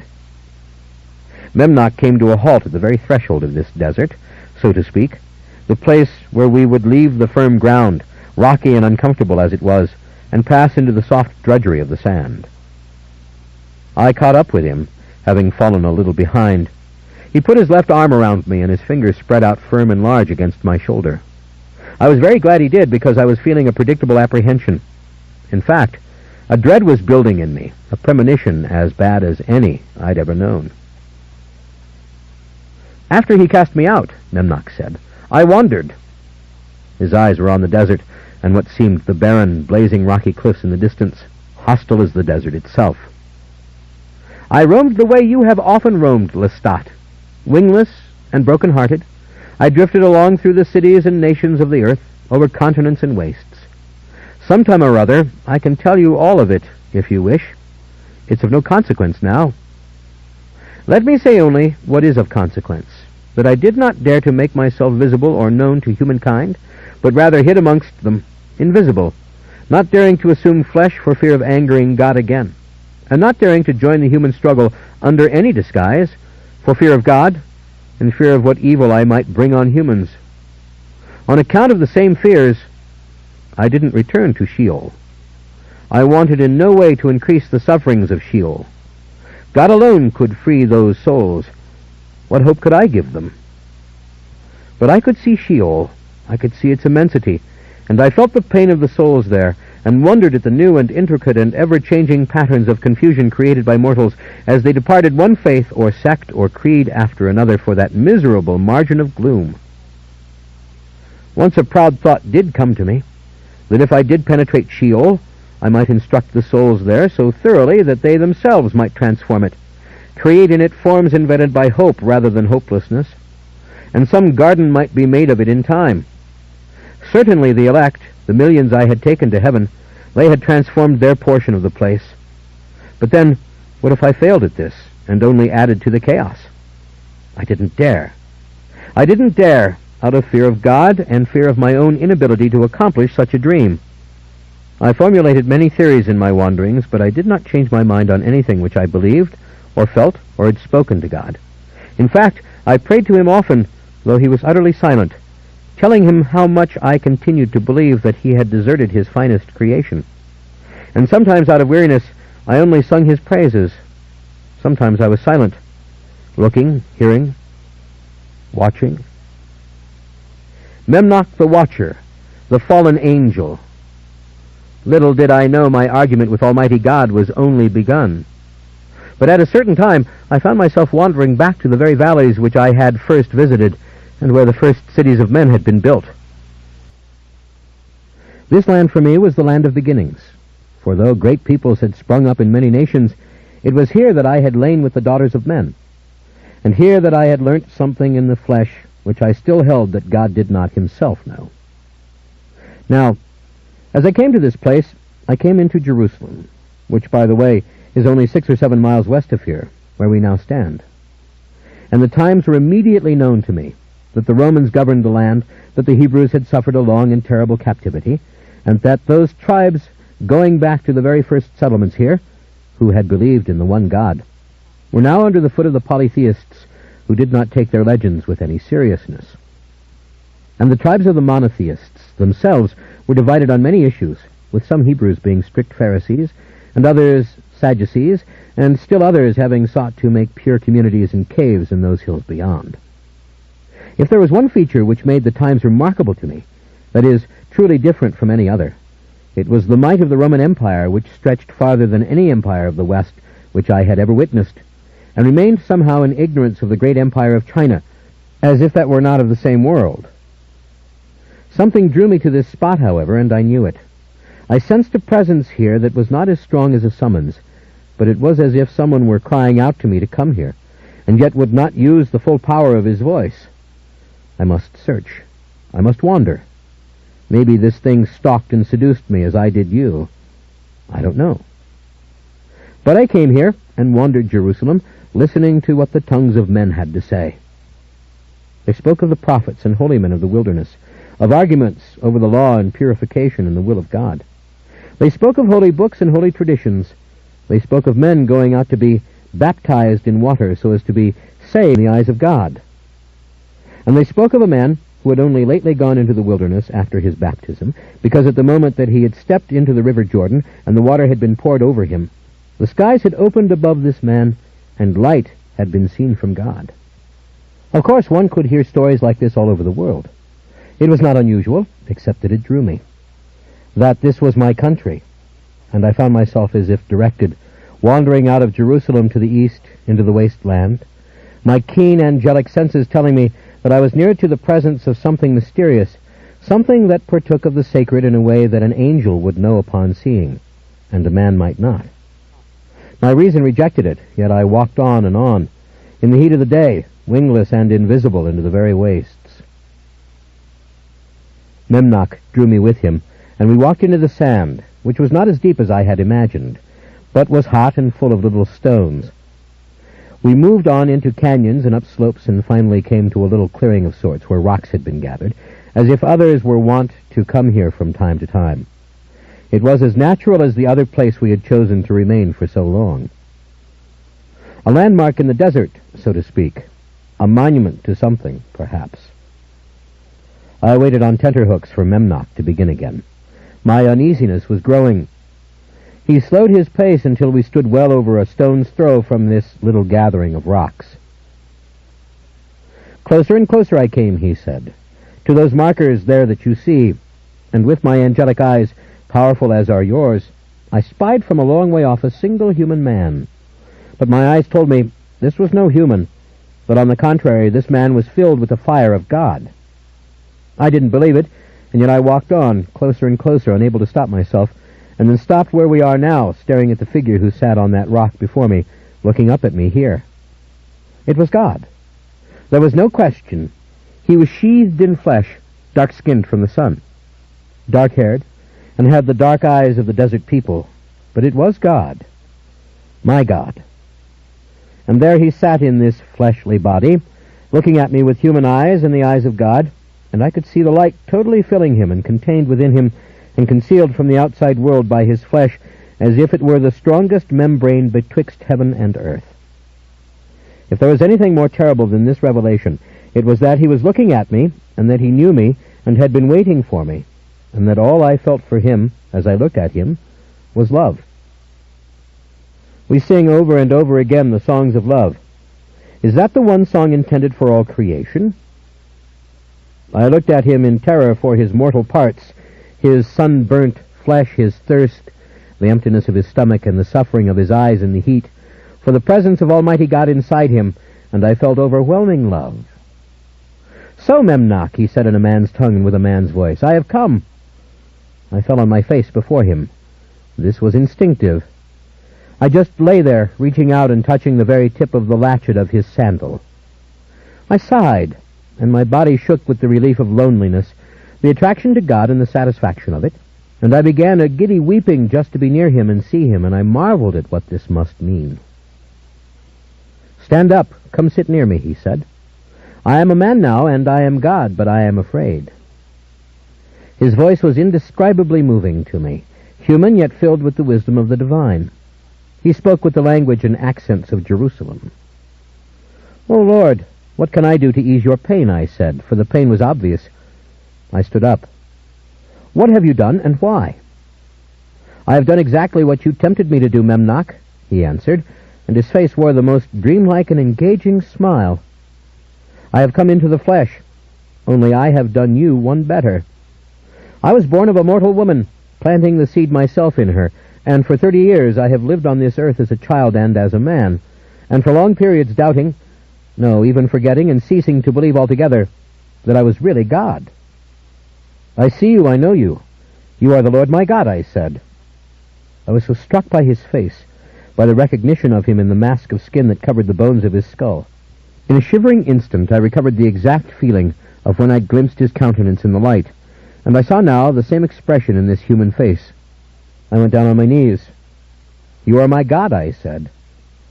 "I know that now, Memnoch, but you understand that I allowed myself to be submerged in the flesh utterly, to forget it, so that I could know what it means, as you said, to be human, and what humans suffer, and what they fear, and what they long for, and what they are capable of learning either here or above. I did what you told me to do, and I did it better than you ever did it, Memnoch. I did it as God must do it, to the very extremity." "Lord, I can scarcely bear the sight of you suffering," I said quickly, unable to rip my eyes off him, and yet dreaming of water and food for him. "Let me wipe the sweat from you. Let me get you water. Let me take you to it in an angelic instant. Let me comfort you and wash you and clothe you in a finery fit for God on earth." "No," he said, "in those days when I thought myself mad, when I could scarce remember that I was God, when I knew I had yielded my omniscience deliberately in order to suffer and to no limitations, you might have persuaded me that that was the path. I might have seized upon your offer. Yes, make me a king. Let that be my way of revealing myself to them. But not now. I know who I am and what I am, and I know what will happen. And you are right, Memnoch. There are souls in Sheol ready for heaven, and I myself will take them there. I have learnt what you tempted me to learn. Lord, you're starving. You're suffering from terrible thirst. Here, turn these stones into bread by your power, that you can eat. Or let me get you food. For once will you listen to me, he said, smiling. Stop talking of food and drink. Who is human here? I am. You impossible adversary, you argumentative devil. Hush for now and listen. I am in the flesh. Have pity at least, and let me speak my piece. He laughed at me, his face full of kindness and sympathy. Here, come into the flesh too, with me, he said. Be my brother and sit beside me, son of God and son of God, and let us talk. I did as he said at once, creating a body thoughtlessly that matched what you see now, as that was as natural to me as thinking was natural. And I gave myself a similar robe, and I realized that I was sitting on that rock there by his side. I was bigger than he was, and had not thought to reduce the scale of my limbs, and now I did it hastily until we were men of equal proportion, more or less. I was fully angelic in my form, and not hungry or thirsty or tired. How long have you been in this wilderness, I asked. The people in Jerusalem say almost 40 days. He nodded. That's about the right number, he answered me. And it's time now for me to begin my ministry, which will last 3 years. I will teach the great lessons that must be learnt for admission to heaven. Awareness of creation and the understanding of its deliberate unfolding. An appreciation of its beauty and laws, which makes possible an acceptance of suffering and seeming injustice and all forms of pain. I will promise a final glory to those who can attain understanding, to those who can surrender their souls to the understanding of God and what he has done. I will give that to men and women, which is precisely, I think, what you wanted me to do. I didn't dare to answer him. Love, Memnoch, I have learnt to love them as you told me I would. I have learnt to love and cherish as men and women do, and I have lain with women, and I have known that ecstasy, that spark of jubilation of which you spoke so eloquently, when I could not conceive of wanting such a tiny thing. I will talk more of love than any other subject. I will say things that men and women can twist and misunderstand. But love, that shall be the message. You convinced me, and I have convinced myself, that that is what elevates human above animal, though animal is what humankind is. Do you mean to leave them with specific guidance as to how to love? As to how to stop war and come together in one form of worship? No, not at all. That would be an absurd intervention, and would undo the entire grand scheme which I have put into motion. It would stop the dynamics of the unfolding of the universe. Memnoch, to me, we human beings are all still part of nature. As I said, only humans are better than animals. It's a matter of degrees. Yes, humans cry out against suffering, and they are conscious of it when they suffer. But in a sense, they behave exactly like the lower animals, in that suffering improves them and drives them towards evolutionary advance. They are quick-witted enough to see its value, where the animals only learn to avoid suffering by instinct. Humans can actually be improved within one lifetime by suffering, but they are part of nature still. The world will unfold as it always has, full of surprises. Some of those surprises will be horrid, and others wondrous, and some beautiful. But what is known for certain is that the world will continue to grow and creation will continue to unfold. Yes, Lord, I said, but surely suffering is an evil thing. What did I teach you, Memnoch, when you first came to me, saying that decay was wrong, that death was wrong? Don't you understand the magnificence in human suffering? No, I said. I see the ruin of hope and love and family, the destruction of peace of mind. I see pain beyond endurance. I see man buckle under this and fall into bitterness and hate. You haven't looked deep enough, Memnoch. You are only an angel. You refuse to understand nature, and that has been your way since the start. I will bring my light into nature through the flesh for 3 years. I will teach the wisest things I can know and say in this flesh and blood, body and brain, and then I will die. Die? Why do that? I mean, what do you mean, die? Your soul will leave. I broke off uncertain. He smiled. You do have a soul, don't you, Lord? I mean, you are my God inside this Son of Man, and the light fills every particle of you, but you don't have a soul, do you? You don't have a human soul. Memnoch, these distinctions don't matter. I am God incarnate. How could I have a human soul? What is important is that I will remain in this body as it is tortured and slain, and my death will be evidence of my love for those whom I have created and allowed to suffer so much. I will share their pain and know their pain. Please, Lord, forgive me, but there seems to be something wrong with this whole idea. Again he seemed amused. His dark eyes were filled with a sympathetic and silent laughter. Wrong? What is wrong, Memnoch? That I shall take the form of the dying god of the wood, whom men and women have imagined and dreamed of and sung of since time immemorial. A dying god who symbolizes the very cycle of nature itself, in which all that is born must die. I shall die, and I shall rise from the dead, as that God has risen in every myth of the eternal return of the spring after winter in nations all over the world. I shall be the God destroyed and the God uplifted. Only here it will happen literally in Jerusalem, not in ceremony or with human substitutes. The Son of God himself shall fulfill the myths. I have chosen to sanctify those legends with my literal death. I shall walk out of the tomb. My resurrection will confirm the eternal return of the spring after winter. It will confirm that in nature all things that have evolved have their place. But Memnoch, it will be for my death that I am remembered. My death. It's going to be terrible. It won't be for my resurrection they'll remember me, you can be sure of it. For that is something many simply will never see or believe. But my death will spring full-blown into a confirmation of mythology, underscored by all the myths which have preceded it. And my death will be a sacrifice by God to know his own creation. Just what you told me to do.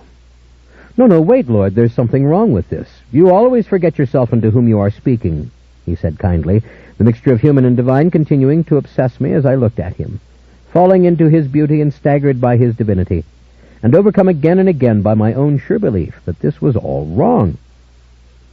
Memnoch, I've just told you what no one knows but me, he said. Don't speak to me as if I can be wrong. Don't waste these moments with the Son of God. Can't you learn from me in the flesh as you learn from humans in flesh? Have I nothing to teach you, my beloved archangel? Why do you sit here questioning me? What could possibly be the meaning of your word, wrong? I don't know, Lord. I don't know how to answer. I can't find all the words. I just know this is not going to work. First of all, who will do this torturing and killing? The people of Jerusalem, he said. I will succeed in offending everyone, the traditional Hebrews, the callous Romans. Everyone will be offended by the blinding message of pure love and what love demands of humans. I will show contempt for the ways of others, for their rituals and their laws. And into the machinery of their justice I will fall. I will be condemned on charges of treason when I speak of my divinity, that I am the Son of God, God incarnate. And for my very message, I will be tortured with such embellishment that it will never be forgotten. My death by crucifixion is going to be the same. By crucifixion? Lord, have you seen men die in this way? Do you know how they suffer? They are nailed to the wood and they suffocate, hanging as they do, weakening, unable to lift their own weight on their nailed feet, and finally strangling in blood and in pain. Of course I've seen it. It's a common form of execution. It's filthy and it's very human. "Oh, no, no," I cried out. "This can't be. You don't mean to climax your teachings with such spectacular failure and execution, with such cruelty and death itself. This is not failure," he said. "Memnoch, I shall be a martyr to what I teach. Blood offerings of the innocent lamb to the good God have been made since humans began. They instinctively render to God what is of great value to them to show their love. Who knows better than you who spied on their altars and listened to their prayers and insisted that I listen? Sacrifice and love are connected in them. Lord, they sacrifice out of fear. It has nothing to do with love of God, does it? All the sacrifices? The children sacrificed to Baal and 100 other hideous rituals the world over. They do it out of fear. Why would love demand sacrifice?" I clamped my hands over my mouth. I couldn't reason further. I was horrified. I could not sort out the thread of my horror from the overall stifling weave. Then I spoke, thinking aloud. "It's all wrong, Lord. That God should be so degraded in human form, that in itself is unspeakable. But that men should be allowed to do this to God. But will they know what they're doing, that you are God? I mean, they couldn't. Lord, it will have to be done in confusion and misunderstanding. That spells chaos, Lord. Darkness." "Naturally," he said. "Who in his right mind would crucify the Son of God?" "Then what does it mean?" "Memnoch, it means I subjected myself to the human for the love of those whom I have made. I am in the flesh, Memnoch. I have been in it for 30 years. Would you explain yourself to me?" "To die like that, it's wrong, Lord. It's a filthy killing, Lord. It's a bloody, horrible exemplum to lay before the human race. And you say yourself they will remember you for this, more than for your rising from the death, from the light of God exploding out of your human body and making this suffering fall away. The light won't burst out of this body," he said. "This body shall die. I shall know death. I shall pass into Sheol, and there for 3 days remain with those who are dead, and then I shall return to this body and raise it from the dead. And yes, it will be my death they will remember, for how can I rise if I do not die?" "Just don't do either one," I pleaded. "Really, I'm begging you. Don't make yourself this sacrifice. Don't dip down into their most misguided blood rituals. Lord, have you ever drawn near to the stench of their sacrificial altars? Yes, I used to say to you, listen to their prayers. But I never meant that you would dip down from your great height to smell the stink of the blood in the dead animal, or to see the dumb fear in its eyes as its throat is slit. Have you seen the babies heaved into the fiery god Baal? Memnoch, this is the way to God which man himself has evolved. All over the world, the myths sing the same song. Yes, but that's because you never interfered to stop it. You let it happen. You let this humankind evolve, and they looked back in horror on their animal ancestors. They beheld their mortality, and they seek to propitiate a God who has abandoned them to all this. Lord, they look for meaning, but they find none in this. None. He looked at me as if I were mad, truly. He stared at me in silence. You disappoint me, he said softly and gently. You wound me, Memnoch. You wound my human heart. He reached out and put his roughened hands against my face, hands of a man who had worked in this world, labored as I had never labored in my brief visit. I shut my eyes. I didn't speak. But something had come to me. A revelation, an insight, a sudden grasping of everything here that was in error. But could I reason it out? Could I speak? I opened my eyes again, letting him hold me, feeling the calluses on his fingers, looking into his gaunt face. How he had starved himself, how he had suffered in this desert, and how he had labored these 30 years. Oh no, this was wrong. What, my archangel, what is wrong? He demanded of me with infinite patience and human consternation. Lord, they chose these rituals which involve suffering because they cannot avoid suffering in the natural world. The natural world is what must be overcome. Why must anyone suffer what humans suffer? Lord, their souls come to Sheol distorted, twisted by pain, black as cinders from the heat of loss and misery and violence which they have witnessed. Suffering is evil in this world. Suffering is decay and death. It's terrible. Lord, you can't believe that to suffer like this would do any good to anyone. This suffering, this unspeakable capacity to bleed and to know pain and to know annihilation, is what has to be overcome in this world if anyone is to reach God. He didn't answer. He lowered his hands. My angel, he said, you draw from me even more affection now that I have a human heart. How simple you are, how alien you are to the vast material creation. But it was I who urged you to come down. How am I alien? I am the watcher. I see what other angels don't dare to look at for fear they'll weep, and it will make you angry with them. Memnoch, you simply don't know the flesh. The concept is too complex for you. What do you think taught your souls in Sheol their perfection? Was it not suffering? Yes, they enter perhaps twisted and burnt if they have failed to see beyond suffering on earth, and some may despair and disappear. But in Sheol, over the centuries of suffering and longing, others are purged and purified. Memnoch, life and death are part of the cycle, and suffering is its byproduct, and the human capacity to know it exempts no one. Memnoch, that the illuminated souls you brought from Sheol knew it, that they had learnt to accept its beauty, is what made them worthy to come through the heavenly gates. No, Lord, that's not true, I said. You've gotten it wrong. Utterly. Oh, I see what's happened. You do? What are you trying to say to me? That I, the Lord God, having spent 30 years in this human body, have not struck the truth. But that's just it. You've known all along you were God. You mentioned times when you thought you were mad or almost forgot. But those were brief. Too brief. And now as you plot your death, you know who you are, and you won't forget it, will you? No, I won't. I must be the Son of God incarnate to fulfill my ministry, to work my miracles, of course. That's the whole point. Then, Lord, you don't know what it means to be flesh. How dare you assume that you do, Memnoch?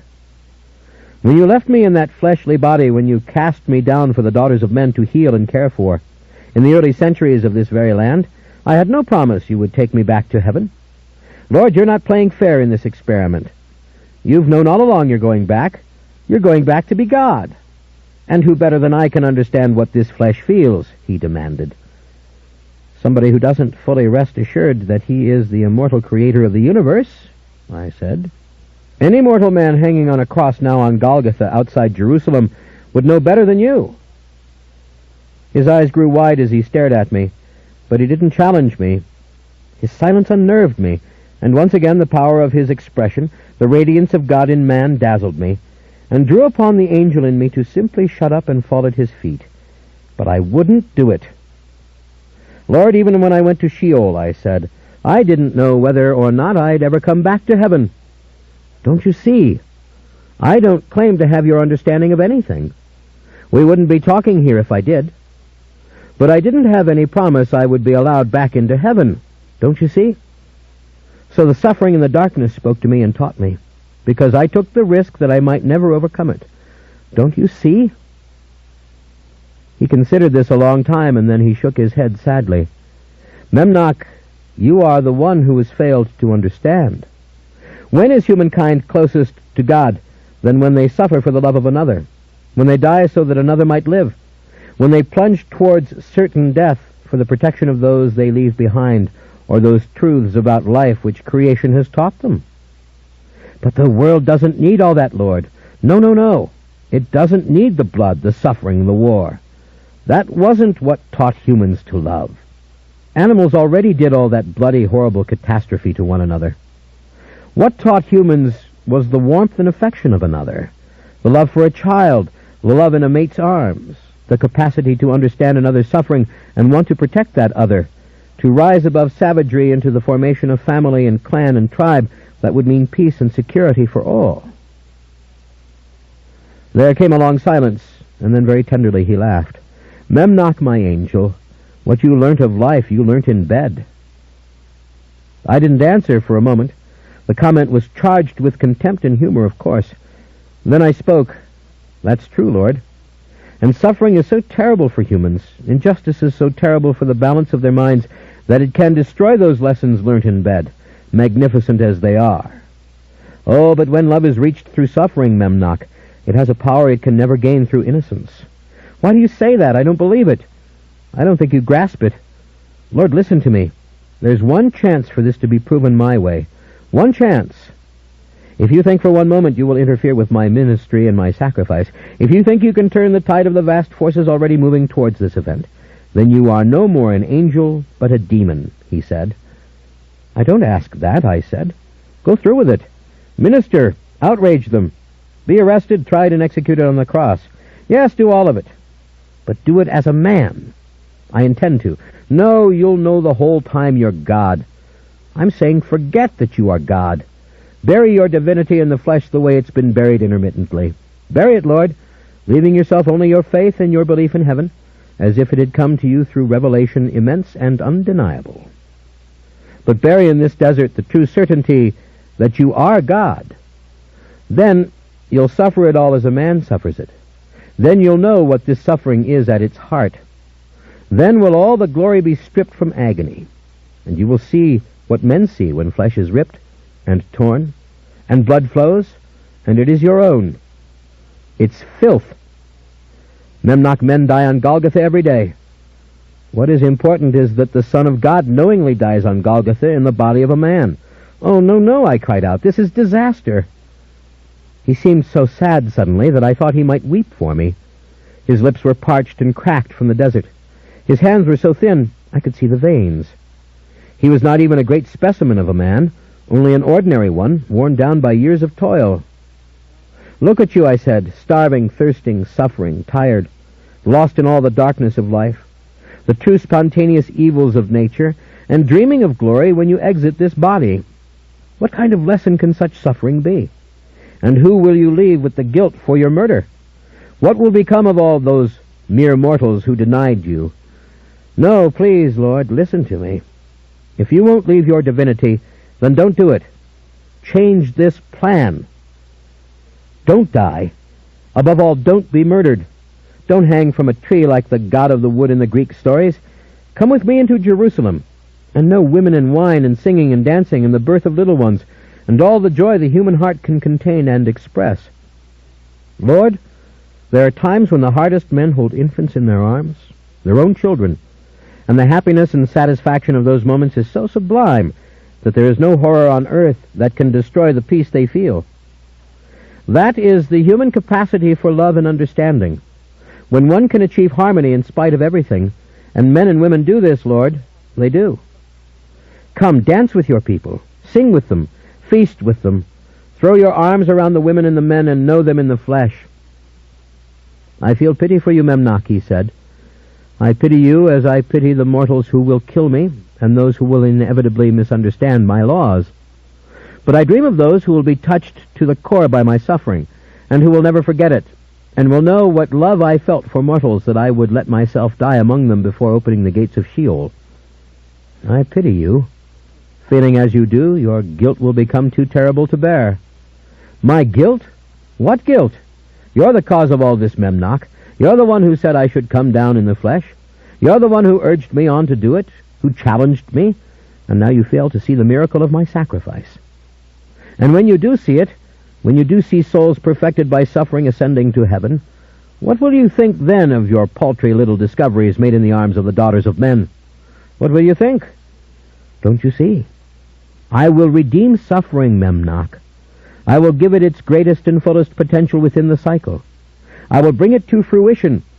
I will allow it to sing its own magnificent song. No, no, no. I stood up and railed at him. Lord, just do as I ask. Go through with it, yes, if you must. Found this miracle upon a murder? Do it that way, if that is your will, but bury your certainty of divinity, so that you really, really do die, Lord, so that when they drive the nails through your hands and feet, you know what a man feels and no more. And when you enter the gloom of Sheol, yours is a human soul. Please, Lord, please, I'm begging you.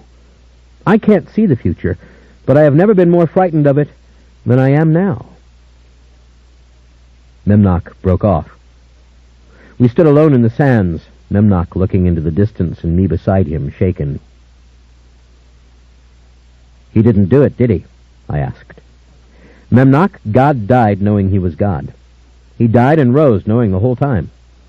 The world argues over it and debates and wonders, but he knew. When they drove the nails, he knew he was God. Yes, said Memnoch, He was man, but that man was never without the power of God. Suddenly I was distracted. Memnoch seemed too shaken to say any more just yet. Something changed in the landscape. I looked towards the circle of stones and realized a figure was sitting there. The figure of a dark-skinned, dark-eyed man, emaciated and covered with the sand of the desert, and he was looking at us. And without one fiber of his flesh being other than human, he was obviously God. I was petrified. I had lost the map. I didn't know the way back or the way forward, or what lay to left or to right. I was petrified, yet I wasn't frightened.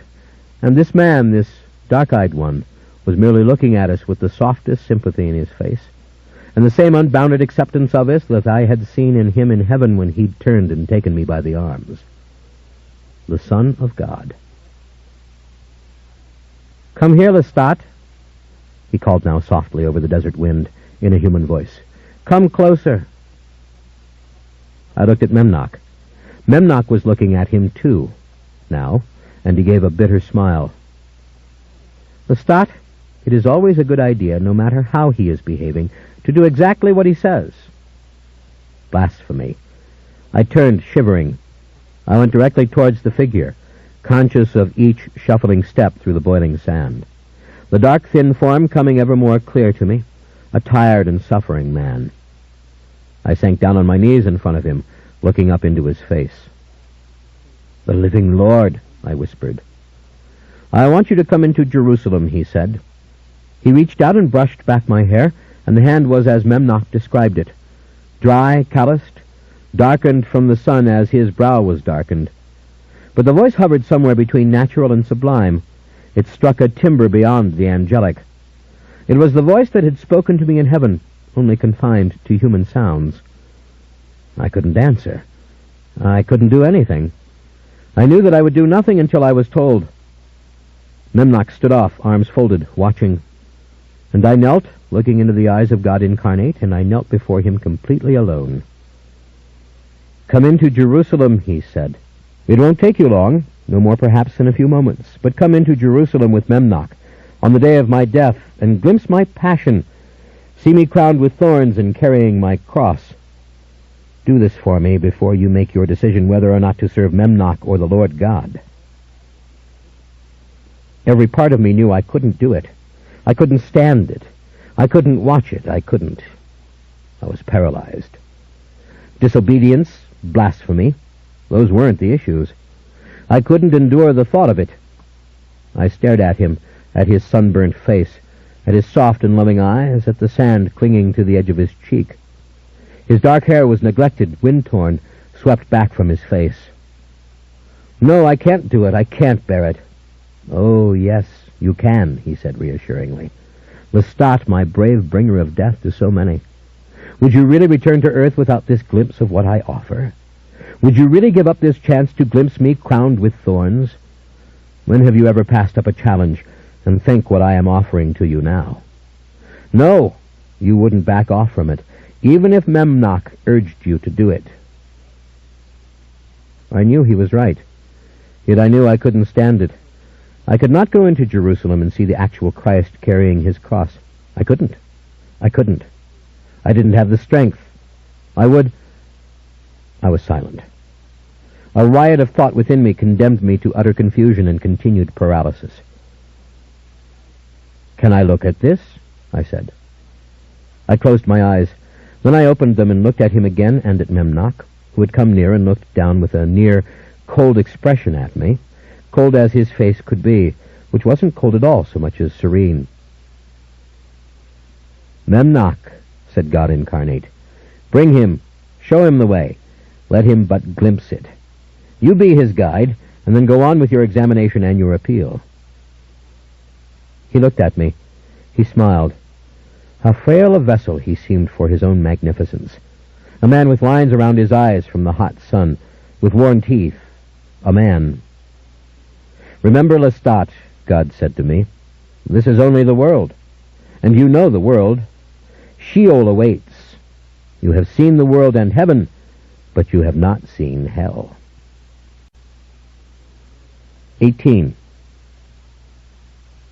We were in the city, a city of deep brown and faded yellow stones and clay. 3 years had passed. It had to be so. All I knew was that we were in a huge crowd of people, robed and veiled and ragged, that I could smell the human sweat and the heat of stagnant breath, and stench of human waste and camel dung overpoweringly, and that though no one took notice of us, I could feel the press around us. I could feel unwashed men shoving against me and brushing in front of me, and the sand salted the air here within the walls of the city, within these narrow streets, just as it had salted the air of the desert. People clustered in small rounded doorways, peeped from windows above. Soot mingled with the everlasting sand. Women drawing their veils around their faces cleaved to one another, pushing past us. Up ahead I could hear screams and shouting. Suddenly, I realized that the crowd was pressed so tight around us I couldn't move. Desperately I looked for Memnoch. He was right beside me, watching all calmly, neither of us shining with any preternatural gleam among these drab and soiled humans, these everyday creatures of this early and harsh time. "I don't want to do it," I said, digging in my heels, shoved along by the crowd, yet resisting. "I don't think I can do it. I can't look Memnoch. No, this is not required of me. No, I don't want to go any farther. Memnoch, let me go." "Quiet," he said dourly. "We are almost to the place where he will pass." With his left arm around me, clutching me protectively, he divided the crowd in front of us, effortlessly it seemed, until we emerged in the front line of those who waited at a broader thoroughfare as the procession advanced. The shouts were deafening. Roman soldiers moved past us, the garments soiled with grit, faces tired, bored even, dreary. Across the way, on the other side of the procession, a beautiful woman, her hair covered by a long white veil, threw up her hands and screamed. She was looking at the Son of God. He had come into view. I saw the big crossbar of the crucifix first, on his shoulders sticking out on either side of him, and then his hands bound to the beam, dangling from the ropes, already dripping with blood. His head was bowed. The brown hair was matted and dirty and covered over with the crude black crown of spiking thorns. Spectators were pressed to walls on either side of him, some taunting him, others silent. There was barely room for him to walk with his burden, his robes torn, his knees bruised and bleeding, but walk he did. The stench of urine was overpowering from the nearby walls. He trudged toward us, face hidden, then fell, one knee going down into the stones of the street. Behind him I saw others carrying the long post of the cross, which would be planted in the ground. At once the soldiers stood beside him, pulled him up. They steadied the crossbar on his shoulders. His face was visible, not 3 feet from where we stood, and he looked at us both. Sunburnt, cheeks hollow, mouth open and shuddering, dark eyes wide and fixed on us, he looked without expression, without appeal. The blood poured down from the black thorns sticking into his forehead. It ran in tiny streams into his eyelids and down his cheeks. His chest was naked under the open rag of robe which he wore, and it was covered with the ripe red stripes of the lash. My God! Again I had lost all volition. Memnoch held me upright as we both stared into God's face. And the crowd went on screaming and cursing and shouting and pushing. Little children peeped through. Women wailed. Others laughed, a great horrid stinking multitude beneath the relentless sun that sent its rays amongst the close, urine-stained walls. Closer he came. Did he know us? He shuddered in his agony. The blood ran down his face into his shivering lips. He gave a gasp as if he would strangle, and I saw that the robe over his shoulders, beneath the rough wood of the beam, was soaked with blood from the scourging. He could not endure another instant, and yet they pushed him, and he stood directly before us, eyes down, face wet with sweat and the blood swimming in it, and then slowly he turned and looked at me. I was weeping uncontrollably. What did I witness? A brutality unspeakable in any time and place, but the legends and prayers of my childhood fired with grotesque vitality. I could smell the blood. I could smell it. The vampire in me smelled it. I could hear my sobs. I threw out my arms. My God! Silence fell over the whole world. People shouted and pushed, but not in the realm in which we stood. He stood there staring at me and at Memnoch, stepped out of time and holding the moment in its fullness, in its agony, as he looked at us both. "Lestat," he said. his voice so feeble and torn I could scarce hear it. "You want to taste it, don't you?" "Lord, what are you saying?" I cried, my words so full of tears I could scarce control them. "The blood. Taste it. Taste the blood of Christ." And a terrible smile of resignation came over him, almost a grimace, his body convulsing beneath the immense beam, and the blood trickling freshly as if, with each breath he took, the thorns tore deeper into his face, and the stripes on his chest began to swell into seams through which the blood leaked. "No, my God!" I cried out, and I reached for him and felt his fragile arms bound to the huge crossbar, his aching, thin arms beneath the torn sleeves, and the blood blazed in front of me. "The blood of God, Lestat," he whispered. "Think of all the human blood that has flowed into your lips. Is my blood not worthy? Are you afraid?" Sobbing, I cupped his neck with both hands, my knuckles against the crossbar, and I kissed his throat, and then my mouth opened without will or struggle, and my teeth pierced the flesh. I heard him moan, a long, echoing moan that seemed to rise up and fill the world with its sound, and the blood flooded into my mouth. The cross, the nails driven through his wrists, not his hands, his body twisting and turning, as if in the last moments he would escape, and his head bashed down on the crossbar, so that the thorns went into his scalp, and then the nails through his feet, and his eyes rolling, the pound and the pound of the hammer, and then the light, the immense light rising as it had risen over the balustrade of heaven, and filling the world, and obliterating even this warm, solid, luscious glut of blood that sank into me. The light itself and the being within it, in his image.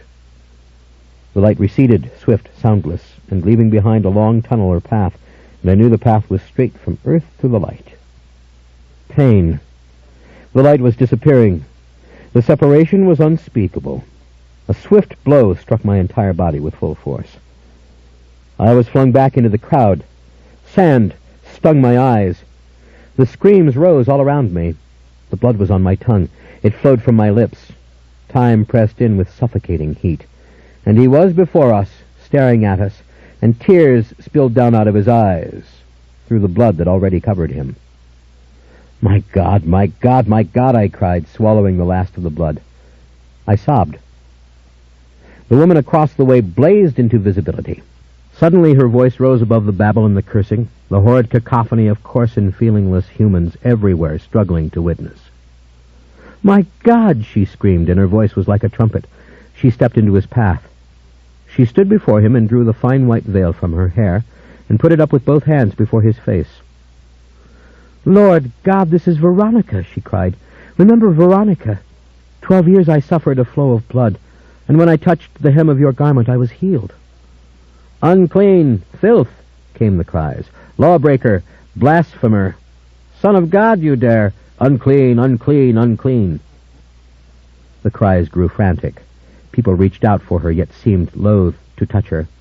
Pebbles and stones rained in the air towards her.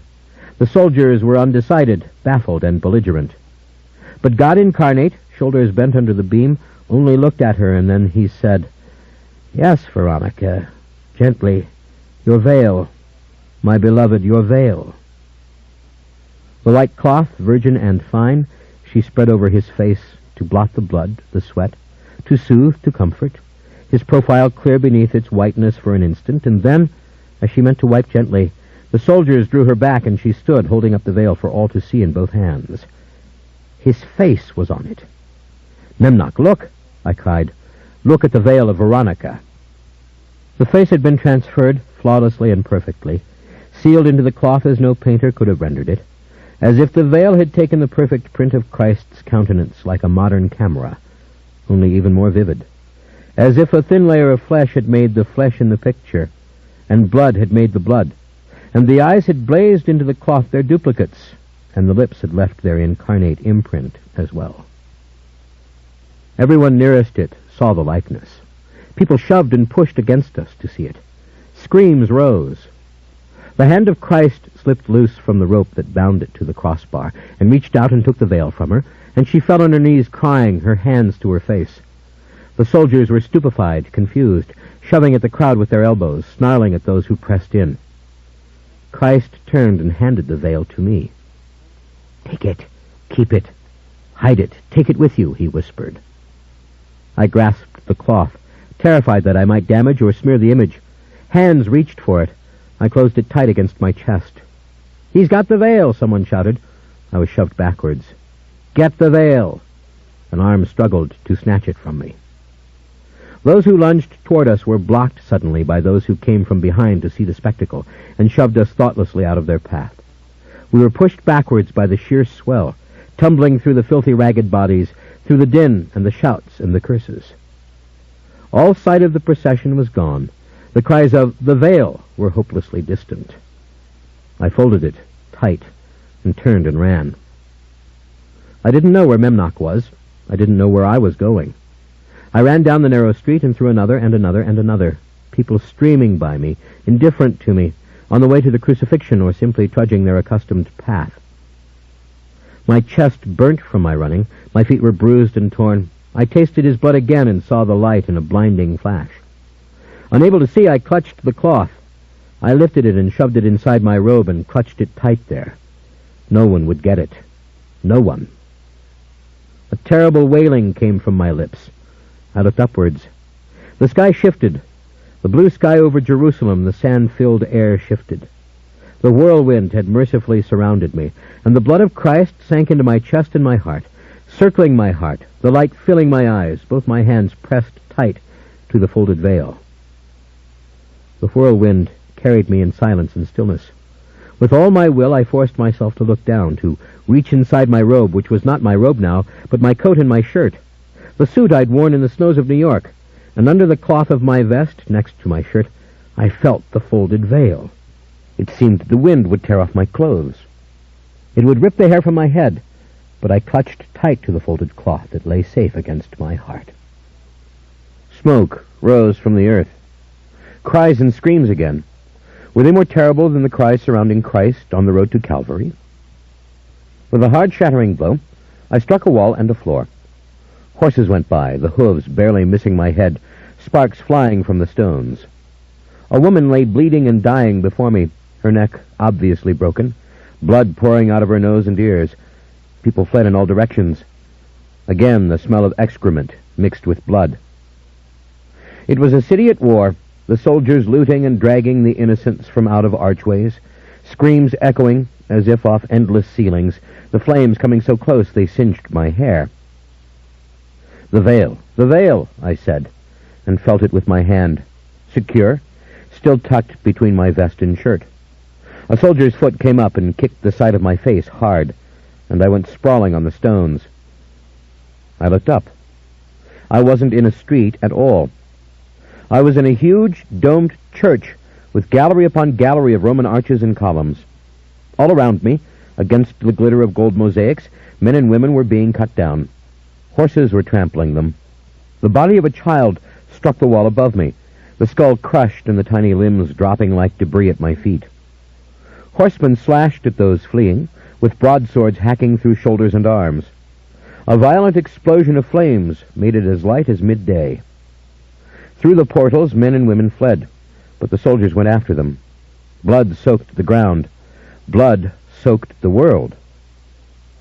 All around and high above, the golden mosaics blazed with faces which seemed now transfixed in horror as they beheld this slaughter.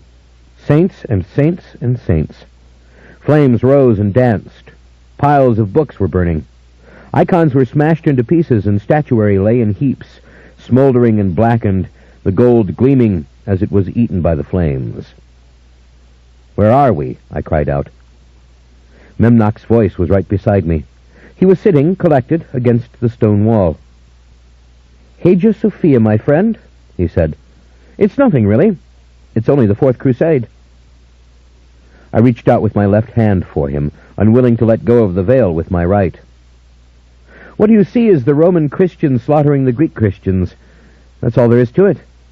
Egypt and the Holy Land have, for the moment, been forgotten. The Venetians have been given 3 days to loot the city. It was a political decision. Of course, they were all here to win back the Holy Land, where you and I have lately been, but the battle wasn't in the cards, and so the authorities have let the troops loose on the town. Christian slaughters Christian, Roman against Greek. Do you want to walk outside? Would you like to see more of it? Books by the millions are being lost now forever. Manuscripts in Greek and Syriac and Ethiopian and Latin. Books of God and books of men. Do you want to walk among the convents where the nuns are being dragged out of their cells by fellow Christians and raped? Constantinople is being looted. It's nothing, believe me. Nothing at all. I lay against the ground, crying, trying to close my eyes and not see, but unable not to see, flinching at the clang of the horse's hooves so perilously close, choking on the reek of the blood of the dead baby who lay against my leg, heavy and limp like something wet from the sea. I cried and cried. Near me lay the body of a man with his head half severed from his neck, the blood pooling on the stones. Another figure tumbled over him, knee-twisted, bloody hand grasping for anything that would give him purchase, and finding only the naked pink child's body, which he threw aside. Its little head was now nearly broken off. "The veil," I whispered. "Oh, yes, the precious veil," he said. "Would you like a change of scenery? We can move on. We can go to Madrid and treat ourselves to an auto da fe. Do you know what that is? When they torture and burn alive the Jews who won't convert to Christ? Perhaps we should go back to France and see the Cathars being slaughtered in the Languedoc. You must have heard those legends when you were growing up. The heresy was wiped out, you know, the whole heresy. Very successful mission on the part of the Dominican fathers, who will then start on the witches, naturally. There are so many choices. Suppose we go to Germany and see the martyrdom of the Anabaptists, or to England to watch Queen Mary burn those who had turned against the Pope during the reign of her father Henry. I'll tell you an extraordinary scene that I have often revisited. Strasbourg, 1349. 2,000 Jews will be burned there in February of that year, blamed for the Black Death. Things like that will happen all over Europe. I know the history, I cried, trying to catch my breath. I know. Yes, but seeing it is a little different, isn't it? As I said, this is small potatoes. All this will do is divide Greek and Roman Catholics forever. And as Constantinople weakens, then the new people of the book, the Muslims, will pour past the weakened defenses into Europe. Do you want to see one of those battles? We can go directly to the 20th century if you like. We can go to Bosnia or Herzegovina, where Muslims and Christians are fighting now. Those countries, Bosnia and Herzegovina, are names on the lips of people today in the streets of New York. And while we are considering all the people of the book, Muslims, Jews, Christians, why not go to southern Iraq and listen to the cry of the starving Kurds whose marshes have been drained and whose people are being exterminated? If you want, we could just concentrate on the sack of holy places, mosques, cathedrals, churches. We could use that method to travel right up to the present time. Mind you, not one suggestion I've made has involved people who don't believe in God or Christ. People of the book, that's what we're talking about. The book which starts with the one God and keeps changing and growing. And today and tonight, documents of inestimable value go up in flames. It is the unfolding of creation. It is evolution. It is sanctified suffering on somebody's part, surely, because all these people you see here worship the same God. I made no answer. Mercifully, his voice stopped, but the battle didn't. There was an explosion. The flames roared so high that I could see the saints on the very dome. In one flash, the entire magnificent scope of the basilica blazed around me. Its great oval, its rows upon rows of columns, the great half-arches supporting the dome above. The light dimmed, exploded again, as cries rang out with renewed vigor. Then I closed my eyes and lay still, ignoring the kicks in the feet that even ran over me, crushing down on my back for a moment as they moved on. I had the veil, and I was lying there, still. "Can hell be worse than this?" I asked. My voice was small, and I didn't think he could hear me over the noise of battle. "I actually don't know," he said, in the same intimate tone as if whatever bound us together carried our messages between each other effortlessly. "Is it Sheol?" I asked. "Can souls get out?" He didn't answer. "Do you think I would wage this battle with him on any terms if souls couldn't?" he asked, as if the very idea of an eternal hell offended him. "Get me out of here, please," I whispered. My cheek was resting on the stone floor. The stench of the manure of the horses was mingled with urine and blood. But the cries were the worst. The cries and the incessant clatter of metal. Memnoch, get me out of here. Tell me what this battle is about between you and him. Tell me the rules. I struggled to sit up, drawing my legs in, wiping at my eyes with my left hand, the right still clutching the veil. I began to choke on the smoke. My eyes burned. Tell me, what did you mean when you said you needed me? That you were winning the battle? What is the battle between you and him? What do you want me to do? How are you his adversary? What in the name of God am I supposed to do? I looked up. He sat relaxed, one knee up, arms folded, face clear one moment in a flash of flame and pale the next. He was soiled all over and seemed rather limp and in a strange misery of ease. His expression was neither bitter nor sarcastic, only thoughtful, fixed with an enduring expression, just as the faces on the mosaics were fixed as they bore lifeless witness to the same events. So, we pass so many wars. We leave behind so many massacres. We have passed over so much martyrdom, he said. But then, you do not lack imagination, Lestat. Let me rest, Memnoch. Answer my questions. I am not an angel, only a monster. Please, let's go. All right, he said. We'll go now. You've been brave, actually, just as I thought you would be. Your tears are plentiful, and they come from the heart. I didn't answer. My chest was heaving. I held on to the veil. I put my left hand over my ear. How could I move? Did I expect him to take us in the whirlwind? Had I limbs any longer that would obey commands? We'll go, Lestat, he said again. I heard the wind rising. It was the whirlwind, and the walls had already flown backwards.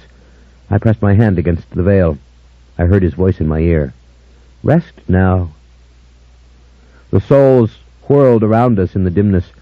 I felt my head against his shoulder, the wind ripping at my hair. I closed my eyes, and I saw the Son of God enter a great, vast, dark, and gloomy place. The rays of light emanated from his small, distinct figure in all directions, illuminating hundreds of struggling human forms, soul forms, ghost forms. Sheol, I struggled to say. But we were in the whirlwind, and this was an image against the blackness of my closed eyes only. Again the light grew brighter, the rays merging in one great blaze as if I were in its very presence, and songs rose, louder and clearer, drowning out the wailing souls around us, until the mingling of wail and song became the nature of the vision and the nature of the whirlwind. And they were one. 19. I was lying still somewhere, in an open place, on the rocky ground. I had the veil. I could feel the bulk of it, but I didn't dare to reach inside and draw it out or examine it. I saw Memnoch standing some distance away, in full glorified form, his wings high and stiffly drawn down behind him, and I saw God incarnate, risen, the wounds still red on his ankles and on his wrists. But he had been bathed and cleaned, and his body was on the same scale as that of Memnoch, that is, greater than human. His robes were white and fresh, and his dark hair still richly colored with dried blood, but beautifully combed. It seemed more light seeped through the epidermal cells of his body than it had before his crucifixion, and he gave off a powerful radiance, which rendered the radiance of Memnoch slightly dim by comparison. But the two did not fight each other, and were basically the same kind of light. I lay there looking up and listening to them argue. And, only out of the corner of my eye, before their voices became distinct to me, did I see this was a battlefield littered with the dead. It wasn't the same time as the Fourth Crusade. No one had to tell me. This was an earlier epoch, and the bodies wore the armor and the clothes that I might connect, if asked, to the 3rd century perhaps, though I could not be certain. These were early times. The dead stank. The air was filled with feasting insects, and even some lowering, awkward vultures, which had come to tear at the swollen, hideous flesh of the soldiers, and far off I heard the nasty argument, in growls and barking, of contending wolves. "Yes, I see," declared Memnoch angrily. He was speaking in a tongue that wasn't English or French, but I understood him perfectly. The gateway is open to heaven for all those who die with understanding and acceptance of the harmony of creation and the goodness of God. But what about the others? What about the millions of others? And once again I ask you, said the Son of God, why I should care about the others, those who die without understanding and acceptance and knowledge of God. Why? What are they to me? Your created children, that's what they are, with the capacity for heaven if only they could find the way. And the number of the lost exceeds by billions those few who have the wisdom, the guidance, the experience, the insight, the gift. And you know it. How can you let so many vanish into the shadows of Sheol once more, or disintegrate, or hug the earth, becoming evil spirits? Didn't you come to save them all? I came to save those who would be saved, he said. Again, I tell you, it is a cycle. It is natural, and for each soul that goes now unimpeded into the light of heaven, thousands of others must fail. Of what value is it to understand, to accept, to know, to see the beauty? What would you have me do? Help the souls who are lost. Help them. Don't leave them in the whirlwind. Don't leave them in Sheol, struggling for millennia to gain understanding by what they can still see on earth. You've made things worse, that's what you've done. How dare you? You've made it worse. Look at this battlefield, and your cross appeared in the sky before this battle, and now your cross becomes the emblem of the empire. Since the death of the witnesses who saw your risen body, only a trickle of the dead has gone into the light from earth, and multitudes have been lost in argument and battle and misunderstanding, languishing in darkness. My light is for those who would receive it. That's not good enough. God incarnate struck Memnoch hard across the face. Memnoch staggered back, wings unfolding, as if reflexively so that he could take flight. But they settled once again, a few graceful white feathers swirling in the air, and Memnoch raised his hand to the imprint of God's hand, which blazed on the side of his face. I could see the imprint of the hand distinctly, blood-red as the wounds in the ankles and in the hands of Christ. Very well, said God incarnate. Since you care more for those lost souls than for your God, let your lot be to collect them. Let Sheol be your kingdom. Gather them there by the millions and tutor them for the light. I say none shall dissolve or disintegrate beyond your power to draw them back into being. I say none shall be lost, but all shall be your responsibility, your students, your followers, your servants.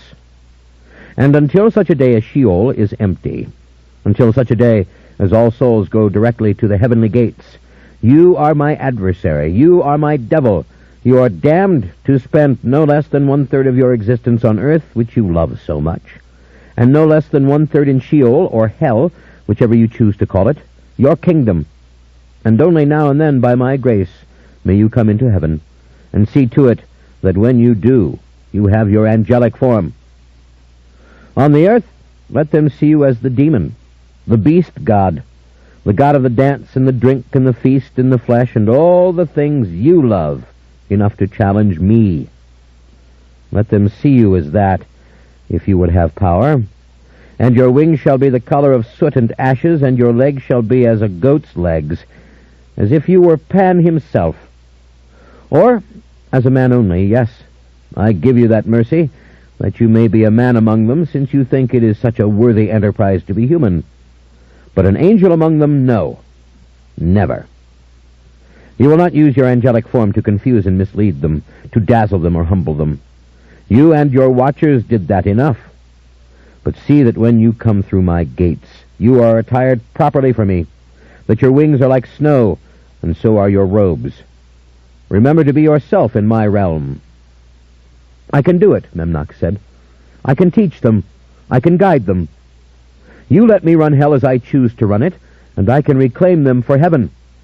I can undo all that your natural cycle has done to them on earth. Fine, then.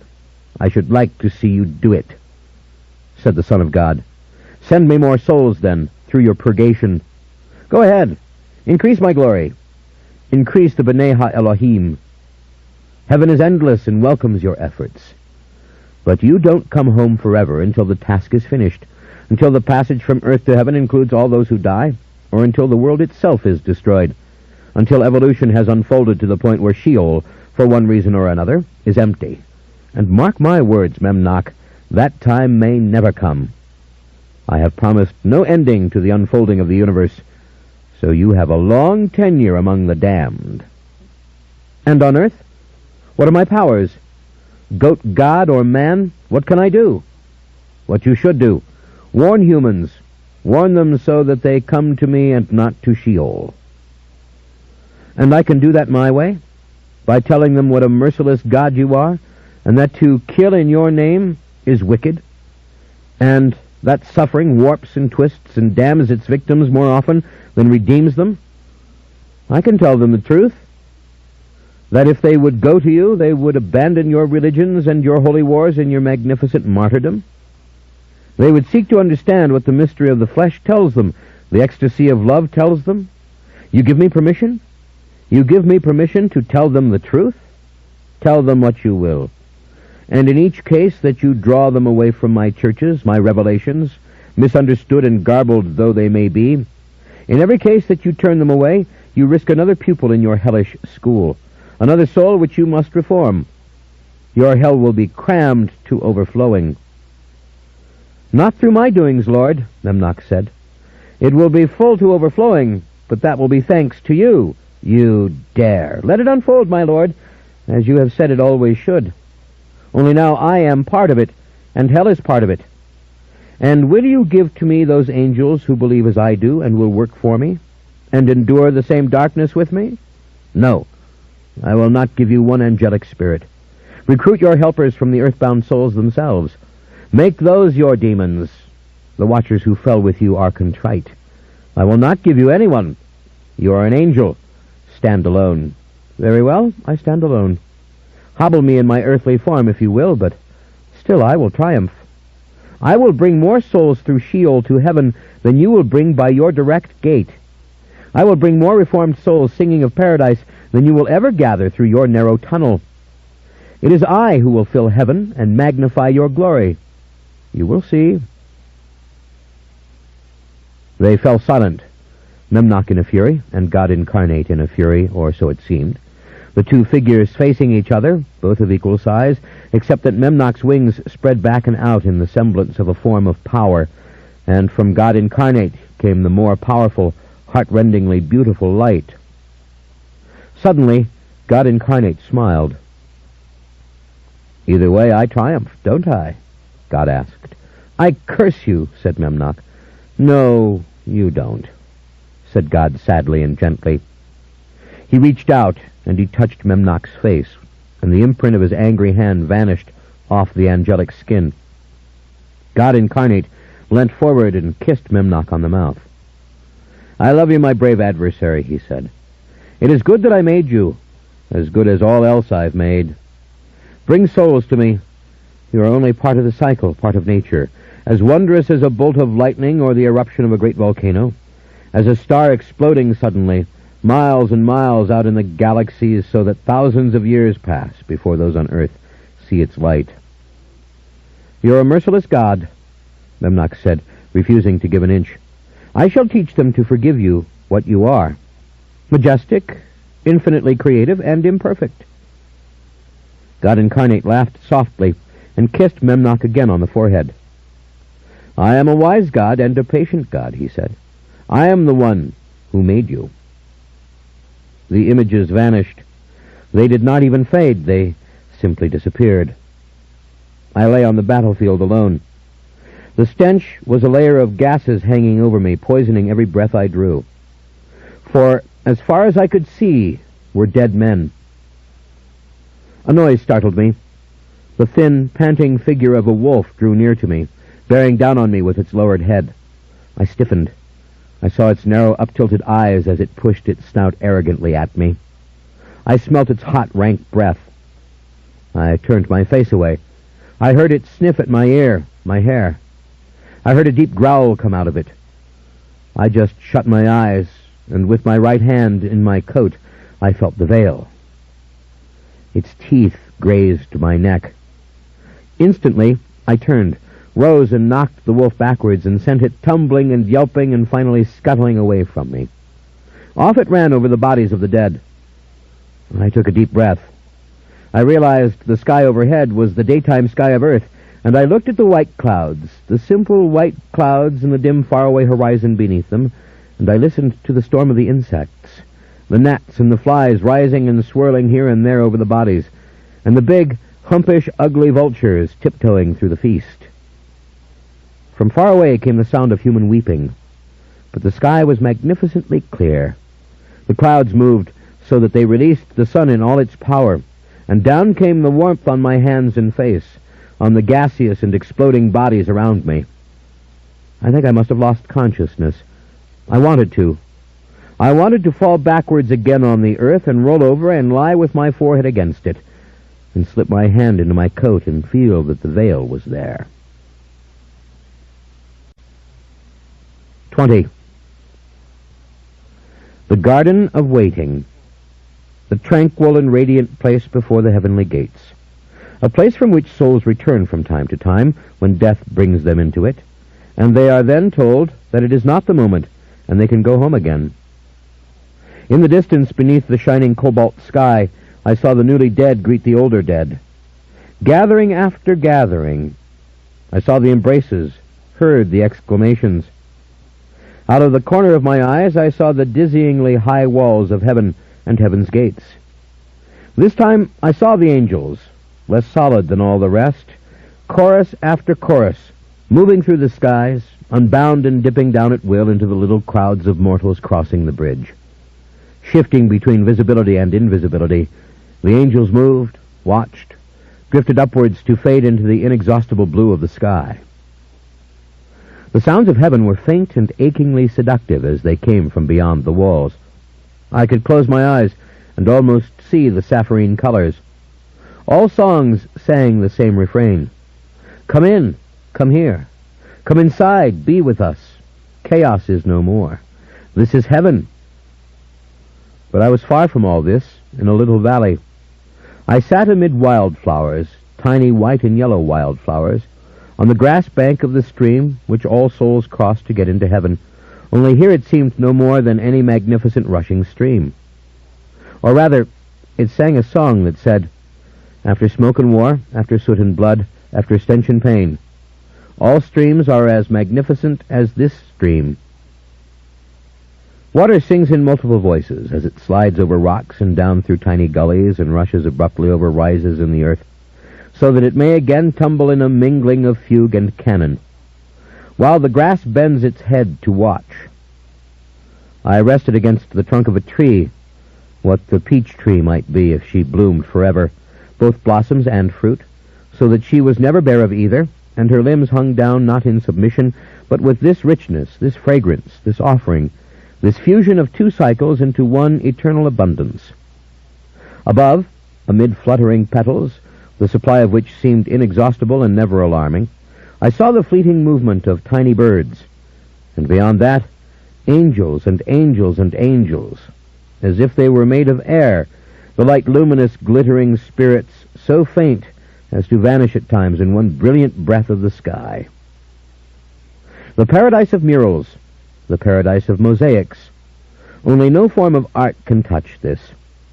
Question those who have come and gone, those whose hearts have stopped on an operating table, so that their souls flew to this garden and then were brought back down into articulate flesh. Nothing can touch it. The cool, sweet air surrounded me, slowly removing, layer by layer, the soot and filth that clung to my coat and my shirt. Suddenly, as if waking to life again from nightmare, I reached inside my shirt and drew out the veil. I unfolded it and held it by its two edges. The face burned in it, the dark eyes staring at me, the blood as brilliantly red as before, the skin the perfect hue, the depth almost holographic, though the whole expression moved very faintly as the veil moved on the breeze. Nothing had been smeared, torn, or lost. I felt myself gasp, and my heart speeded dangerously. The heat flooded to my own face. The brown eyes were steady in their gaze, as they had been at that moment, not closing for the soft, finely woven fabric. I drew the whole veil close to me, then folded it up again, almost in a panic, and shoved it tight against my skin this time, inside my shirt. I struggled to restore all the buttons to their proper holes. My shirt was all right. My coat was filthy, though intact, but all its buttons were gone. Even the buttons that had graced the sleeves had been no longer of any use and were merely decorative. I looked down at my shoes. They were broken and tattered and barely held together anymore. How strange they looked! How unlike anything I had seen of late, made as they were of such fancy leather. Petals fell in my hair. I reached up and brushed loose a small shower of them, pink and white as they fell on my pants and shoes. Memnoch, I said suddenly. I looked around me. Where was he? Was I here alone? Far, far away moved the procession of happy souls across the bridge. Did the gates open and close, or was that an illusion? I looked to the left, to a copse of olive trees, and saw standing beneath it first a figure I didn't recognize, and then realized it was Memnoch as the ordinary man. He stood collected, looking at me, face grim and set. Then the image began to grow and spread, to sprout its huge black wings, and twisted goat legs and cloven feet, and the angel face gleamed as if in living black granite. Memnoch, my Memnoch, the Memnoch I knew once again clothed as the demon. I made no resistance. I didn't cover my face. I studied the details of his robed torso, the way the cloth came down over the hideous fur-covered legs. The cloven feet dug into the ground beneath him, but his hands and arms were his own beautiful hands and arms. His hair was the flowing mane, only jet black. And in all the garden, he was the only pure absence of color, opaque, or at least visible to me, seemingly solid. The argument is simple, he said. Do you have any trouble now understanding it? His black wings came in close, hugging the body, lower tips curved forward near his feet, so that they did not scrape the ground. He walked towards me, a horrid animalian advance, carrying the overwhelmingly perfect torso and head, a hobbled being thrust into a human conception of evil. Right you are, he said, and slowly, almost painfully, seated himself, the wings once more fading because they could never have allowed it. And there he sat, the goat god glaring at me, hair tangled, but face as serene as always, no harsher, no sweeter, no wiser or more cruel, because it was graven out of blackness instead of the shimmering image of flesh. He began to talk. You see, what he actually did was this. He said over and over to me, Memnoch, everything in the universe is used, made use of. You understand? And he came down, suffered, died, and rose from the dead to consecrate human suffering, to enshrine it as a means to an end. The end was illumination, superiority of the soul. But the myth of the suffering and dying god, whether we speak of Tammuz of Sumer or Dionysus of Greece, or any other deity the world over, whose death and dismemberment preceded creation, this was a human idea, an idea conceived by humans who could not imagine a creation from nothing, one which did not involve a sacrifice.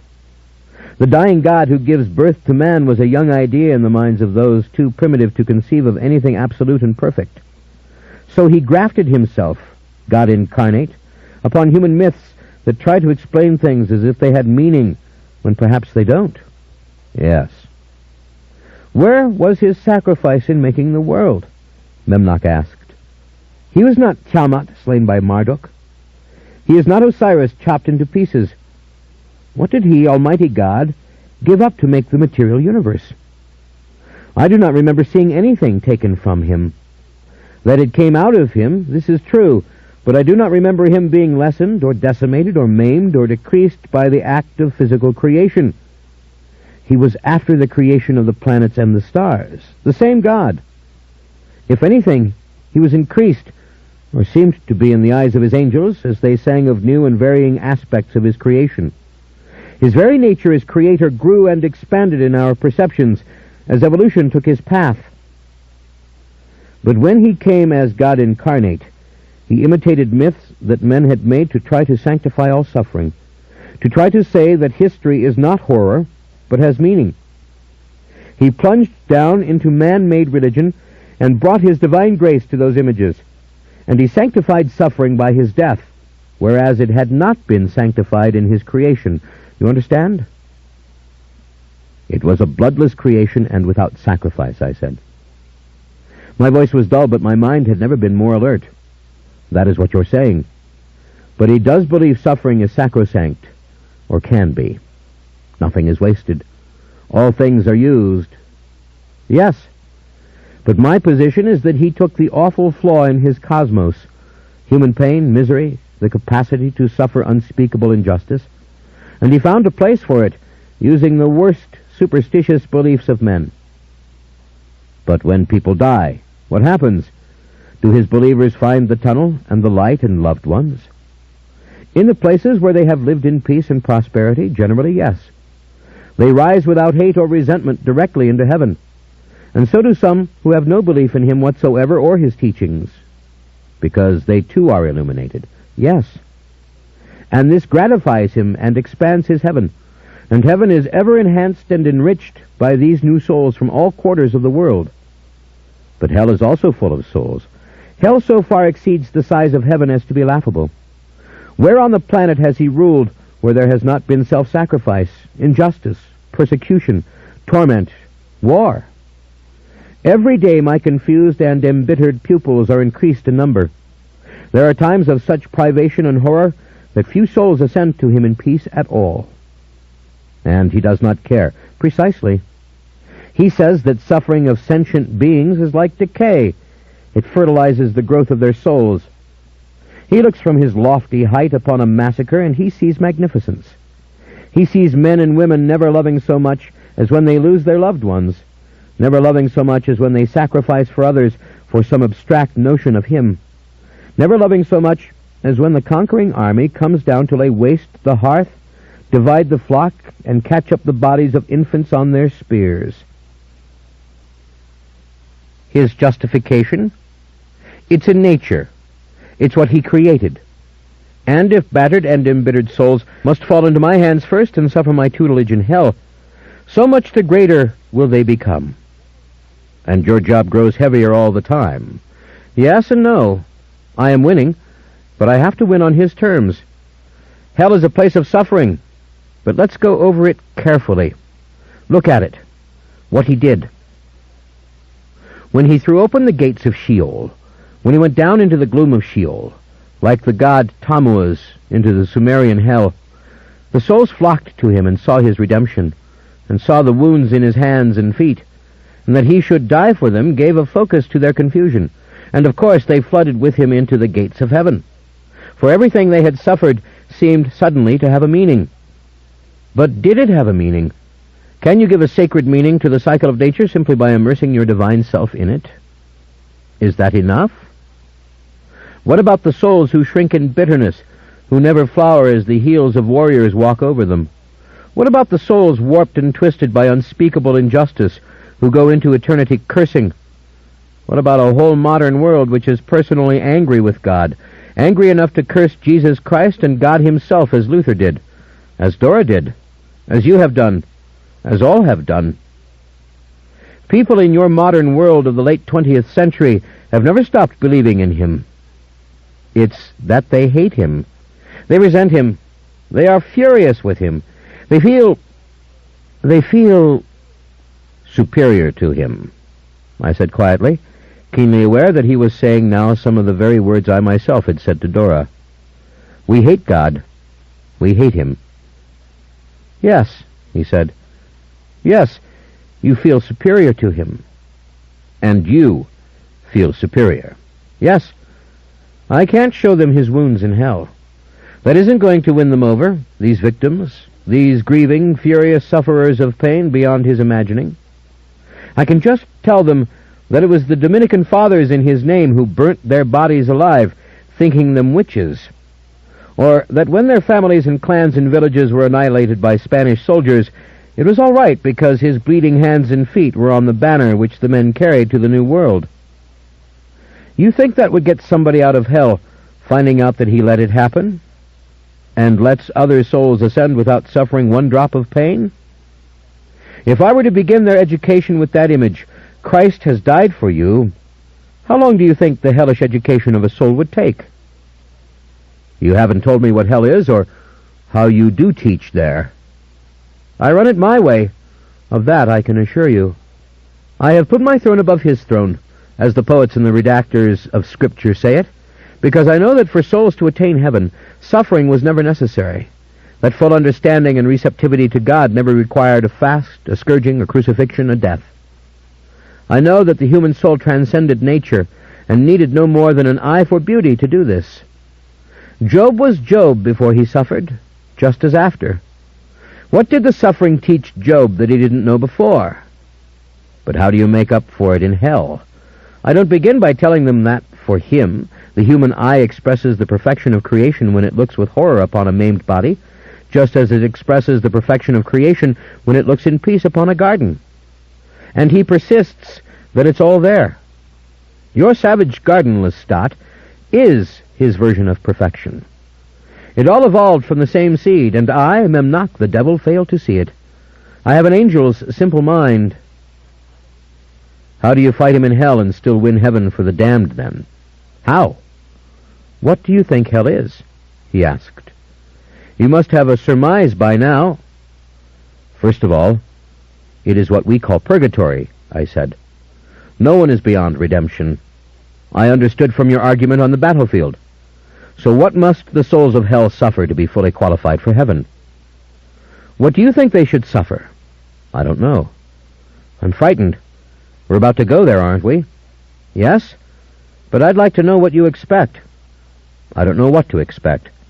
I know that creatures who have robbed others of life, as I have, should suffer for it.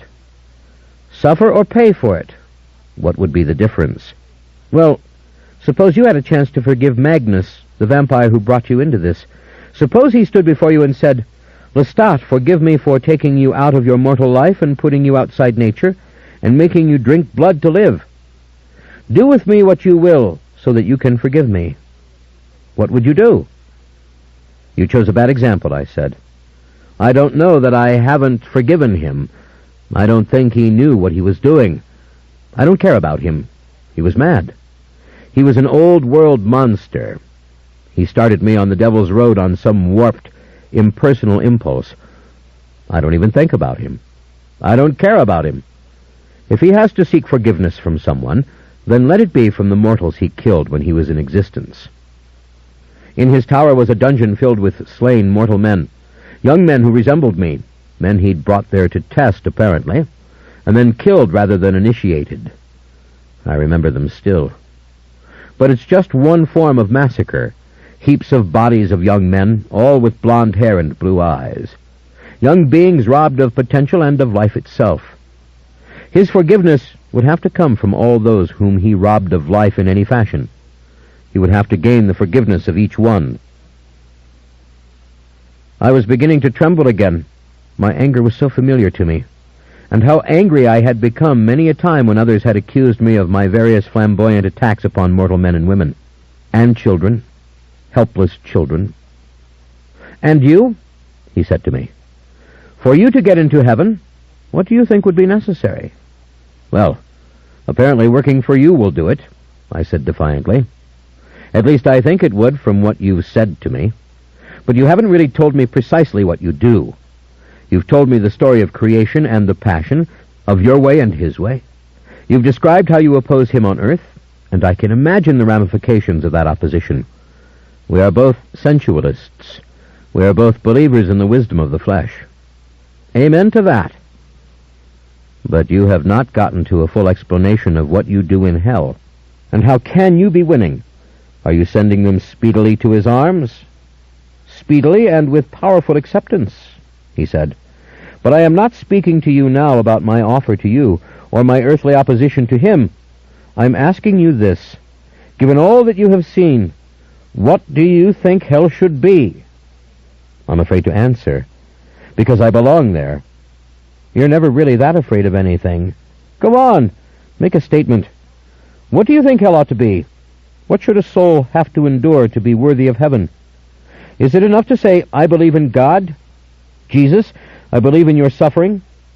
Is it enough to say, I'm sorry for all my sins because they offend thee, my God? Or to say, I'm sorry because when I was on earth, I really didn't believe in you, and now I know it's true, and wham, bang, one look at this infernal place and I'm ready. I wouldn't do anything the same way, and please let me into heaven quick." I didn't answer. "Should everyone just go to heaven?" he asked. "I mean, should everyone go?" "No, that can't be," I said. "Not creatures like me. Not creatures who have tortured and killed other creatures. Not people who have deliberately duplicated, through their actions, punishments as severe as disease or fire or earthquake. That is, not people who have done wrongs that hurt others just as much or worse than natural disasters. It can't be right for them to go to heaven. Not if they don't know. Not if they don't understand.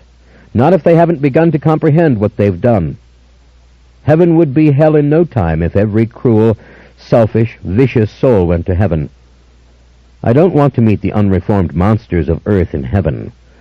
If it's that easy, then the suffering of this world is damned near what? Unforgivable, I whispered. What would be forgivable? From the point of view of a soul who died in pain and confusion. A soul who knew that God didn't care. I don't know, I said. When you described the elect of Sheol, the first 1,000,000 souls you took through the heavenly gates, you didn't speak of reformed monsters.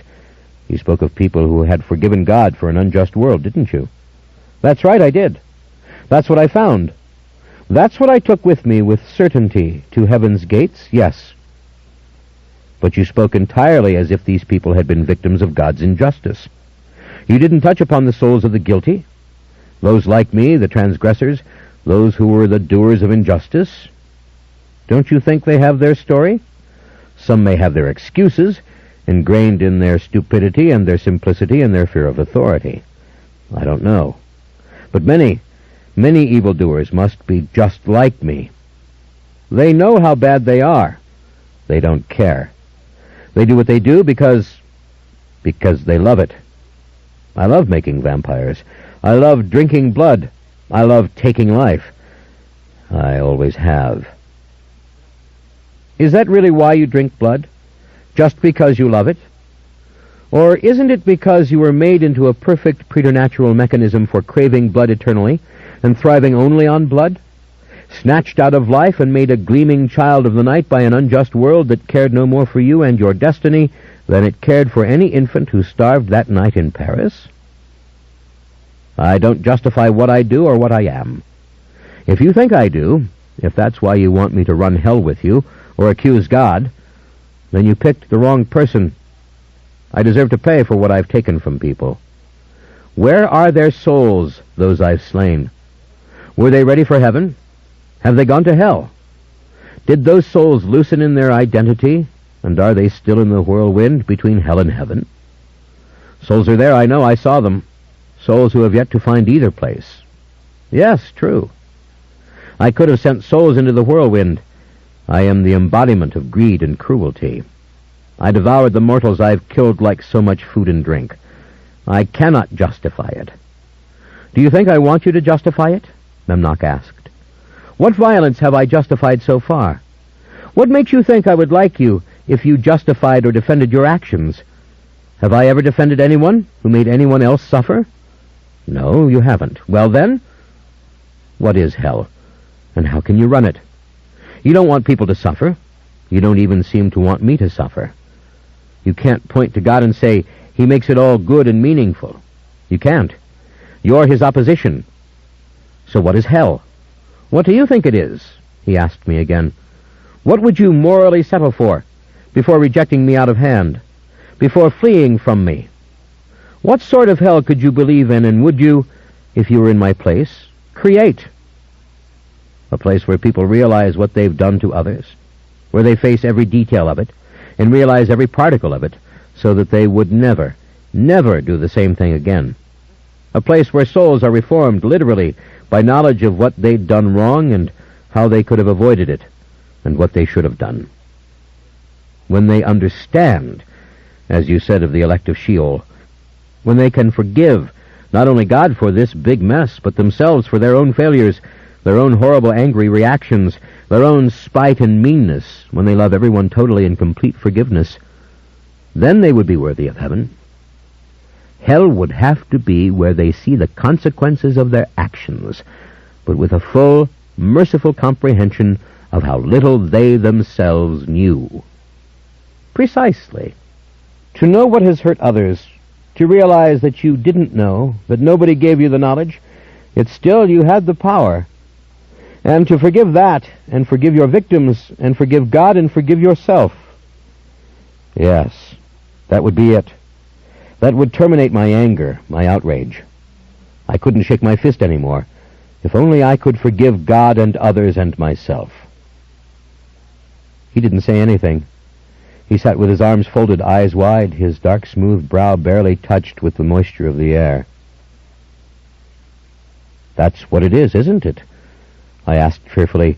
It's a place where you learn to understand what you've done to another being, where you come to realize the suffering you've inflicted on others. Yes, and it is terrible. I created it, and I run it to make whole again the souls of the just and the unjust, those who had suffered and those who had done cruelty. And the only lesson of that hell is love. I was frightened, as frightened as I had been when we went into Jerusalem. He loves my souls when they come to him, said Memnoch, and he sees each one as a justification of his way. I smiled bitterly. War is magnificent to him, and disease is like the color purple in his eyes, and self-sacrifice seems to him a personal magnification of his glory, as if he's ever done it. He tries to overwhelm me with numbers.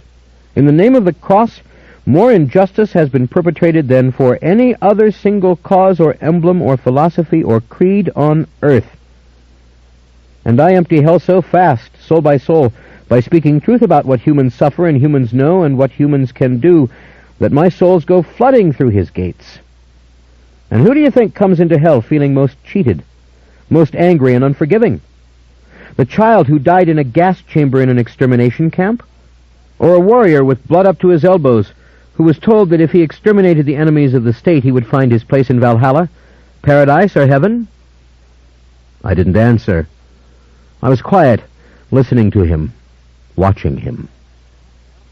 He sat forward, commanding my attention even more deliberately, and as he did, he changed before my eyes from the devil, goat-legged, cloven-hoofed beast-man, to the angel, Memnoch.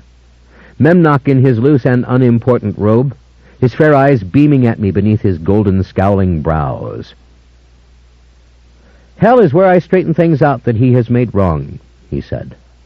Hell is where I reintroduce a frame of mind that might have existed had suffering never destroyed it. Hell is where I teach men and women that they can be better than he is. But that's my punishment, hell, for arguing with him, that I must go there and help the souls to fulfill their cycle as he sees it, that I must live there with them, and that if I don't help them, if I don't school them, they may be there forever. But hell is not my battlefield. The earth is my battlefield. Lestat, I fight him not in hell but on earth. I roam the world seeking to tear down every edifice he has erected to sanctify self-sacrifice and suffering, to sanctify aggression and cruelty and destruction. I lead men and women from churches and temples to dance, to sing, to drink, to embrace one another with license and love. I do everything I can to show up the lie at the heart of his religions. I try to destroy the lies he's allowed to grow as the universe unfolds itself. He is the only one who can enjoy suffering with impunity. And that's because he's God, and he doesn't know what it means, and he never has known. He's created beings more conscientious and loving than himself. And the final victory over all human evil will come only when he is dethroned, once and for all, demystified, ignored, repudiated, thrown aside, and men and women seek for the good and the just and the ethical and the loving in each other and for all. They're trying to do that, Memnoch. They are, I said. That's what they mean when they say they hate him. That's what Dora meant when she said, "Ask him why he allows all this," when she made her hands into fists. I know. Now, do you want to help me fight him and his cross, or not? Will you go with me from earth to heaven, to that filthy hell of painful recognition, filthy with its obsession with his suffering? You will not serve me in one place, or the other, but in all three. And, like me, you may soon come to find heaven just about as unbearable in its pitch as hell. Its bliss will make you eager to heal the evil he has done.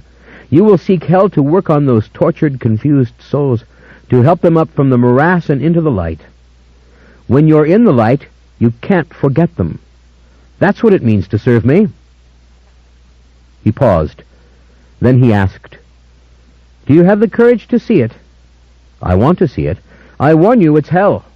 I am just beginning to imagine. It won't exist forever. The day will come when either the world itself is blown to pieces by his human worshippers, or when all who die are illuminated and surrender to him and go straight into his arms. A perfect world, or a world destroyed, one or the other. Someday will come the end of hell. And then I shall go back to heaven, content to stay there for the first moment of my existence since the beginning of time." "Take me with you into hell, please. I want to see it now." He reached out and stroked my hair, put his 2 hands on the sides of my face. They felt evenly warm and caressing. A sense of tranquility came over me. "So many times in the past," he said, "I almost had your soul. I saw it almost spring loose from your body, and then the strong preternatural flesh, the preternatural brain. The hero's courage would hold together the entire monster, and the soul would flicker and blaze inside beyond my grasp. And now I risk plunging you into it before you need to go. Plunging you into it when you can choose to go or come, in the hope that you can endure what you see and hear and return and be with me and help me. Was there ever a time when my soul would have soared to heaven, past you, past the whirlwind? What do you think?" "I remember.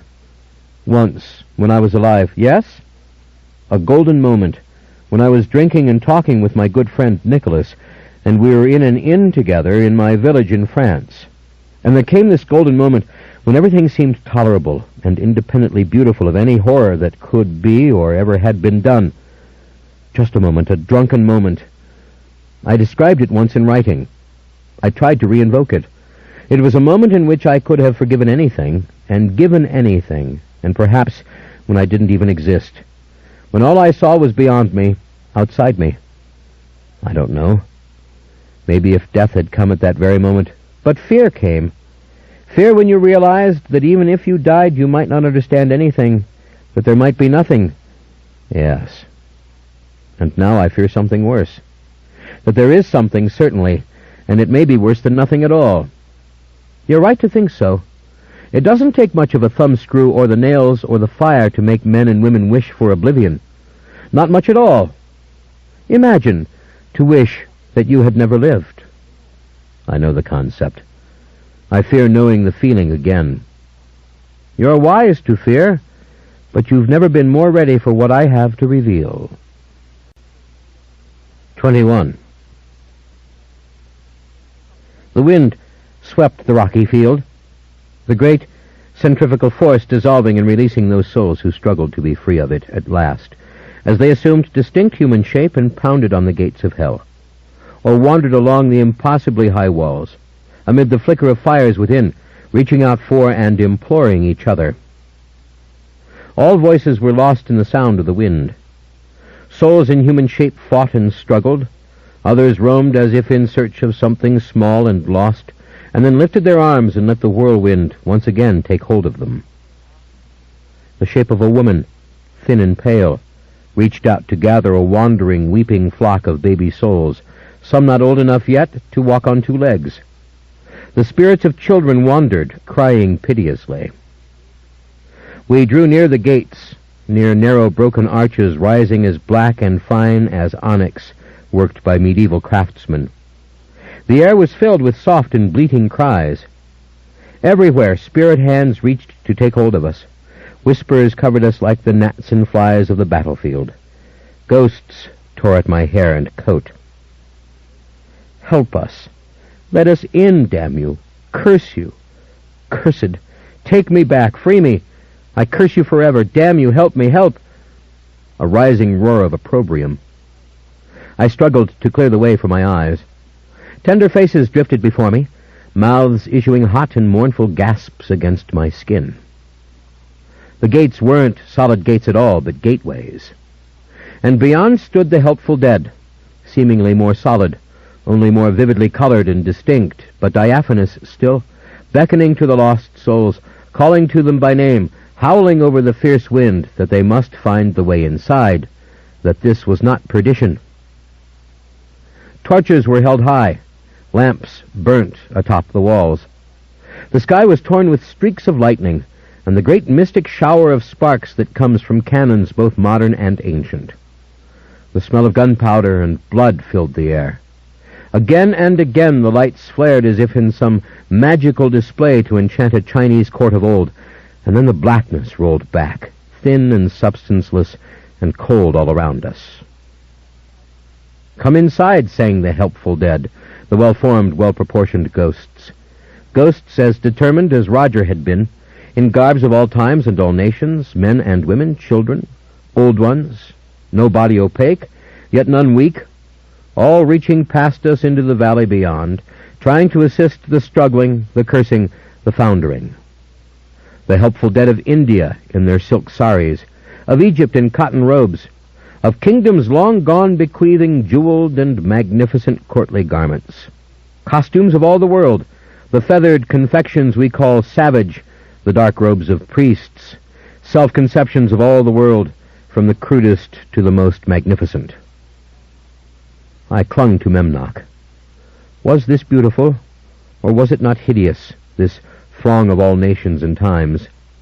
The naked, the black, the white, the Asian, those of all races reaching out, moving with confidence through the lost and confused souls. The ground itself hurt my feet, blackened, rocky marl strewn with shells. Why this? Why? In all directions, slopes rose or gently fell away, to run into sheer cliffs rising beyond or opening into chasms so deep and filled with smoky dissolving gloom they seemed the abyss itself. Doorways flickered and flashed with light. Stairways wound precipitously up and down the stark, steep walls, leading out of sight. To vales I could only glimpse, or to gushing streams, golden and steaming and red with blood. "Memnoch, help me," I whispered. I dared not let go of the veil. I couldn't cover both ears. The howls were picking at my soul as if they were axes that could tear away pieces of it. "Memnoch, this is unbearable." "We will all help you," cried the helpful ghosts, a cluster of them closing in on all sides to kiss and to embrace me, their eyes wide with concern. "Lestat has come. Lestat is here. Memnoch's brought him back. Come into hell." Voices rose and fell and overlapped, as if a multitude said the rosary, each from a different starting point, voices having become chant. "We love you. Don't be afraid. We need you. Stay with us. Shorten our time." I felt their soft, sweet, soothing touch, even as the lurid light terrified me, and the explosions blazed across the sky and the smell of smoke rose in my nostrils. "Memnoch!" I clung to his blackened hand as he pulled me along, his profile remote, his eyes seeming to sternly survey his kingdom. And there below us, as the mountain was cleft, lay the plains without end, covered with wandering and arguing dead, with the weeping and lost, and seeking and afraid, with those being led and gathered and comforted by the helpful ghosts, and others running headlong as if they could escape, only to find themselves tumbling through the spirit multitudes in hopeless circles. From where did this hellish light come, this magnificent and relentless illumination? Showers of sparks, sudden bursts of burning red, flames, comets, arching over the peaks. Howls rose, echoing off the cliffs. Souls wailed and sang. The helpful dead rushed to aid the fallen to their feet, to usher those who would at last come to this or that stairs or gate or cave mouth or pathway. "I curse him, I curse him, I curse him!" It echoed off the mountains and through the valleys. "No justice, not after what was done. You cannot tell me. Someone has to make right." "Come, I have your hand," Memnoch said, and on he walked, the same stern look on his face as he led me quickly down an echoing stairs, steep, dangerously narrow, and winding about the cliff. "I can't bear this," I cried out. But my voice was snatched away. My right hand plunged into my coat again to feel the bulk of the veil, and then I reached out for the pitted and crumbling wall. Were these carvings in the rocks? Were these places where other hands had clawed or tried to climb? The screaming and the wails blotted out my reason. We had come again to yet another valley.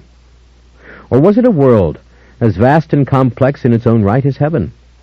For here were myriad palaces and towers and arches as before, in colors of somber brown and burnt sienna and ochre, and burnished if not blackened gold, and rooms filled with spirits of all ages and nations again, engaged in argument, discourse, struggle, or even song, some holding each other like newfound friends in the midst of woe, uniformed soldiers of ancient wars and modern wars, women in the shapeless, draped black of the Holy Land, the souls of the modern world in their store-made finery now covered with dust and soot, so that all that blazed was muted in the blaze, as if no color could shine forth itself in its more baleful glory.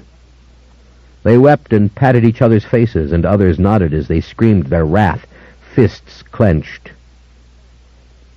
Souls in ragged monks' habits of coarse brown, nuns with the stiff white wimples intact, princes in puffed sleeves of velvet, naked men who walked as though they had never known clothes, dresses of gingham and old lace, of modern glittering silks and chemical fabrics sheer and thick, soldiers' olive-green coats or armor of gleaming bronze, peasants' tunics of crude cloth or fine tailored wool suits of modern fashion, gowns of silver, hair of all colors tangled and mingled in the wind, faces of all colors.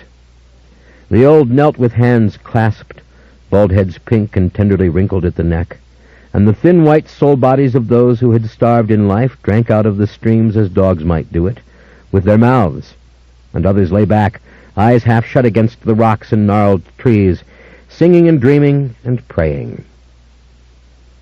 My eyes grew more accustomed to the gloom with every second. More details leapt into my vision. More comprehension clarified each square inch or foot of what I beheld. For around each true soul, a dozen figures that danced or sang or wailed were no more than images projected from that soul, and to that soul for it to commune with. The horrid figure of a woman consumed in flames was no more than a chimera for the howling souls who plunged into the fire, seeking to free her from the stake, to stamp out the flames that ate her hair, to rescue her from her unspeakable agony. It was the witch's place. They were all burning. Save them. Oh, God, her hair is on fire. Indeed, the soldiers stoking the cannon and covering their ears now as they made the shot were but an illusion for those true legions weeping on their knees, and the hulk of a giant wielding an axe was but a phantom for those who stared at him in recognition and stupefaction, seeing in him themselves. I cannot look. Monstrous images of murder, torture, flashed before me so hot they burnt my face. Phantoms were dragged to their deaths in pots of boiling pitch. Soldiers sank on their knees, eyes wide.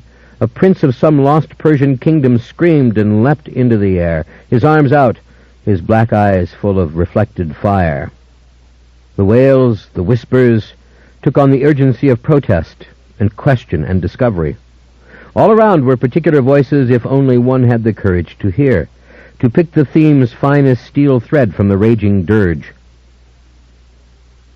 Yes, and I thought, and I knew, my darlings, my little ones, into your arms because you never, and I all the time, I thought, and you, love you, yes, and always, and no, you didn't know, and always thought that it was what I should, but I knew, I felt, the courage to turn and say that it wasn't. We didn't know. It was blended finally into one incessant cry. We did not know.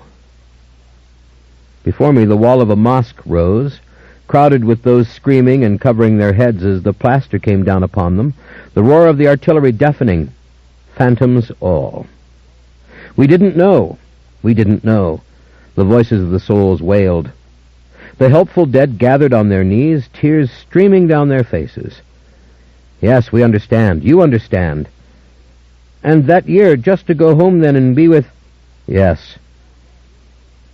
I fell forward, my foot striking a rock and pitching me into the middle of a swarm of soldiers on their hands and knees, weeping as they clutched at one another, and the wraith-like phantoms of the conquered, the slain, the starved, all rocking and crying together in one voice. There came a chain of explosions, each more violent than the one before, such as only the modern world can make.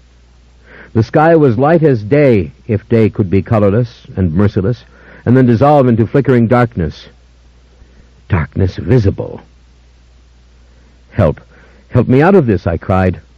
But they didn't seem to hear or notice my screams, and when I looked for Memnoch, I saw only a pair of elevator doors slide open suddenly, and before me loomed a great modern room full of elaborate chandeliers and buffed floors and carpets without end.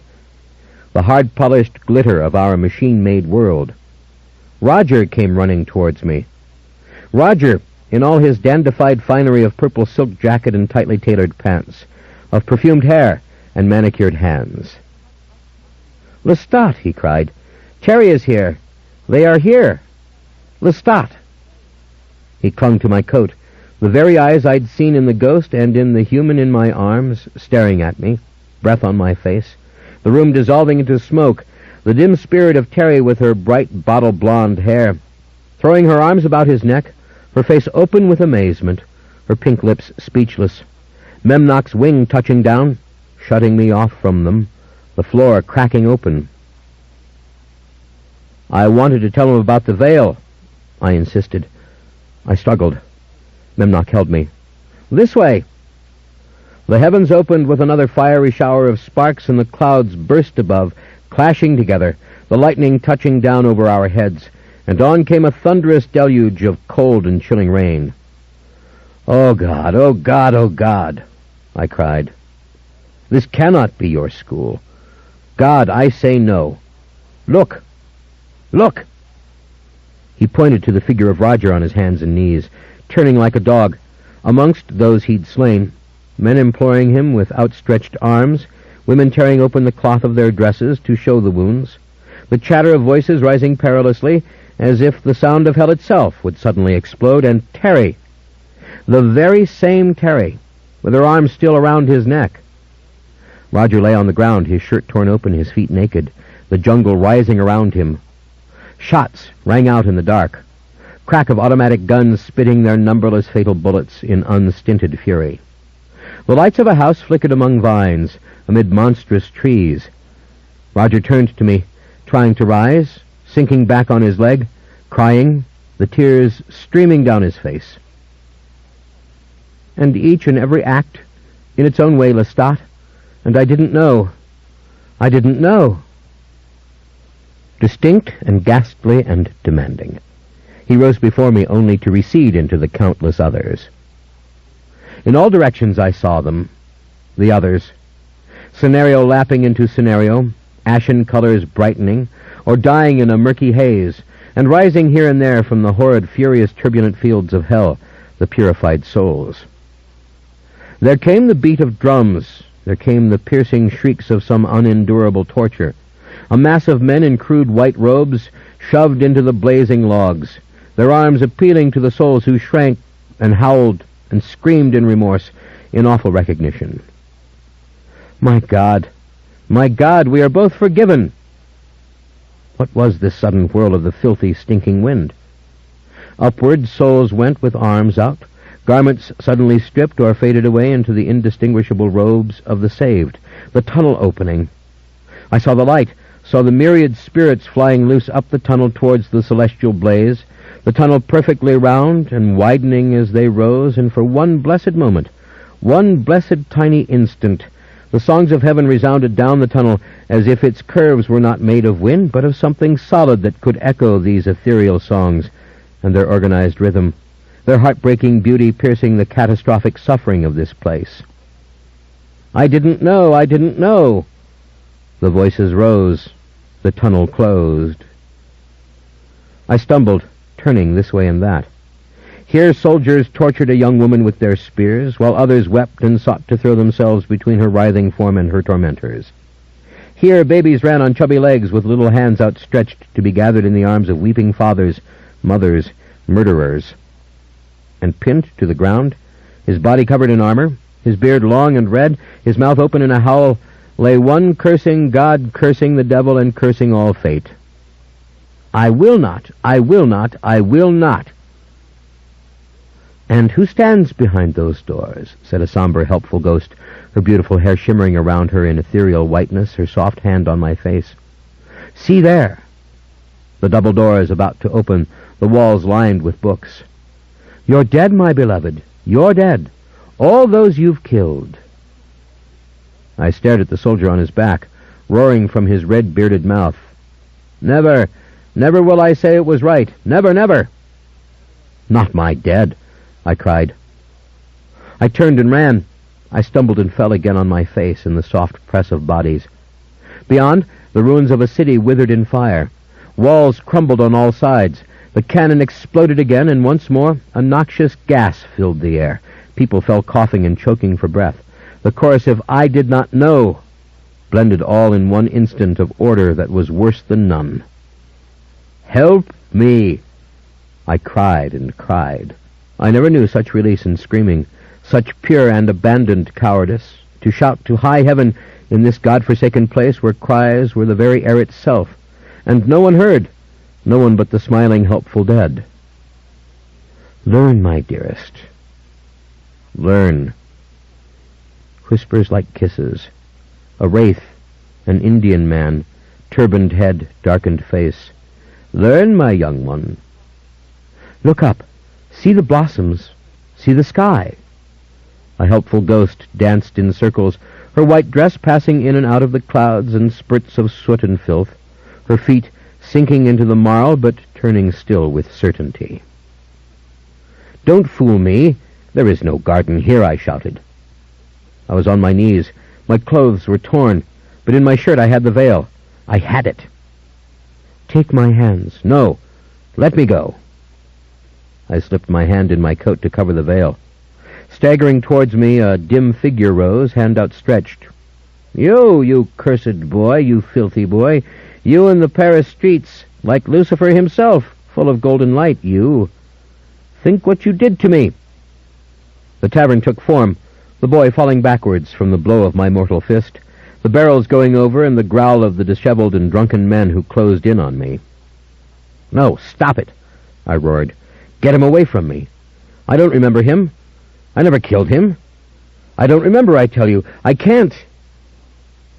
Claudia, where are you? Where are you, the one I wronged?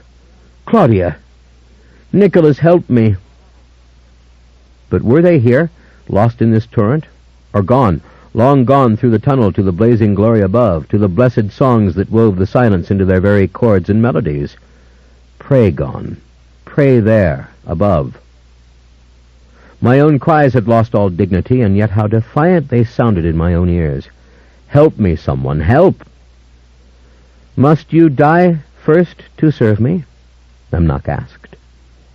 He rose before me, the granite angel of darkness, wings outstretched. Oh yes, blot out the horrors of hell, please, even in this most monstrous of forms. You scream in hell as you sang in heaven. This is my kingdom. This is our work. Remember the light. I fell back on my shoulder, hurting my left arm, but refusing to pull my right hand free of the veil. I saw the blue sky above in a flash, and the peach blossoms blowing from the green leaves of the tree, even as the luscious fruit itself clung to the branches. Smoke stung my eyes. A woman on her knees said to me, I know now that no one can forgive me but myself. But how could I have done those things to her, and she so small? How could I? I thought it was the other things, whispered a young girl who had hold of my neck, her nose touching mine as she spoke. But you know that kindness, that just holding his hand, and he... Forgive, Memnoch said, and parted the way, gently pushing the souls aside. But the crowd crushed in. Pale fingers raced over me as if towards a respite I couldn't see, or some source of alarm. Forgive, Memnoch whispered. He snatched up the monk covered with blood, his brown robes shredded, his feet blistered and burnt from deliberate fire. In your heart the power, said Memnoch. Be better than him, better than him. Set him an example. I love even him, came the whisper from the soul's lips as it suddenly dissolved. Yes, he couldn't have meant for us to suffer so. He couldn't. Did he pass the test? I demanded. Did that soul pass muster in this hellish place? What he just said? Was that enough? Ignorance of God, was that enough? Or is he here scrambling somewhere else in all this filth, or did the tunnel take him up? Memnoch, help me. Everywhere I looked for the monk with the burnt feet. I looked and looked. An explosion ripped the towers of the city and they tumbled. Was that the tolling of a bell? The huge mosque had collapsed. A man with a gun fired on those who fled. Veiled women cried out as they fell to the ground. Louder and louder pealed the bell. Good God, Memnoch, a bell tolling, listen, more than one bell. The bells of hell, Lestat, and they are not tolling for anyone. They are ringing for us, Lestat. He clutched my collar as if he'd lift me off my feet. Remember your own words, Lestat, hell's bells. You hear the call of hell's bells. No, let me go. I didn't know what I was saying. It was poetry. It was stupidity. Let me go. I can't stand it. Around the table under the lamp, a dozen people argued over the map, some embracing each other as they pointed to various areas marked in dull colors. A head was turned. A man? A face. You! Let me go. I turned and was thrown against a wall of bookshelves, spines gleaming in the light, books tumbling, striking me on the shoulders. Dear God, my limbs couldn't take any more. My fist went through the glittering globe of the world, mounted on its fancy arc of wood. A child with bent knees sat staring up at me with empty eye sockets. I saw the doorway and ran. No, let me go. I cannot. I will not. I will not. Will not? Memnoch caught me by my right arm, dark scowl looming over me, the wings flexing and rising, blotting out the light again as they closed to enfold me as though I were his own. Will you not help me to empty this place, to send these souls to heaven? I can't do it, I cried. I won't do it. Suddenly my fury rose. I felt it obliterate all fear and trembling and doubt. I felt it rush through my veins like molten metal. The old anger, the resolve of Lestat. I will not be part of this, not for you, not for him, not for them, not for anyone. I staggered backwards, glaring at him. No, not this. Not for a god as blind as he, and not for one who demands what you demand of me. You're mad, the two of you. I won't help you. I won't. I refuse. You would do this to me. You would abandon me? He cried, stricken, dark face convulsed with pain, tears shimmering on his shining black cheeks. You would leave me with this, and not lift your hands to help me after all that you have done? Cain, slayer of brothers, slayer of the innocents, you cannot help me? Stop it, stop it. I won't. I can't support this. I can't help this to happen. I cannot create this. I cannot endure it. I cannot teach in this school. My throat was hoarse and burning, and the din seemed to swallow my words, but he heard them. No. No, I will not. Not this fabric, not these rules, not this design. Never, never, never. Coward! He roared, the almond-shaped eyes immense, the fire flickering on the hard black forehead and cheeks. I have your soul in my hands. I hand you your salvation at a price that those who have suffered here for millennia would beg for. Not me. I won't be part of this pain, no. Not now, not ever. Go to him, change the rules, make it make sense, make it better. But not this. This is beyond human endurance. This is unfair, unfair, unfair. This is unconscionable. This is hell, you fool. What did you expect? That you'd serve the Lord of Hell while suffering nothing? I won't do it to them, I screamed. To hell with you and with me. My teeth were clenched. I seethed and stormed with my own conviction. I will not participate in this with them. Don't you see? I cannot accept this. I cannot commit to it. I cannot abide it. I'm leaving you now. You gave me the choice. I'm going home. Release me. I turned. He grabbed my arm again, and this time the fury in me knew no bounds. I hurled him backwards over the dissolving and tumbling souls. The helpful dead turned here and there to witness and cry out, their pale oval faces full of alarm and distress. You go now, Memnoch swore, even as he lay still on the ground where I had thrown him. And as God is my witness, you come back, my pupil and my student, on your knees at death, and never again this offer to make you my prince, my helper.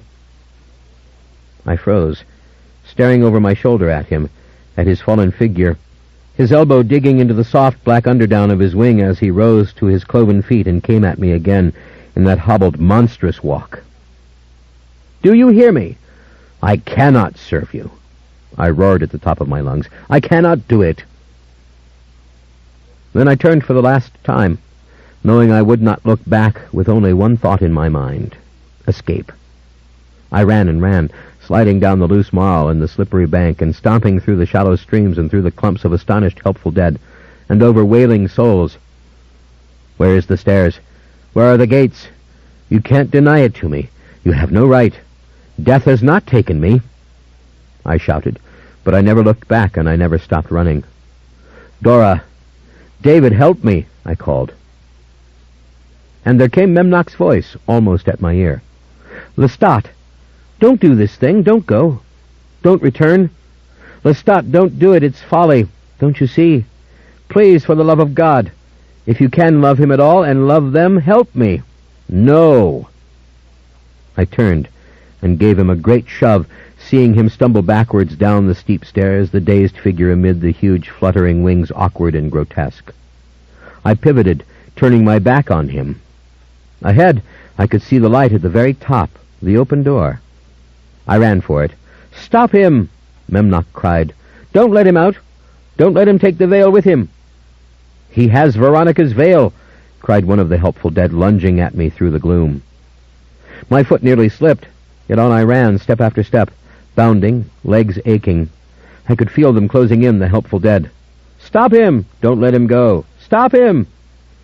Get the veil from him, Memnoch cried. Inside his shirt, the veil must not go with him.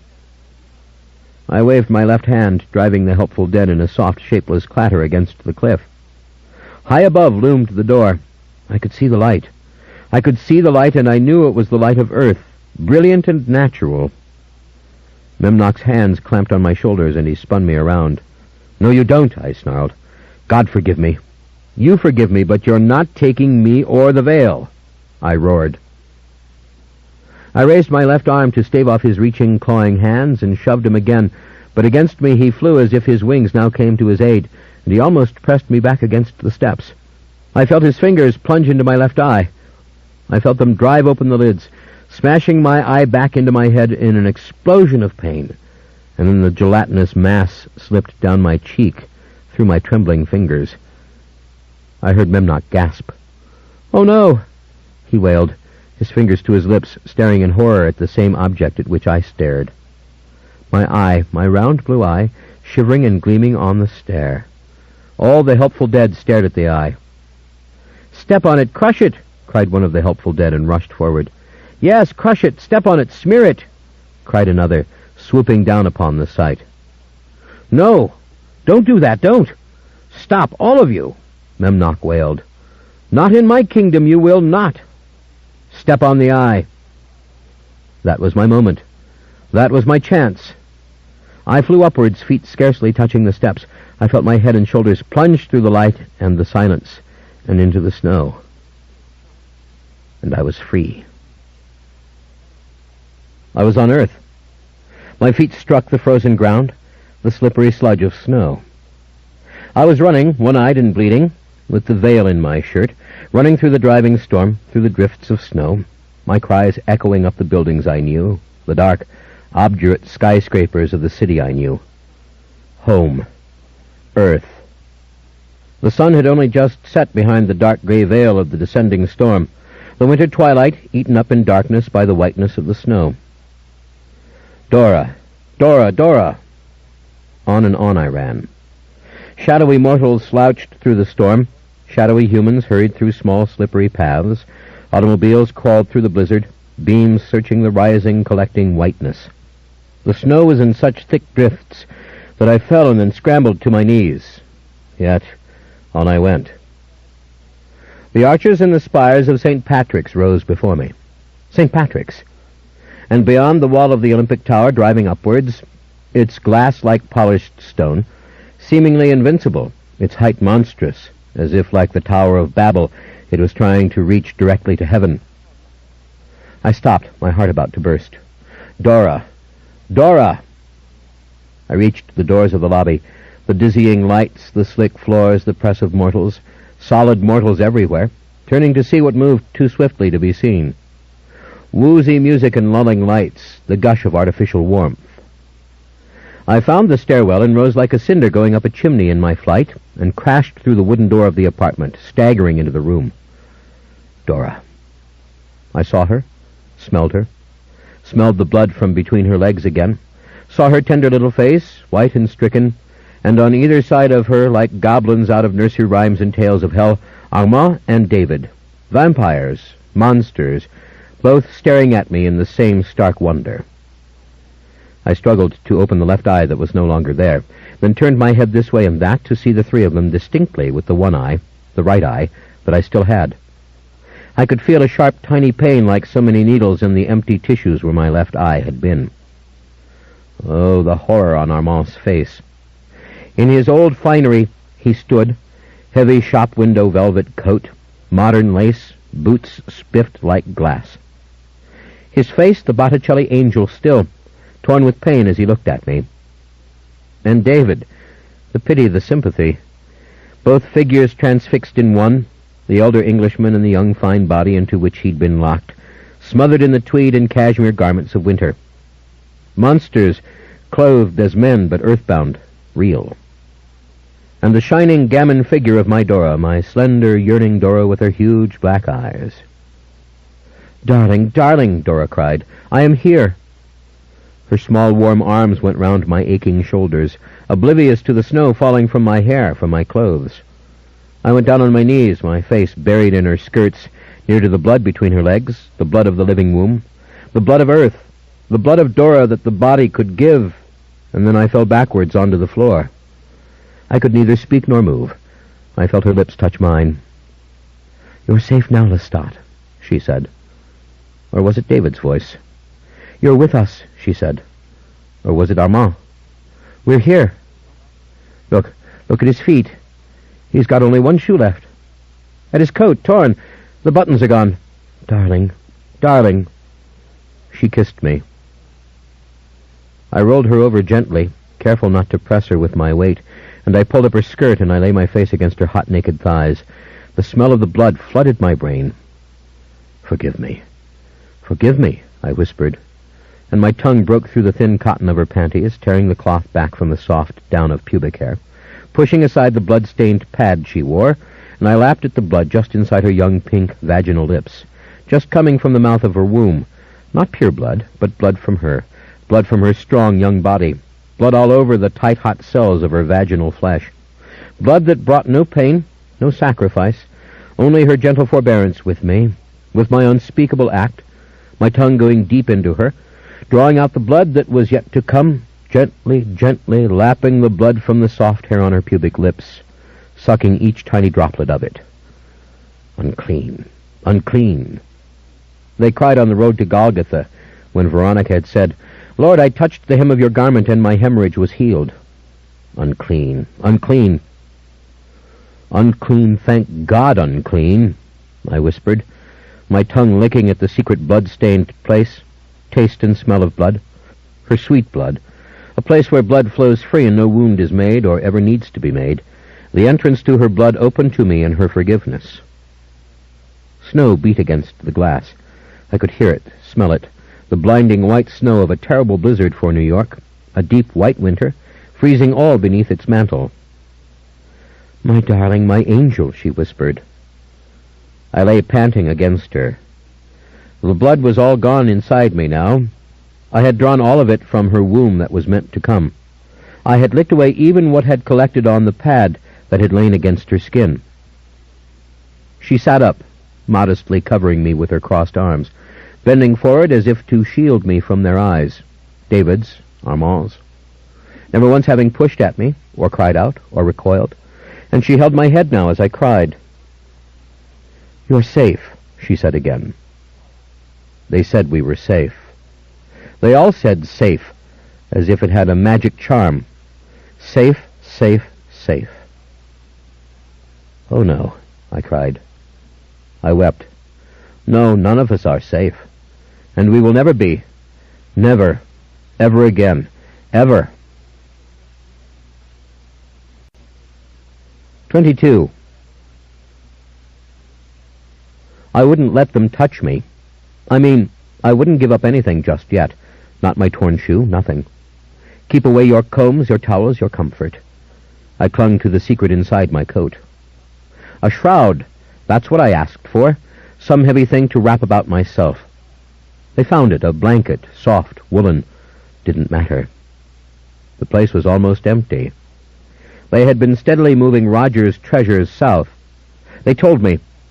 Mortal agents had been entrusted with this task, and most of the statues and the icons were gone down to the orphanage in New Orleans, and housed there in the empty chapel I had seen, where only the crucified Christ had been. Some omen.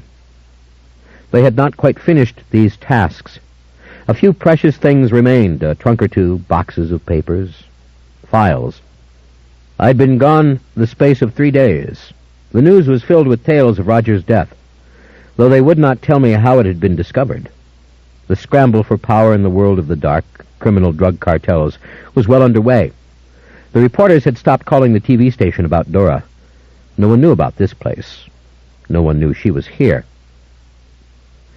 Few knew about the big orphanage to which she planned to return when all Roger's relics had been moved. The cable network had canceled her show. The gangster's daughter preached no more. She had not seen or spoken to her followers. In newspaper columns and in bites on television, she learnt that the scandal had made her vaguely mysterious. But in the main, she was considered a dead end, a small-time television evangelist with no knowledge of her father's doings. But in the company of David and Armand, she had lost all contact with her former world, living here in New York as the worst winter in 50 years came down, a snow from heaven, living here among the relics and listening to them, their soft comfort, their wondrous tales, uncertain of what she meant to do, believing still in God. All that was the latest news. I took the blanket from them and walked, one shoe gone, through the flat. I went into the small room. I wrapped the blanket around me. The window here was covered. No sun would come. "Don't come near me," I said. "I need to sleep a mortal's sleep. I need to sleep the night through and the day, and then I'll tell you everything. Don't touch me. Don't come near me." "May I sleep in your arms?"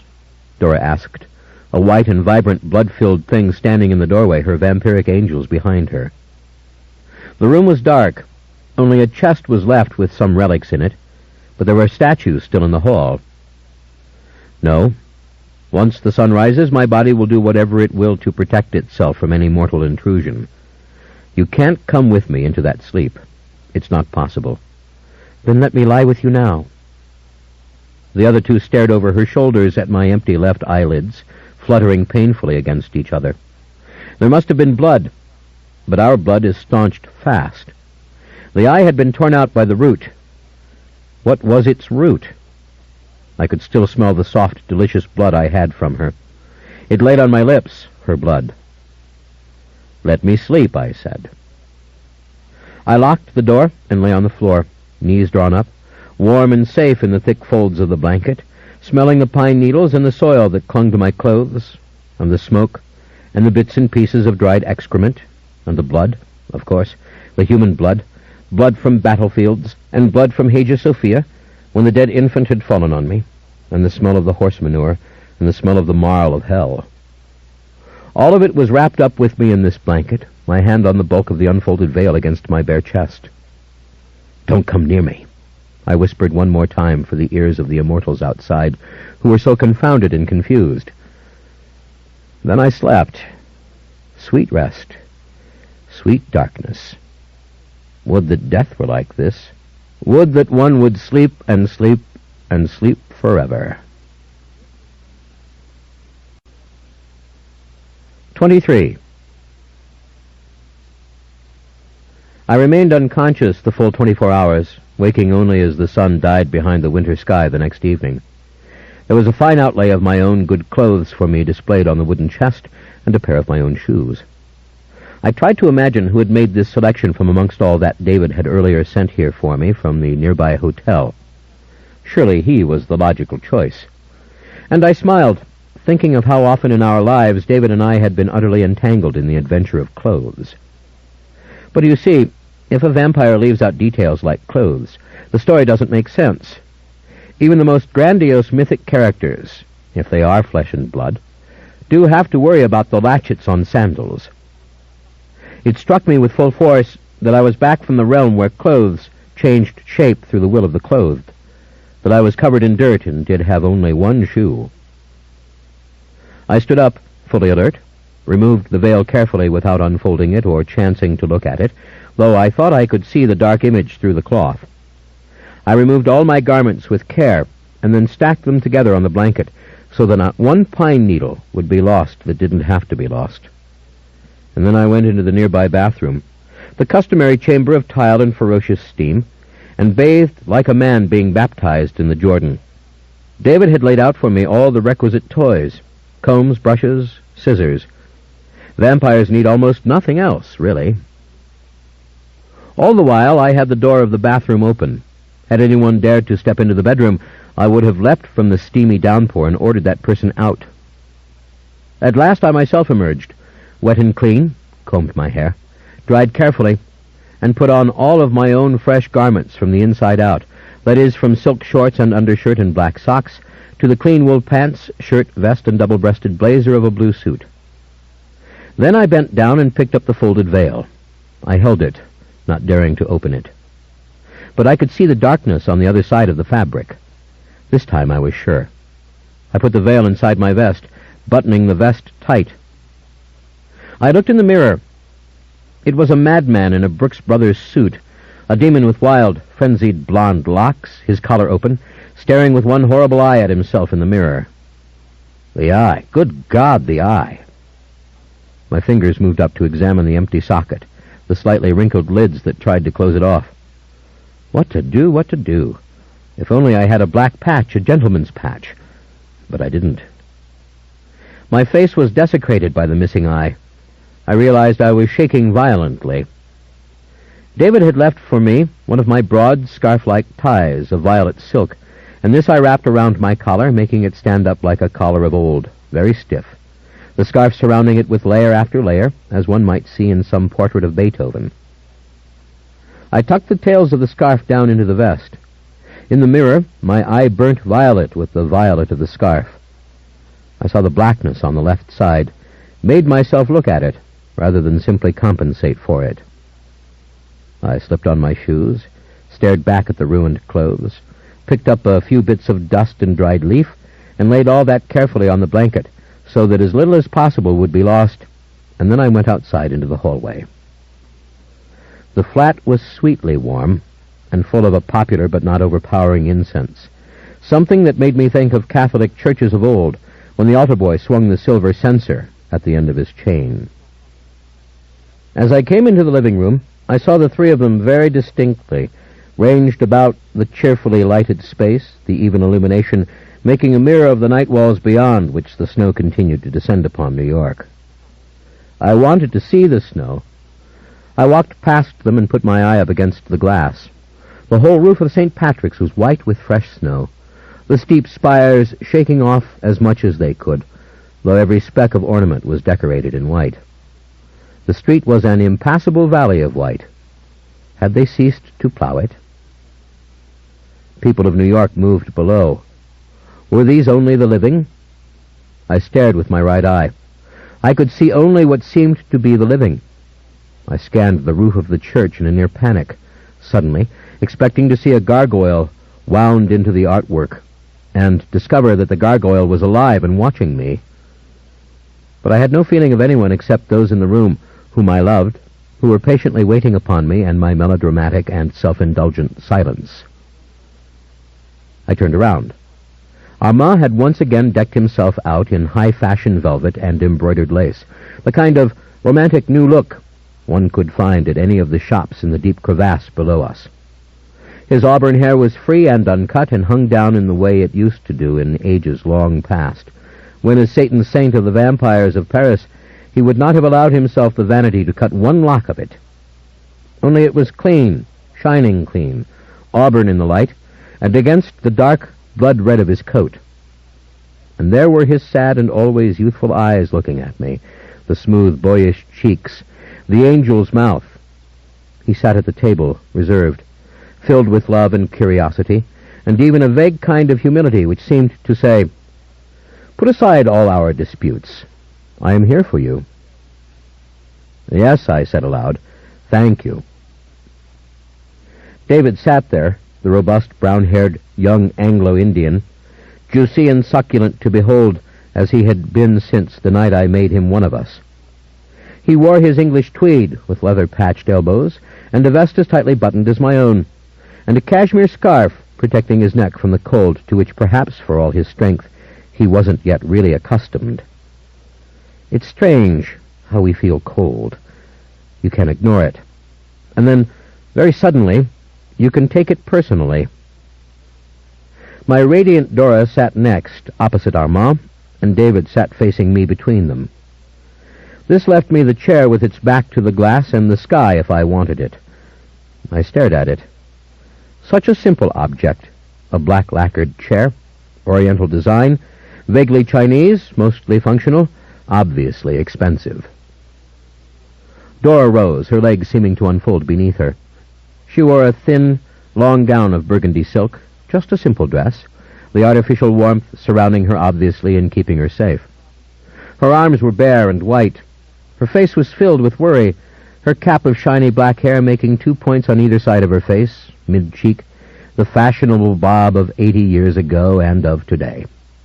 Her eyes were the owl eyes and full of love. "What happened, Lestat?" she said. "Oh, please, please tell us." "Where is the other eye?" asked Armand. It was just the sort of question he would ask. He had not risen to his feet. David, the Englishman, had risen simply because Dora had risen, but Armand sat there looking up at me, asking the direct question. "What happened to it? Do you still have it?" I looked at Dora. "They could have saved that eye," I said, quoting her story of Uncle Mickey and the gangsters in the eye. "If only those gangsters hadn't stepped on it." "What are you saying?" she said. "I don't know if they stepped on my eye," I said, irritated by the tremor in my voice, the drama of my voice. "They weren't gangsters, they were ghosts, and I fled, and I left my eye. It was my only chance. I left it on the step. Maybe they smashed it flat or smeared it like a blob of grease, I don't know." "Was Uncle Mickey buried with his glass eye?" "Yes, I think so," Dora said in a daze. "No one ever told me." I could sense the other two scanning her, Armand scanning me. They're picking up the images of Uncle Mickey, kicked half to death in Corona's bar on Magazine Street, and the gangster with the pointed shoes squashing Uncle Mickey's eye. Dora gasped. "What happened to you?" "You've moved Roger's things?" I asked. "Almost all of them?" "Yes. They're in the chapel at St. Elizabeth's. Safe," Dora said. "St. Elizabeth's?" That was the name of the orphanage in its lifetime. I had never heard her say it before. "No one will even think to look for them there. The press doesn't care about me anymore. His enemies circle his corporate connections like vultures. They zero in on his bank accounts and floating bank drafts and safe deposit boxes, murdering for this or that key. Among his intimates, his daughter has been declared incidental, unimportant, ruined. No matter." "Thank God for that," I said. "Did you tell them he was dead? Will it all end soon, his story, and what part you have to play in it?" "They found his head," said Armand quietly. In a muted voice he explained, Dogs had dragged the head from a heap of garbage, and were fighting over it beneath a bridge. For an hour, an old man watched, warming himself by a fire, and then gradually he realized it was a human head that the dogs were fighting over and gnawing at, and they brought the head to the proper authorities, and through the genetic testing of his hair and skin discovered that it was Roger. Dental plates didn't help. Roger's teeth had been perfect. All that remained was for Dora to identify it. "He must have wanted it found," I said. "What makes you say that?" asked David. "Where have you been?" "I saw your mother," I said to Dora. "I saw her bottle-blonde hair and her blue eyes. It won't be long before they're in heaven." "What on earth are you saying, my darling?" she asked. "My angel, what are you telling me?" "Sit down, all of you. I'll tell you the whole tale. Listen to everything I say without interrupting. No, I don't want to sit, not with my back to the sky and the whirlwind and the snow and the church. No, I'll walk back and forth. Listen to what I have to tell you. Remember this. Every word of this happened to me. I could have been tricked, I could have been deceived, but this is what I saw with my eyes and heard with my ears. I told them everything, from the very, very beginning. Some things each of them had already heard, but which all of them together had never heard. From my first fatal glimpse of Roger and my love for his brazen white-toothed smile and guilty, gleaming black eyes, all the way to the moment I had pitched myself through the door of the flat last night. I told them everything, every word spoken by Memnoch and God incarnate, everything I had seen in heaven and in hell and on earth. I told them about the smell and the colors of Jerusalem. I told them and told them and told them. The story devoured the night.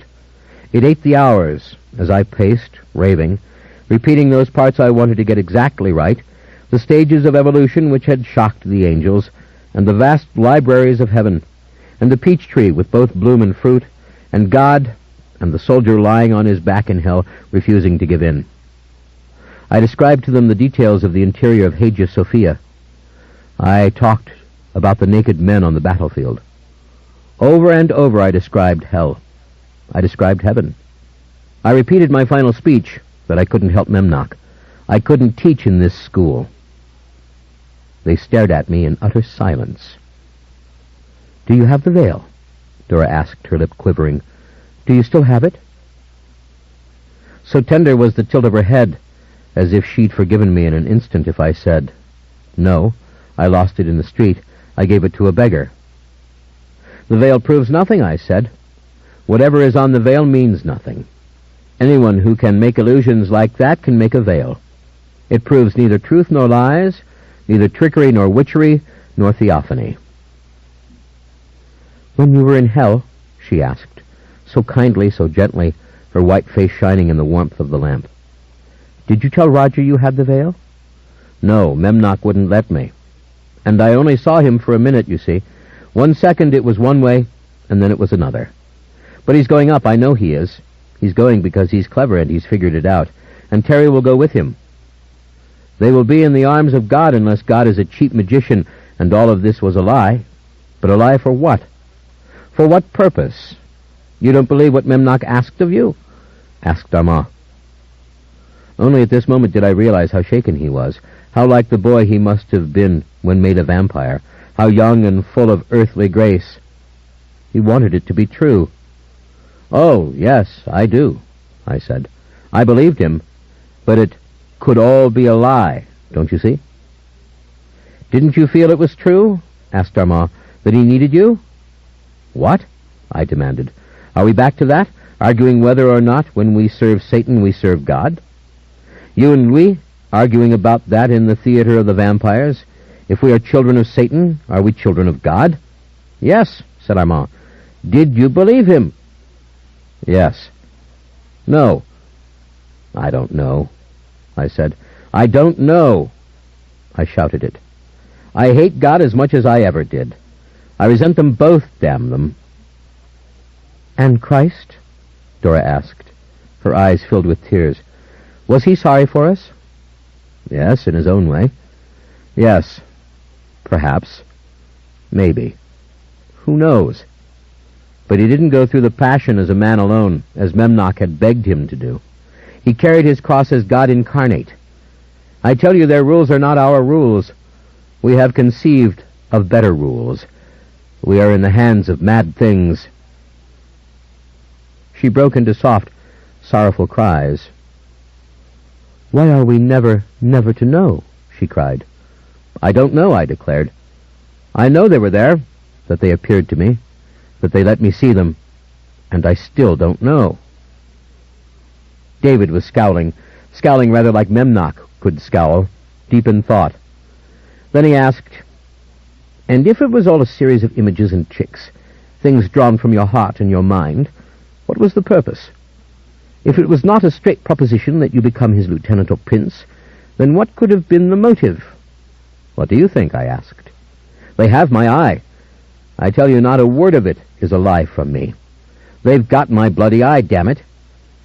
I don't know what it was all about, unless it was true, absolutely true to the last syllable."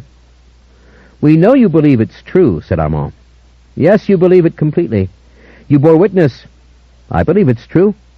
All of my long wandering through the valley of death, I've believed it was true." "Don't be a common fool," I said bitterly. But I could see the flame in Armand's face. I could see the ecstasy and the sorrow in his eyes. I could see the entire galvanization of his form with belief, with conversion. "The clothes," said David thoughtfully, calmly, "in the other room. You've gathered them all up, and the evidence will tell some scientific tale. Stop thinking like a scholar. These are beings who play at a game only they can understand. What is it to them to make pine needles and dirt cling to my clothes? But yes, I saved those relics. Yes, I've saved everything but my goddamned eye, which I left on the steps of hell so I could get out. I, too, want to analyze the evidence on those clothes. I, too, want to know what forest it was where I walked and listened to him." "They let you get out," said David. If you could have seen his face when he saw that eye on the step, I said. "What was it in his face?" Dora asked. "Horror. Horror that such a thing had happened. You see, when he reached for me, I think that his two fingers, like this, went into the eye socket, overshooting the mark. He had merely meant to grab me by the hair, but when his fingers plunged into the socket, he tried in horror to draw them out, and out came the eye spilling down my face, and he was horror-stricken." "You love him," said Armand in a hushed voice. "I love him. Yes, I think he's right about everything, but I don't believe in anything." "Why didn't you accept?" asked Armand. "Why didn't you give him your soul?" Oh, how innocent he sounded, how it came from his heart, ancient and childlike, a heart so preternaturally strong that it had taken hundreds of years to render it safe to beat in the company of mortal hearts. Little devil Armand.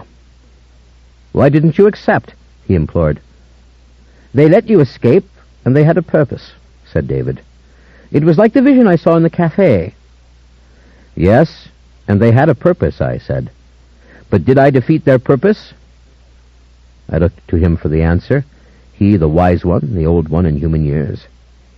"David, did I defeat them when I took you out of life? Did I defeat them somehow, some other way? Oh, if only I could remember their voices in the beginning. Vengeance. Someone said that it wasn't simple vengeance, but it was those fragments. I can't remember now. What's happened? Will they come back for me?" I fell to crying again. Stupid. I fell to describing Memnoch again, in all his forms, even the ordinary man, who had been so extraordinary in his proportions, the haunting footsteps, the wings, the smoke, the glory of heaven, the singing of angels. "Sapphiric," I whispered. "Those surfaces, all the things the prophets saw and sprinkled throughout their books with words like topaz and beryl and fire and gold, and ice and snow, and it was all there. And he said, 'Drink my blood.' I did it." They drew close to me. I'd scared them. I'd been too loud, too crazed, too possessed. They stood around me, their arms against me, her fiery white human arms, the warmest, the sweetest of all, and David's dark brow pushed against my face. "If you let me," said Armand, his fingers slipping up to my collar, "if you let me drink, then I'll know." "No. All you'll know is that I believe what I saw. That's all, I said. No, he said, shaking his head. I'll know the blood of Christ if I taste it. I shook my head. Back away from me. I don't even know what the veil will look like. Will it look like something with which I wiped my blood sweat in my sleep as I dreamt? Back away. They obeyed. They were a loose triangle. I had my back to the inner wall so that I could see the snow on my left side, though I had to turn my head to the left now to do it. I looked at them. My right hand fumbled inside my vest. It drew out the thick wad, and I felt something tiny and strange which I could not explain to them or put into words even for myself. I felt the weave. That weave of cloth. That ancient weave. I drew out the veil, not looking myself, and held it up as if I were Veronica showing it to the crowd. A silence gripped the room. A motionlessness. Then I saw Armand go down on his knees, and Dora let out her long, keening cry. "Dear God," said David. Shivering, I lowered the veil, still held wide open with both hands, and turned it so I could see the reflection of the veil in the dark glass against the snow, as if it was the Gorgon and was going to kill me. His face blasted into the veil. I looked down. God incarnate staring at me from the most minute detail, burnt into the cloth, not painted or stained, or sewn or drawn, but blasted into the very fibers. His face, the face of God in that instant, dripping with blood from his crown of thorns. "Yes," I whispered. "Yes, yes." I fell on my knees. Oh, yes, so very complete, down to the last detail. I felt her take the veil. I would have snatched it back if either of them had tried, but into her small hand I entrusted it, and she held it up now, turning round and round, so that all of us could see his dark eyes shining from the cloth. "It's God," she screamed. "It's Veronica's veil." Her cry grew triumphant and then filled with joy. "Father, you've done it. You have given me the veil." And she began to laugh, as one who had seen all the visions one can endure to see, dancing round and round, with the veil held high, singing one syllable over and over again. Armand was shattered, broken, on his knees, the blood tears running straight down his cheeks, horrid streaks on the white flesh. Humbled and confounded, David merely watched. Keenly, he studied the veil as it moved through the air, her hands still stretching it wide. Keenly, he studied my face. He studied the slumped, broken, sobbing figure of Armand, the lost child in his exquisite velvet and lace now stained with his tears. "Lestat," Dora cried, tears gushing, "you have brought me the face of my God. You have brought it to all of us. Don't you see? Memnoch lost. Memnoch was defeated. God won. God used Memnoch for his own ends. He led Memnoch into the labyrinth of Memnoch's own design. God has triumphed." "No, Dora, no. You can't believe that," I shouted. "What if it isn't the truth? What if it was all a pack of tricks? Dora!" She shot past me down the corridor and out the door. We three stood stunned. We could hear the elevator descending. She had the veil. "David, what is she going to do? David, help me." "Who can help us now?" asked David. But it was without conviction or bitterness, only that pondering, that endless pondering. "Armand, take hold of yourself. You cannot surrender to this," he said. His voice was sad. But Armand was lost. "Why?" Armand asked. He was just a child now on his knees. "Why?" This is how he must have looked centuries ago, when Marius had come to free him from his Venetian captors, a boy kept for lust, a boy brought into the palace of the undead. "Why can't I believe it? Oh, my God, I do believe it. It is the face of Christ." He climbed to his feet, drunkenly, and then he moved slowly, doggedly, step by step after her.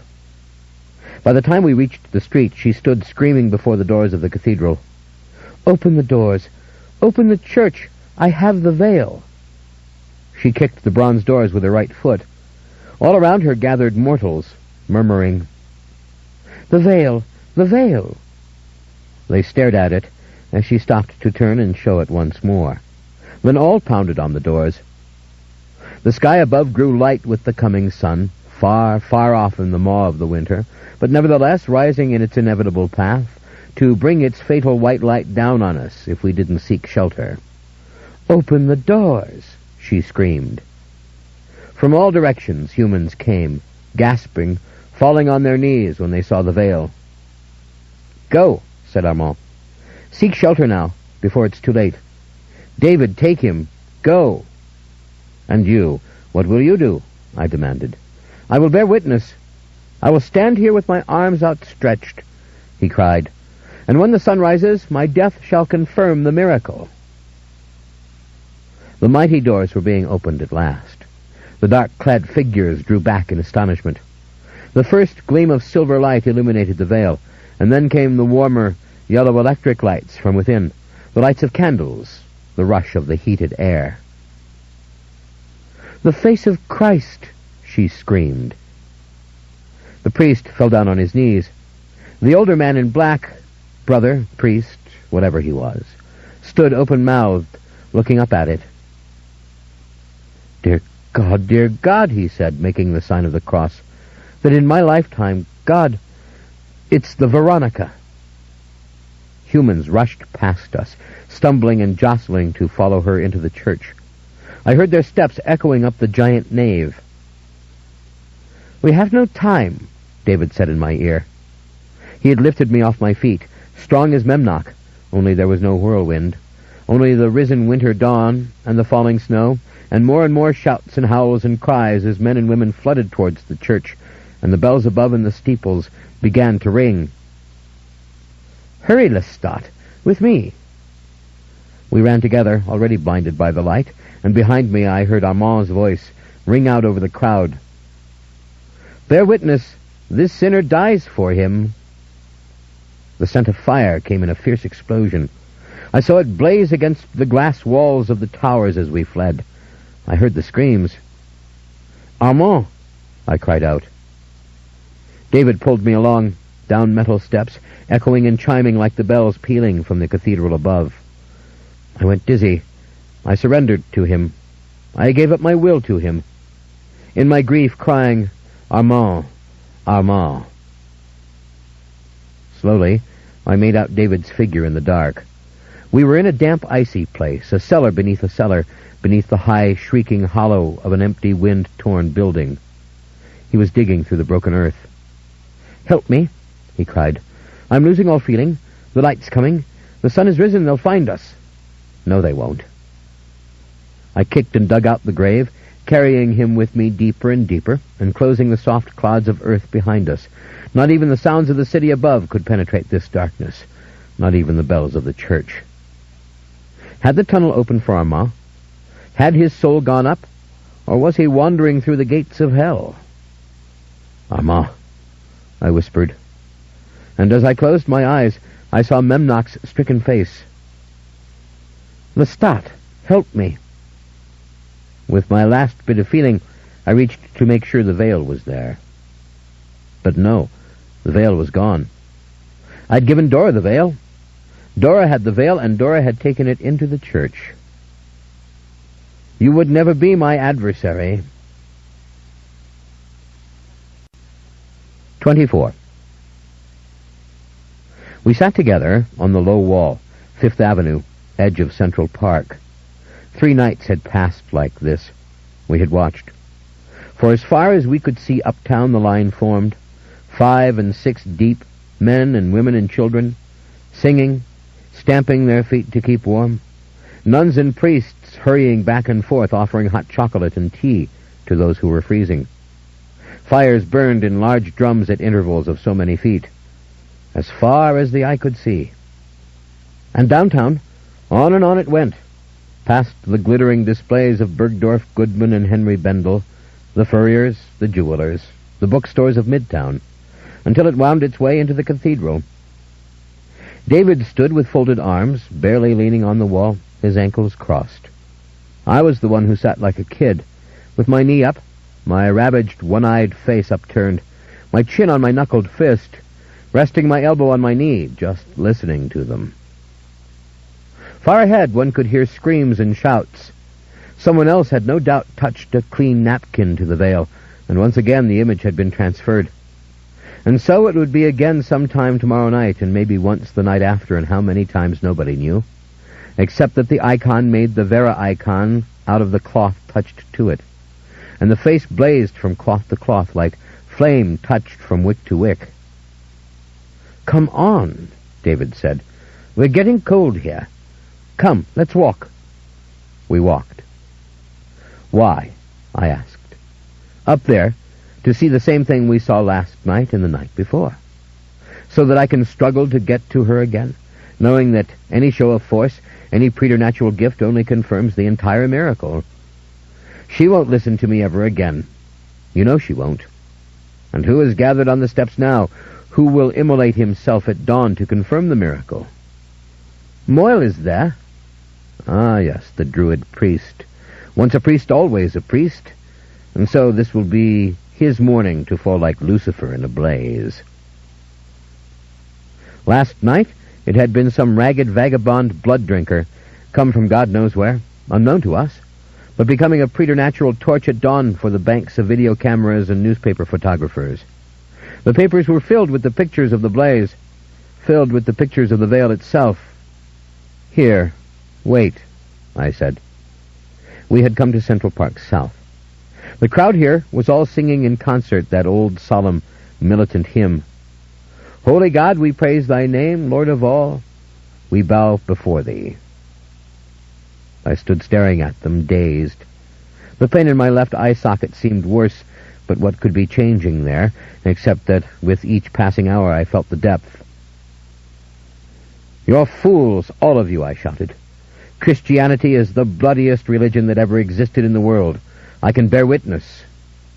"Hush now, and do as I tell you," David said, pulling me along, so that we vanished amongst the ever-shifting people on the icy sidewalks, before anyone could have turned to look.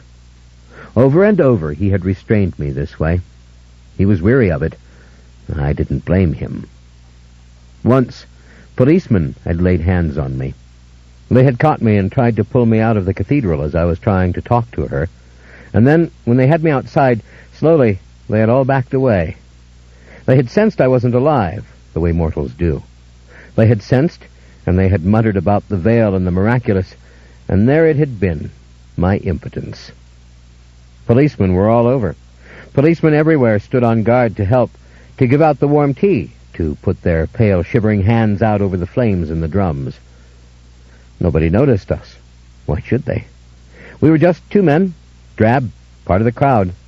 Our gleaming skin was nothing much in this blinding whiteness of snow, amid these ecstatic pilgrims wandering from valley to valley of song. The bookstore windows were piled with Bibles, books on Christology. There was a huge pyramid of a lavender-covered book called Veronica and Her Cloth by Ava Kureluk, and another stack of Holy Faces, Secret Places by Ian Wilson. People sold pamphlets on the street, or even gave them away. I could hear accents from all parts of the country, from Texas and Florida and Georgia and California. Bibles, Bibles, Bibles, being sold and given away. A group of nuns gave out holy pictures of St. Veronica. But the hottest items were the color photographs of the veil itself, snapped in the church by photographers and then reprinted by the thousands. "Amazing grace, amazing grace," sang one group in unison, rocking back and forth as they held their places in line. "Gloria in excelsis Deum," burst from a long-bearded man with his arms outstretched. As we drew nearer the church, we could see little clusters and crowds engaged in seminars everywhere.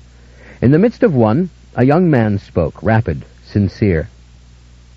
In the 14th century, she was officially recognized as a saint, Veronica, and it was believed that the veil was lost during the Fourth Crusade when the Venetians stormed Hagia Sophia. He stopped to push his glasses back on his nose. "Of course the Vatican will take its time to rule on this, as it always does. But 73 icons have already been derived from the original icon, and this before the eyes of countless witnesses who are prepared to testify before the Holy See. In another place, there were several dark-clad men, priests perhaps, I couldn't tell, and around them rings of those listening, eyes squinting against the snow. "I'm not saying the Jesuits cannot come," said one of the men. "I just said that they aren't coming in here and taking over. Dora has asked that the Franciscans be the custodians of the veil, if and when it leaves the cathedral." And behind us, 2 women rapidly concurred that tests had already been done. The age of the cloth was beyond dispute. "They don't even grow that kind of flax anymore in the world. You couldn't find a new piece of such fabric. The fabric itself, in its newness and cleanness, is a miracle. All bodily fluids, every part of the image, derived from fluids of a human body. They have not had to hurt the veil to discover this. This enzyme action. But you know how these things get distorted." "No, not the New York Times. The New York Times isn't going to say that 3 archaeologists have ruled it authentic. Not authentic, my friend, just beyond present scientific explanation." "God and the devil are idiots," I said. A group of women turned to stare at me. "Accept Jesus as your Savior, son," said one of the women. "Go look for yourself at the veil. He died for our sins." David pulled me away. No one paid us any mind. The little schools continued far and wide, the clumps of philosophers and witnesses, and those waiting for the spellbound to stumble down the steps from the church, with tears running down their faces. I saw it. It was the face of Christ." And back against the arch, cleaved to it, like a tall spidery shadow, the figure of the vampire Moyle, almost invisible to them, perhaps, waiting to step into the light of dawn with his arms outstretched in the form of a cross. Once again he looked at us with sly eyes. "You too," he said under his breath to us, sending his preternatural voice secretly to our ears. "Come, face the sun with your arms outstretched. Lestat, God chose you as his messenger." "Come," David said. "We've seen enough for this night, and many nights hereafter." "And where do we go?" I asked. Stop pulling my arm." "David? Did you hear me?" "I've stopped," he said politely, lowering his voice as if to instruct me to lower mine. The snow fell so softly now. Fire crackled in the nearby black iron drum. "The books. What happened to them?" How in God's name could I have forgotten? "What books?" he asked. And he pulled me out of the way of the passers-by, against a shop window, behind which a little crowd stood, enjoying the private warmth inside, looking towards the church. "The books of Wynkyn de Wilde. Roger's 12 books. What happened to them?" "They're there," he said. "Up there in the tower. She left them for you. Lestat, I've explained this to you. Last night she spoke to you. In the presence of all those others, it was impossible to speak the truth. She told you the relics were yours now." "We have to get the books," I said. Oh, what a fool I was to forget those beautiful books. "Be calm, Lestat. Be quiet. Stop making them stare at you. The flat is the same, I told you. She hasn't told anyone about it. She has surrendered it to us. She will not tell them that we were ever there. She has promised me. She has given the deed to the orphanage, to you, Lestat, don't you see? She has cut all ties with her former life. Her old religion is dead, abolished. She is reborn, the custodian of the veil." "But we don't know," I roared. "We'll never know. How can she accept it when we don't know and we can't know?" He pushed me against the wall. "I want to go back and get the books," I said. "Of course. We will do this if you wish." How tired I was. On the pavements the people sang, "And he walks with me, and he talks with me, and he lets me call him by name." The apartment was undisturbed. As far as I could tell, she had never returned. None of us had. David had come to check, and David had been telling the truth. All was as it had been. Except, in the tiny room where I had slept, there stood only the chest. My clothes and the blanket on which they'd lain, covered with the same dirt and pine needles from an ancient forest floor, were all gone. "Did you take them?" "No," he said. "I believe she did. They are the tattered relics of the angelic messenger. The Vatican officials have them, as far as I know." I laughed. "And they'll analyze all that material, the bits of organic matter from the forest floor. The clothes of the messenger of God. It was already in the papers." He said, "Lestat, you must come to your senses. You cannot blunder through the mortal world like this. You are a risk to yourself, to others.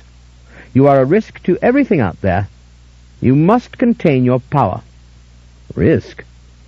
After this, what I've done, creating a miracle like this, a new infusion of blood into the very religion that Memnoch loathed. Oh, God. Shh. Quiet, he said. "The chest there. The books are in the chest." So the books had been in this little room where I had slept. I was consoled. So consoled. I sat there, my legs crossed, rocking back and forth, crying. Oh, this is so weird to cry with one eye. God, are tears coming out of the left eye? I don't think so. I think he ripped away the ducts. What do you think? David stood in the hallway. The light from the distant glass wall made his profile icy and calm. I reached over and opened the lid of the chest. It was made of wood, a Chinese chest, carved deep with many figures. And there were the 12 books, each wrapped as we had wrapped them so carefully, and all padded and safe and dry. I didn't have to open them to know. "I want us to leave now," David said. "If you begin crying out again, if you begin trying to tell people again—" "Oh, I know how tired you are, my friend," I said. "I'm sorry. I'm so sorry." From riot after riot, he'd torn me and dragged me out of the sight of mortal eyes. I thought about those policemen again. I hadn't even been resisting them. I thought about the way they backed off one by one as if from something so inherently unwholesome that their molecules had told them to do it. Back off. And she spoke of a messenger from God. She was so certain. "We have to leave it now," he said. "It's done. Others are coming. I don't want to see the others. Do you? Do you want to answer the questions of Santino or Pandora or Jessie, or whoever might come? What more can we do? I want to leave now." "You believe I was his fool, don't you?" I asked, looking up at him. "Whose fool? God's or the devil's?" "That's just it," I said. "I don't know. You tell me what you believe." "I want to go," he said, "because if I do not go now, I will join them this morning on the church steps. Moyle and whoever else is there. And there are others coming. I know them. I see them." "No, you can't do that. What if every particle of it was a lie? What if Memnoch wasn't the devil, and God wasn't God, and the whole thing was some hideous hoax worked on us by monsters who are no better than we are? You can't ever think of joining them on the church steps. The earth is what we have. Cling to it. You don't know. You don't know about the whirlwind and hell. You don't know. Only he knows the rules. Only he is supposed to speak the truth. And Memnoch over and over described him as if he were mad, a moral idiot." He turned slowly, the light playing with the shadows of his face. Softly he asked, "His blood, Lestat, could it truly be inside you?" "Don't start believing it," I said. "Not you. No, don't believe. I refuse to play. I refuse to take either side. I brought the veil back so you and she would believe what I said. That's all I did. And this madness has happened." I swooned. I saw the light of heaven for an instant, or it seemed I did. I saw him standing at the balustrade. I smelled that fierce, horrid smell that had arisen so often from the earth, from battlefields, from the floors of hell. David knelt beside me, holding me by my arms. "Look at me. Don't fade out on me now," he said. "I want us to leave here. We're to go away. You understand? We'll go back home, and then I want you to tell me the whole story again. Dictate it to me, word for word." "For what?" "In the words we'll find the truth. In the details and in the plot we'll discover who did what for whom, whether God used you or Memnoch did, whether Memnoch was lying the whole time, whether God... it makes your head ache, doesn't it? I don't want you to write it down. There will only be a version if you write it down. A version. And there are already so many versions. What has she told them of her night visitors who brought her the veil, her benign demons who brought her the veil? And they took my clothes. What if there is tissue from my skin on those clothes? Come now, take the books. Here, I'll help you. Here, there are 3 sacks here, but we need only 2. You put this bundle in yours, and I'll take the other. I obeyed his orders. We had the books in the 2 sacks. We could go now. Why did you leave them here when you sent all the other things back? She wanted you to have them, he said. I told you. She wanted me to see that they were put in your hands. And she's given you all the rest. All ties are cut for her. This is a movement drawing fundamentalist and fanatic, cosmic Christians and Christians from east and west. I have to try to get near her again. No, impossible. Come. Here. I have a heavy coat. You must put this on. Are you going to care for me forever? I asked. Perhaps. Why don't I go to her now in the church and burn up the veil? I could do it. I could do it with the power of my mind, make the veil explode. Then why don't you? I shuddered. Go ahead. You don't even have to go in the church. Your powers go before you. You could burn it up, maybe. It would be interesting if it didn't burn, wouldn't it? But suppose it did. Suppose it just went black and burnt up like the wood in a grate when you light it with the telekinetic power of your mind. What then? I broke into weeping. I couldn't do such a thing. I couldn't do it. I didn't know for sure. I just didn't. And if I had been the dupe of God, was that God's will for all of us? Lestat. He glared at me, or rather I should say, he fixed me with his authoritative gaze. I'm telling you now, listen to what I say. Don't get that close to them again. Don't make any more miracles for them. There is nothing more that you can do. Let her tell the tale her way with her angel messenger. It's passed into history already. I want to talk one more time to the reporters. No! This time I'll be soft-voiced, I promise. I won't frighten anyone. I swear I won't, David. In time, Lestat, if you still want. In time. He bent down and smoothed my hair. Now come with me. We're going. 25. The orphanage was cold. Its thick brick walls, bare of all insulation, held the cold, and made it colder within than the winter outside. Seems I remembered that from before. Why had she given it to me? Why? She had given over the deed to me, and all his relics. What did it mean? Only that she was gone like a comet across the sky. Was there a country on earth where the news networks had not carried her face, her voice, her veil, her story? But we were home. This was our city, New Orleans, our little land. And there was no snow falling here, only the soft scent of the sweet olive trees, and the tulip magnolias in the old neglected convent garden throwing off their pink petals. Look at that, pink petals on the ground. So quiet here. No one knew of this place. So now the beast could have his palace and remember beauty and ponder forever whether Memnoch was weeping in hell or whether both of them, the sons of God, were laughing in heaven. I walked into the chapel. I had thought to find drapery and heaps and cartons and crates. Rather, it was a completed sanctuary. Everything was placed properly as it should be, unwrapped and dusted and standing there in the gloom.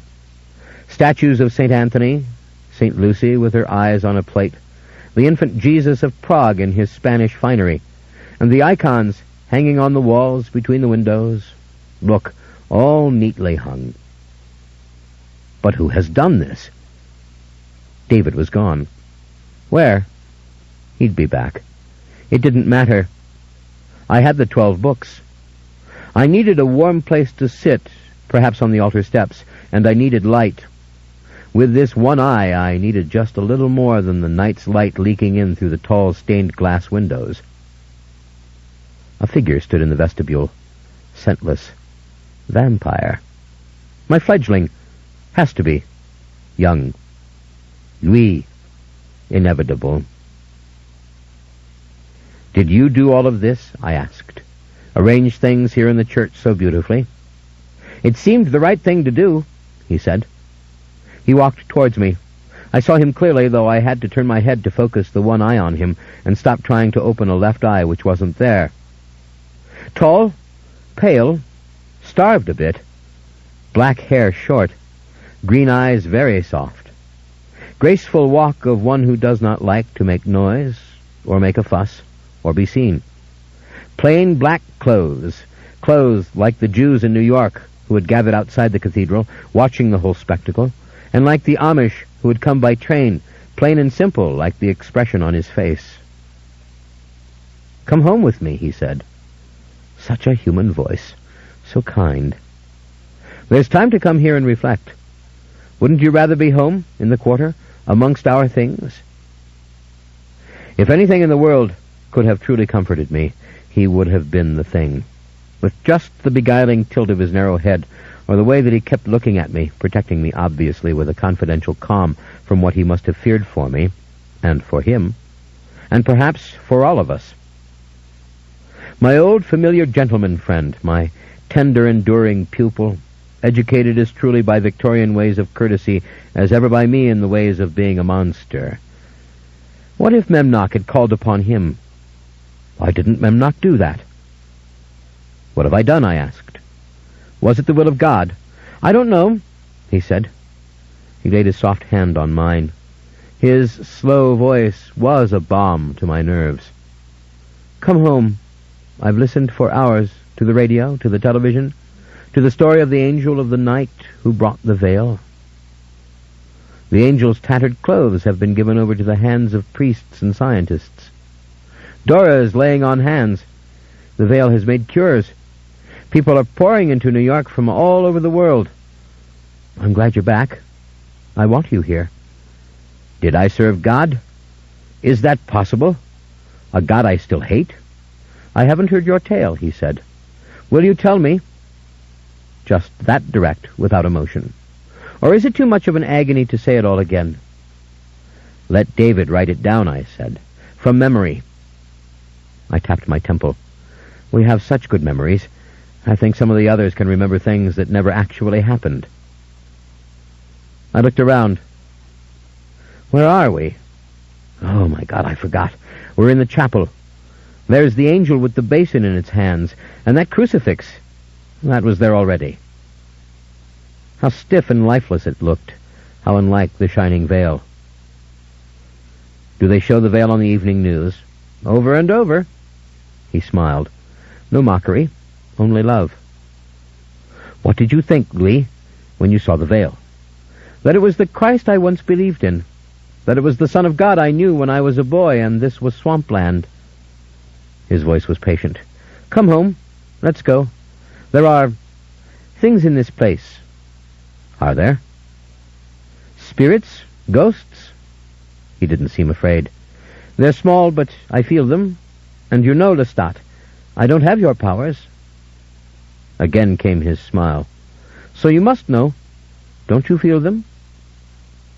I shut my eyes, or rather, my eye. I heard a strange sound like many, many children walking in ranks.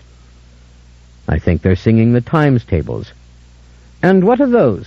Louis asked. He squeezed my arm, bending close. Lestat, what are the times tables? Oh, you know, the way they used to teach them multiplication in those days. They must have sung it in the classrooms. 2 times 2 makes 4, 2 times 3 makes 6, 2 times 4 makes 8. Isn't that how it goes? They're singing it. I stopped. Someone was there, in the vestibule, right outside the chapel, between the doors to the hall and the doors to the chapel, in the very shadows where I had hidden from Dora. It was one of our kind. It had to be. And it was old, very old. I could feel the power. Someone was there who was so ancient that only Memnoch and God incarnate would have understood. Or, Louis? Maybe. Louis, if he believed his memories, his brief glimpses, his brief shattering experiences with the very ancient, perhaps. Still, he wasn't afraid. He was watching me, on guard, but basically fearless. "Come on. I'm not standing in dread of it," I said. And I walked towards it. I had the 2 sacks of books slung over my right shoulder, the fabric tight in my left hand. That allowed my right hand to be free, and my right eye. I still had that. Who was this visitor? "That's David there," said Louis, in a simple, placating voice, as if to say, "See, you have nothing to worry about." No next to him. Look more deeply into the blackness. See the figure of a woman, so white, so hard, she might as well be a statue in this place.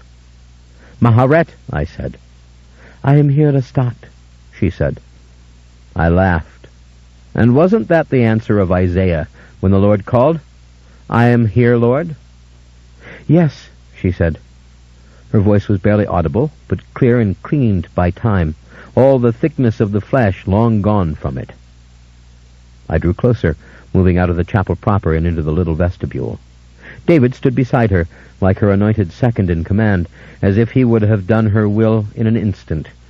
And she, the eldest, well, almost the eldest, the Eve of us, the mother of us all, or the only mother who remained. And now as I looked at her, I remembered the awful truth again, about her eyes, that when she was human they had blinded her, and the eyes through which she looked now were always borrowed. Human. Bleeding in her head, human eyes, lifted from someone dead or alive, I couldn't know, and put into her sockets to thrive on her vampiric blood as long as they could. But how weary they seemed in her beautiful face. What had Jessie said? She is made of alabaster, and alabaster is a stone through which light can pass. "I won't take a human eye," I said under my breath. She said nothing. She had not come to judge, to recommend. Why had she come? What did she want? "You want to hear the tale, too?" "Your gentle English friend says that it happened as you described it. He says the songs they sing on the televisions are true, that you are the angel of the night, and you brought her the veil, and that he was there, and he heard you tell." "I am no angel. I never meant to give her the veil. I took the veil as proof. I took the veil because—" My voice had broken. "Because why?" she asked. "Because Christ gave it to me," I whispered. "He said, 'Take it,' and I did." I wept, and she waited. Patient, solemn. We waited. David waited. Finally, I stopped. "Write down every word, David, if you write it. Every ambiguous word, you hear me? I won't write it myself. I won't. Well, maybe. If I don't think you're getting it exactly right, I'll write it. I'll write it one time through.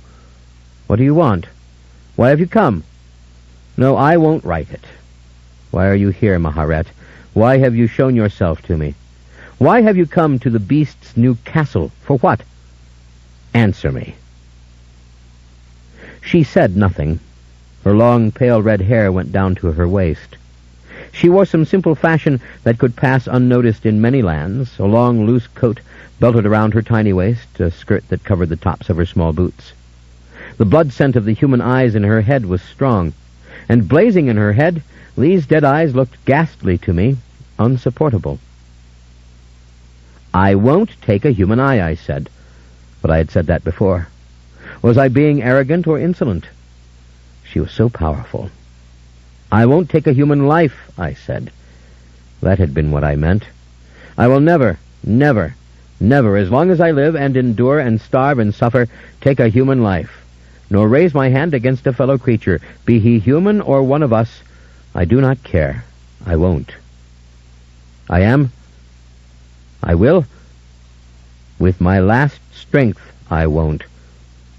"I'm going to keep you here," she said, "as a prisoner, for a while, until you're quieter." "You're mad. You're not keeping me anywhere." "I have chains waiting for you. David, Louis, you will help me. What is this? You too, you dare? Chains, we are talking about chains? What am I, Azazel cast into the pit? Memnoch would get a good laugh at this, if he hadn't turned his back on me forever. But none of them had moved. They stood motionless, her immense reservoir of power totally disguised by her slender white form. And they were suffering. Oh, I could smell the suffering. "I have this for you," she said. She extended her hand. "And when you read it, you will scream and you will weep, and we'll keep you here safe and quiet until such time as you stop. That's all. Under my protection, in this place. You will be my prisoner." "What? What is it?" I demanded. It was a crumpled piece of parchment. "What the hell is this?" I said. "Who gave you this?" I didn't want to touch it. She took my left hand with her absolutely irresistible strength, forcing me to drop the books in their sacks, and she placed the little crumpled bundle of parchment in my palm. "It was given to me for you," she said. "By whom?" I demanded. "The person whose writing you will find inside. Read it." "What the hell?" I swore. With my right fingers I tore open the crumpled vellum. My eye shone there against the writing. This little package contained my eye wrapped in a letter. My blue eye, whole and alive. Gasping, I picked it up and pushed it into my face, into the sore, aching socket, feeling its tendrils reach back into the brain, tangling with the brain. The world flared into full vision. She stood staring at me. "Scream, will I?" I cried. "Scream? Why? What do you think I see?" "I see only what I saw before," I cried. I looked from right to left, the appalling patch of darkness gone, the world complete, the stained glass, the still trio watching me. "Oh, thank you, God," I whispered. But what did this mean? Was it a prayer of thanks or merely an exclamation? "Read," she said, "what is written on the vellum." An archaic hand. What was this? An illusion. Words in a language that was no language at all, yet clearly articulated so that I could pick them out of the swarming design, written in blood and ink and soot. "To my prince, my thanks to you for a job perfectly done. With love, Memnoch, the devil." I started to roar. "Lies! Lies! Lies!" I heard the chains. "What metal is it you think can bind me, cast me down? Damn you! Lies! You didn't see him. He didn't give you this." David, Louis, her strength, her inconceivable strength. Strength, since the time immemorial, before the first tablets had been engraved at Jericho. It surrounded me, enclosed me. It was she more than they. I was her child, thrashing and cursing at her. They dragged me through the darkness, my howls echoing off the walls, into the room they had chosen for me with its bricked-up windows, lightless, a dungeon, the chains going round and round as I thrashed. "It's lies, it's lies, it's lies! I don't believe it. If I was tricked, it was by God." I roared and roared. "He did it to me. It's not real unless he did it, God incarnate. Not Memnoch. No, never, never. Lies." Finally, I lay there, helpless. I didn't care.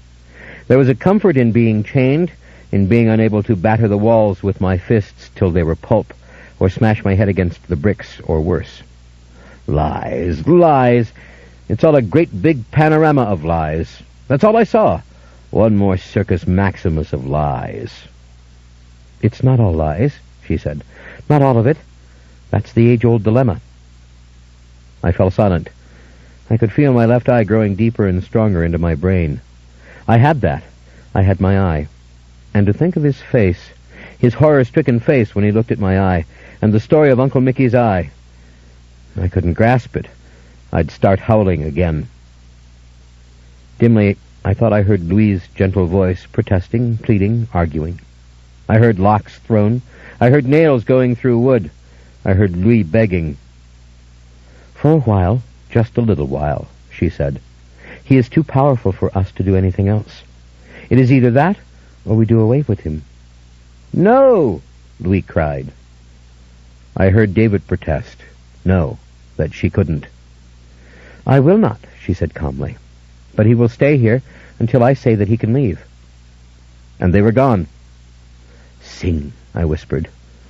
I was talking to the ghosts of the children. Sing. But the convent was empty. All the little ghosts had fled. The convent was mine. Memnoch's servant. Memnoch's prince.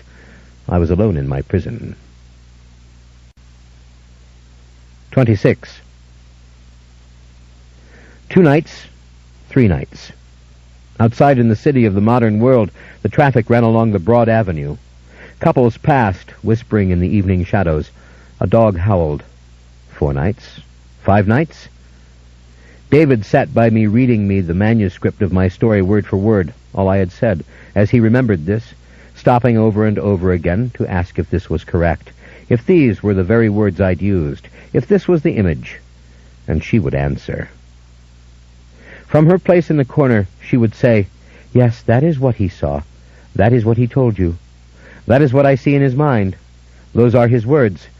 That is what he felt. Finally, it must have been after a week, she stood over me and asked if I thirsted for blood. I said, I will never drink it again. I will dry up like something hard made of limestone. They will throw me into a kiln. One night we came, with the quiet ease of a chaplain into a jail, immune to the rules yet presenting no threat to them. Slowly he sat down beside me and folded his legs and looked off as though it was not polite to stare at me, the prisoner, wrapped in chains and rage. He laid his fingers on my shoulder. His hair had a reasonable and fashionable look to it. That is, it was clipped and combed and not full of dust. His clothes were clean and new, too, as if he had perhaps dressed for me. I smiled to myself at that, his dressing for me. But from time to time he did, and when I saw that the shirt had antique buttons of gold and pearl, I knew that he had, and I accepted that the way a sick man accepts a cool cloth on his forehead. His fingers pressed me just a little harder, and I liked this too, but I didn't have the slightest interest in saying so. I've been reading Winkin's books, he said. You know, I picked them up. I went back for them. We'd left them in the chapel. And now he did glance at me very respectfully and simply. Oh, thank you for that, I said. I dropped the books in the dark. I dropped them when I reached for the eye. Or did she take my hand? Whatever, I let the sacks fall with the books. I can't budge these chains. I can't move. I've taken the books home to our place in the Rue Royale. They're there, like so many jewels strewn out for us to gaze at. Yes. Have you looked at the tiny pictures? I mean, really looked? I asked. I've never really looked. It was all happening so quickly, and I didn't really open the books. But if you could have seen his ghost in the bar and heard the way he described them. They are glorious. They are magnificent. You will love them. You have years of pleasure ahead with them, and the light at your side. I've only begun to look at them and to read, with a magnifying glass. But you won't need the glass. Your eyes are stronger than mine. We can read them, perhaps, you and I, together. Yes, all his 12 books, he said. He talked softly of many miraculous little images, of tiny humans, and beasts and flowers, and the lion lying down with the lamb. I closed my eyes. I was grateful. I was content. He knew I didn't want to talk any more. I'll be down there in our rooms, he said, waiting for you. They can't keep you here much longer. What is longer? It seemed the weather grew warm. David might have come. Sometimes I shut my eyes and my ears, and I refused to listen to any sound that was deliberately directed to me. I heard the cicadas singing when the sky was red still from the sun, and other vampires were asleep. I heard the birds swooping down on the limbs of the oaks on Napoleon Avenue. I heard the children. The children did come, singing, and sometimes some one or two speaking in a rapid whisper as if exchanging confidences beneath a tent made from a sheet, and feet on the stairs. And then from beyond the walls the blaring, amplified noise of the electric night. One evening I opened my eyes and the chains were gone. I was alone and the door was open. My clothes were in tatters, but I didn't care. I stood up, creakily, achingly, And for the first time in a fortnight, perhaps, I put my hand to my eye and felt it secure there, though of course I'd always seen through it, and I'd stopped thinking about it long ago. I walked out of the orphanage, through the old courtyard. For one moment I thought I saw a set of iron swings, the kind they made for children on old playgrounds. I saw the A-frames at each end, the crossbar, and the swings themselves, and the children swinging, little girls with blowing hair, and I could hear them laughing. I looked up, dazed, at the stained glass windows of the chapel. The children were gone. The courtyard was empty. My Pallas now, she'd cut all ties. She was long gone to her great, great victory. I walked a long time down St. Charles Avenue. I walked under oaks I knew, on old pavements and stretches of brick, past houses new and old, and on across Jackson Avenue into the curious mix of taverns and neon signs, of boarded-up buildings and ruined houses and fancy shops, the garish waste that stretches to downtown. I came to an empty store that had once sold expensive automobiles. For 50 years they'd sold those fancy cars in this place, and now it was a big hollow room with glass walls. I could see my reflection perfectly in the glass. My preternatural vision was mine again, flawless, with both blue eyes. And I saw myself.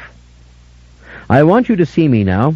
I want you to look at me as I present myself, and as I swear to this tale, as I swear on every word of it, from my heart.